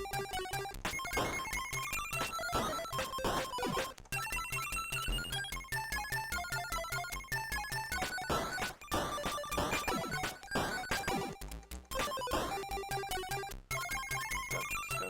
Oh, spikes! Watch out for the spikes.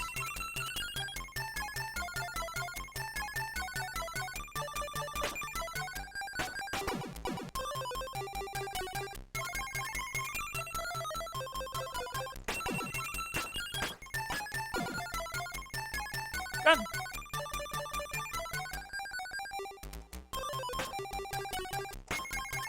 Never mind. Never mind.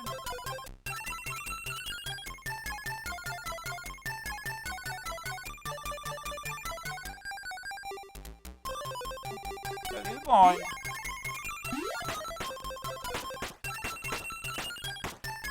Oh jeez, it's in the thing around.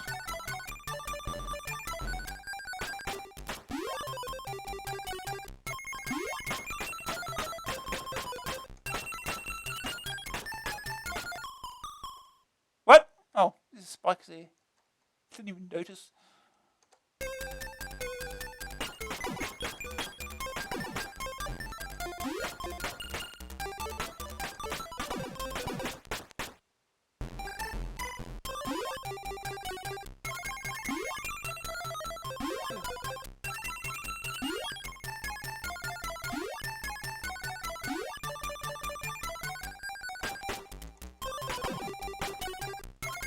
Oh! Spikes, I didn't see that at the time.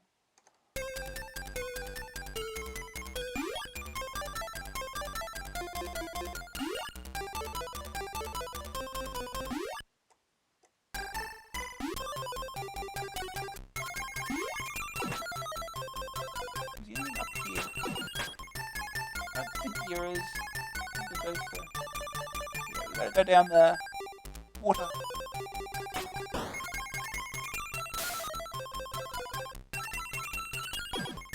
Really slow swimming.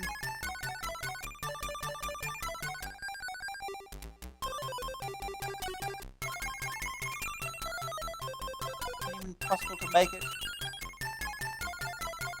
Maybe. Or not.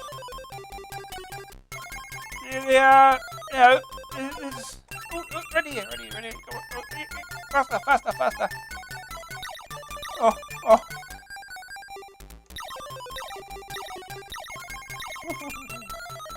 It's very tight, that is. Very tight.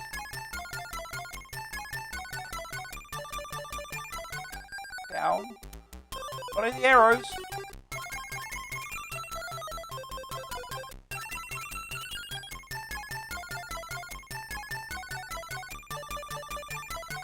Through that gap.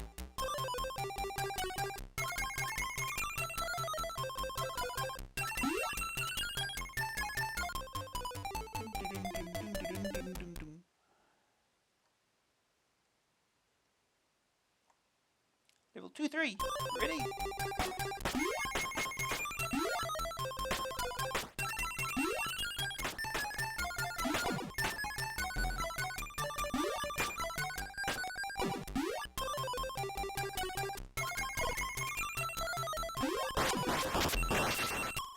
Oh, there's another one. 3 of them came out. I did not expect that. Oh yeah, that's the New Zealand story. It's a little rough at times. Collision detection needs work. Anyway.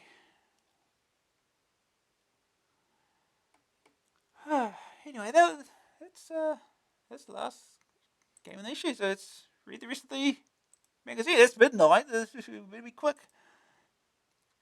Let's quickly go through the rest of the magazine. It's the Balrog. What's this? No pilgrim? That's no, for he has fled. As would we all. In. It's true, the pilgrim has departed forever, but his place is Balrog, a new and fearless adventurer who will tread where no others dare. Level 9 to drop the 8 bits. Level 9, author of over 15 top-selling adventures since its inception in 1981, has announced that its latest release, Scapegoat, is to be its last. Designer Pete Austin explains the decision of the company responsible for such classics as Red Moon, Return to Eden, and Gnome Ranger to quit the 8-bit scene. People have been declaring the death of the adventure market for years, so Scapegoat is an appropriate final release. Level 9 has in fact developed a new 16-bit only development system and will not produce any more Amstrad games as the 16-bit machines sell more games.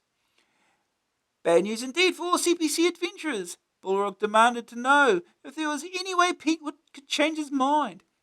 Only your Scapegoat sells more than we expect. Apparently, the 8-bit conversions of Lancelot and Ingrid's Back have sold poorly compared to the Amiga and ST versions. Level 9's new 16-bit only system will be much more arcade orientated, with joystick and mouse control. Balrog is glad to not be in their shoes at the PC show. Avon out soon. Software house Topologica will very soon be releasing its new game Avon to hordes of eager CPC owners. Described as a Shakespearean tragedy of our time, Avon could perhaps be called the Bard's Tale. Disc-based with online help, it will, as with all Topologica's game, have no examine command. The Pilgrim complained regularly about the submission, but Balrog will give you his own judgment next month. Hint book sale. Following last month's story on Infocom titles, Castle Computers got straight on the phone to say that not only is it the sole remaining supply of Infocom games for the CPC, it has managed to get a hold of loads of Infocom hint books. These are Whisperer, Deadline, Witness, Sea Stalker, Lurking Horror, Stationfall, Starcross, Spellbreaker, Planetfall, Cutthroat, Suspended, Ballyhoo, Moonmist, Enchanter, Plundered Hearts, Beyond Zork, Infidel, and Hitchhiker's Guide to the Galaxy, Sorcerer, Mind Fervor, Voyaging Suspect, Zork 3, Bureaucracy, Highroad Hijinks. Items marked star are double packs. Normal retail price for these books is £6.99, but while stocks last, Castle Computers is offering them at £3.99 each. Another adventure creator. Good news for you adventure writers out there. Another adventure writer has been released for the CPC. It's called Adlan, and is produced by Graduate Software, the guys who put CPM on ROM. Adlan's specs certainly sound very impressive, being ROM-based with adventures available on cassette and disc format. The disc format using graphics which load from disc and can be drawn in any art package. At the moment, other details such as price are uncertain, but Adlan should be out soon. This means that the CPC now has more commercial adventure creators than any other machine. GAC, Quill, Paul, Genesis, and now Adlan. Stand by for a full review of all the creators soon.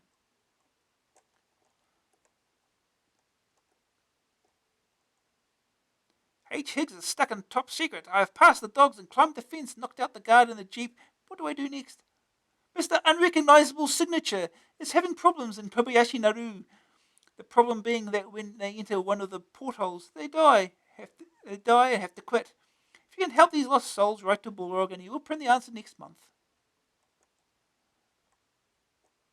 The Unknown Treasure. Oh, we've got an adventure game review that we don't cover. Anyway, The Unknown Treasure, 199 cassette, by David Gibbon. As well as all the professional adventures released on the CPC, Balrog will, where possible, be reviewing smaller companies' games. Most of these games are produced on GAC. Some are actually much more enjoyable and cheaper than their commercial counterparts. So yeah, we'll just go straight to the rating.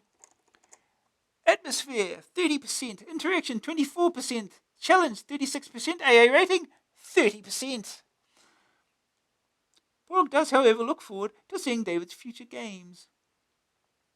Just for laughs, thanks to Howard Swains again for the selection of amusing retorts from adventures. Anyone else out there had encounters which tickle their funny bones, then send them in. Big Sleaze kissed the secretary. Enchanter, cast Kulcad on anything slightly magical. Give something to the adventurer After he has said, "Hello, sailor, steady on, Ed." Station 4, try firing the gun at Floyd. Look behind the tumble dryer.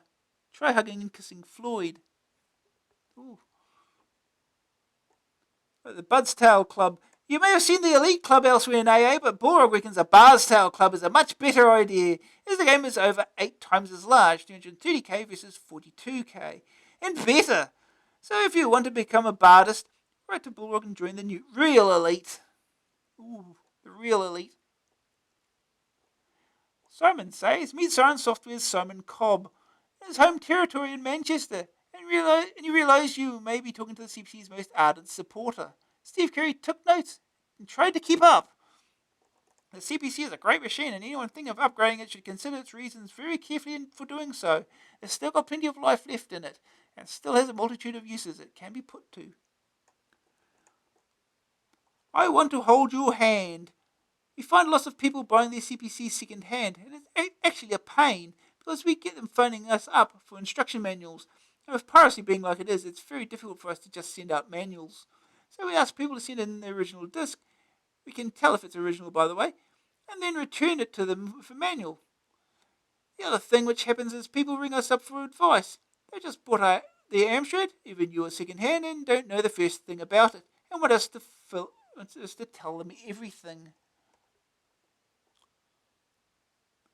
Driving rain. We get our disc drive mechanisms from Japan, and have the cases made by a sheet metal company in Oldham. Put on a voltage regulator, add the cable and slide on the casing.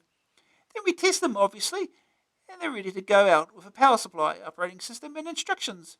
You see one stripped, you realise there's just so little that can go wrong with it. Last year we started building up the advertising in November, and it was moving nice and steadily at first.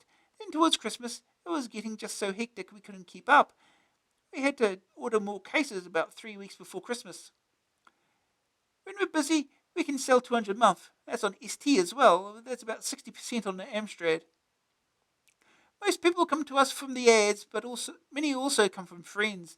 We get a surprising number from abroad, probably more than UK orders, especially France, but also from other countries, loads to Australia, for instance. We've even had orders from Iceland and Japan, of all places. First edition, a picture, so they say, is worth 1,000 words. Adam Peters continues his guide to DIY publishing on the CPC with the art of illustration. Create and win. If you've been following the first edition series, you'll know that we've arranged with Mentality, the printer people, to give away the £750 24-pin MT222 printer. Question 3. Which of the following is a well-known desktop publishing package for the CPC? A. Industrial Flocculation Plant Simulator. B. Stop Press. C. Battle Ninjas from Planet Zog.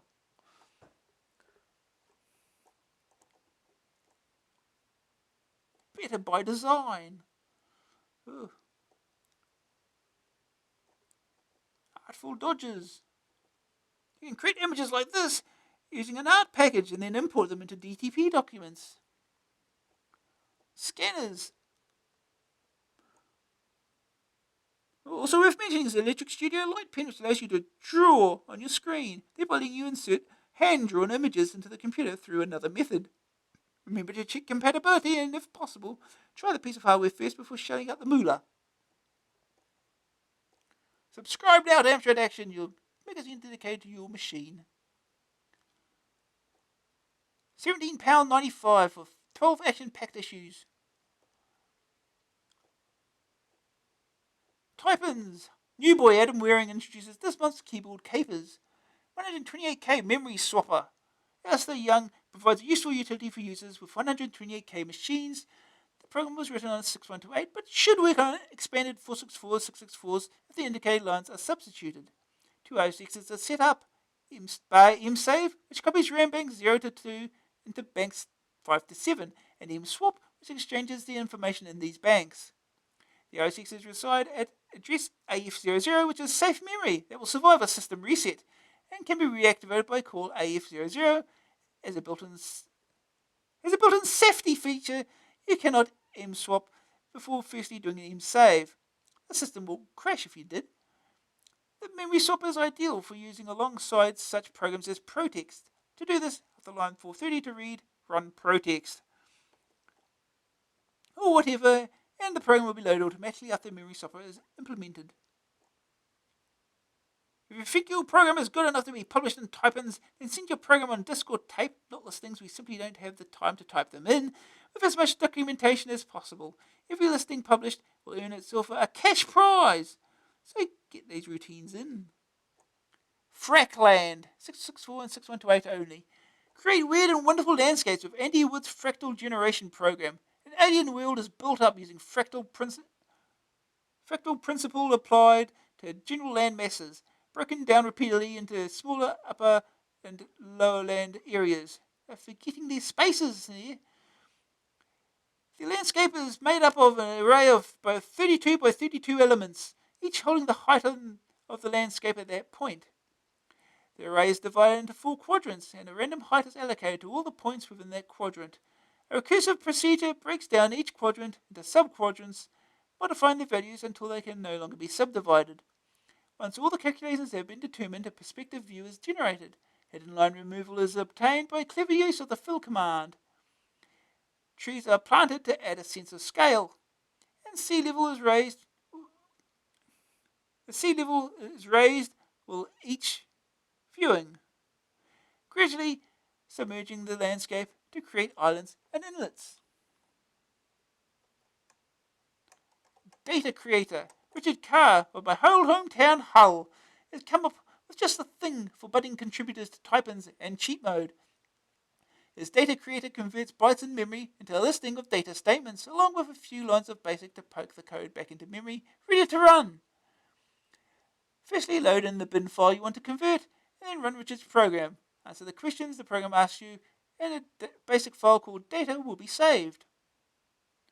Supercat Peter Dalton of Scunthorpe has come to the rescue of Len Phillips, who wanted a routine to be able to catalogue files with more than 8 characters in the file name, AA43. Peter's program allows 35 character descriptions to be stored in a disk file header.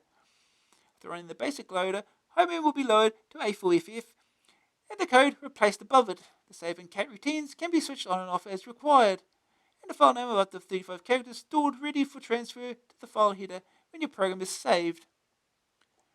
Boggle. This mind-boggling geometric delight comes once again from Andy Wood of Sheffield. Despite being only a few lines long, it produces an endless variety of animated patterns on screen. 464 owners should omit line 14 from the listing. Fireworks. We received quite a few firework display routines in response to C. Russell's request in forum AA48. Rob Munden of Portsmouth suggested pouring a glass of water down the back of the monitor should do the trick. Perhaps Johnny Chan of Studley is a less dangerous solution. Screen effect. Manchester-based David Hall has been poking around with his video chip lady and come up with these 2 shorties. Try them. DIR print. Belgian reader Ivan Fontaine of Ugri has sent us this rather useful disk catalogue program. Instead of unreadable scribble on the label of the contents of your disk, Ivan's program prints out a miniature list of all the files, which can be glued onto the disk as a permanent reminder, and more excuses for lost files. DIR print version 42. Deluxe! Cheat mode. Here comes Trenton Webb with another clutch of your cheating tactics. Name's Wong, Mike Wong, licensed to poke. That's just what he's done with Domark's Bond Epic, licensed to kill. You get everything from immortality to infinite energy depending on the stage. Disc.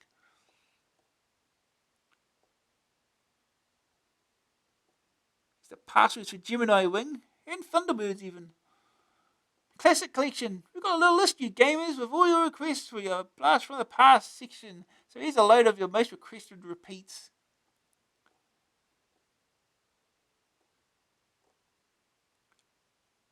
Dan Dare, Pilot of the Future, the greatest of all space heroes, who gets a head start with this poke from yesteryear.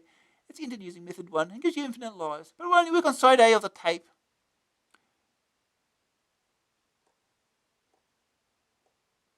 If your fave rave keeps sending you to the grave, why not drop us a line and demand a good poking? Right to, I want a good poking. Hey. Okay. The Elite Club. Where's the Elite Club? Can't wait for the Buzztail Club. That's going to be fun. if it happens. Insider dealing. Last month's Shinobi cover tape demo gets the Phil Howard treatment this month in part 6 of his hacking tutorial. Basic listing disc tray. Rewind your copy tape, run the listing, press play and press any key. Make sure you have a disc in the drive.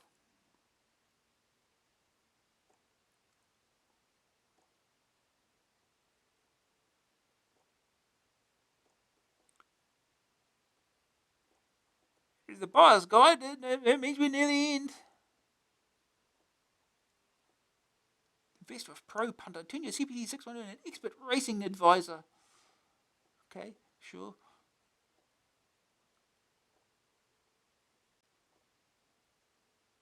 Afterthought. Don't miss out. AA51 is on the streets Thursday, November 9th. If you don't want to be left out in the cold, reserve a copy now. Shock horror. Man in suit seen at PC show. Kerry denies categorically. Those 4th birthday competition entries are flooding in. What a lot we've got. We've created a monster. The AA 4th birthday competition has led to such a massive response that the AA team is going to have to move to Future Publishing's new premises 2 weeks ahead of everyone else, just to find room for all the entries. We've already ordered the skip, but there's a chance we might have to hire another one. It depends on how many more entries we get, so if you haven't sent yours off yet, do it now. Rumours Inc. A foreign correspondent, Boozo McHack, Daily Codswallop, has just returned hot foot from this PC show at Earl's Court with some juicy scandal. A senior spokesperson on the Amstrad stand responded quickly to the rumour that Amstrad was to drop the CPC. Complete bollocks, he quoth wisely. Soon-to-be ex-editor Steve Carey was spotted at the show wearing a suit. Experts remain baffled, and a forensic team is at the scene of the accident now. Soon-to-be editor Rod Lawton spent a quiet evening in his hotel room before the show. He insisted that it was to avoid the glare of publicity before assuming the weighty mantle of editorship. But subsequent investigation revealed he had in fact accidentally locked himself in the loo. Filler comp number 4. Okay, folks, it's caption time. Study the picture below and decide just what James Bond is saying to Felix. First prize is a $5. You can't say we were not generous. First prize of a $5. You can't say we're not generous. Goes to the funniest answer. Only one condition, it's got to be printable. Send your caption to filler comp number 4. Closing date 30th of November. The little darling. The ever so modest Trenton has been hiding a little secret. He has received a letter from an admirer. The lady in question, oh yes, wants to see more pictures of him in the magazine because he thinks he is a gorgeous hunk. Trenton Webb, gorgeous hunk. Stop him, he's reserved himself a copy of AA. Please reserve me a copy of the December issue of Amstrad Action due out on Thursday, 9th of November. If you're under 16, please get your parent or guardian to sign here. The Action offers. Get a t-shirt again. Still got a t-shirt.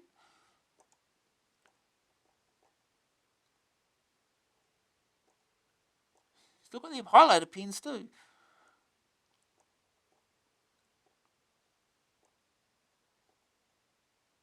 And back issues. Sure they'll be running out of half of them.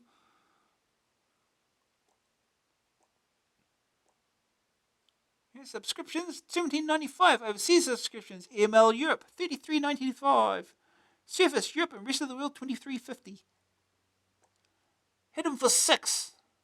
Hypersports, Batman, Rampage, World Series Baseball, Top Gun, Short Circuit, the Hit Squad, Hit Names, Hit Games. All available for Spectrum, Commodore, Amstrad, £2.99 each. A compilation, the Beatle compilations. Winners. Yeah, Thunderblade, LED Storm, Blasteroids, Indiana Jones, Impossible Mission 2. The Champion of Games compilations, the greatest names with the greatest games. Greatest names with the greatest games, together in one mind-blowing compilation so you can see why we've called it Winners. Winners do it from the front. US Gold. Commodore 64, 128, Spectrum 48K, 128K, and Amstrad cassette and disc. Amiga and Atari ST, excluding Temple of Doom. Oh, one less game on the 16 bits. What a shame. And that's the end of the magazine. Yes.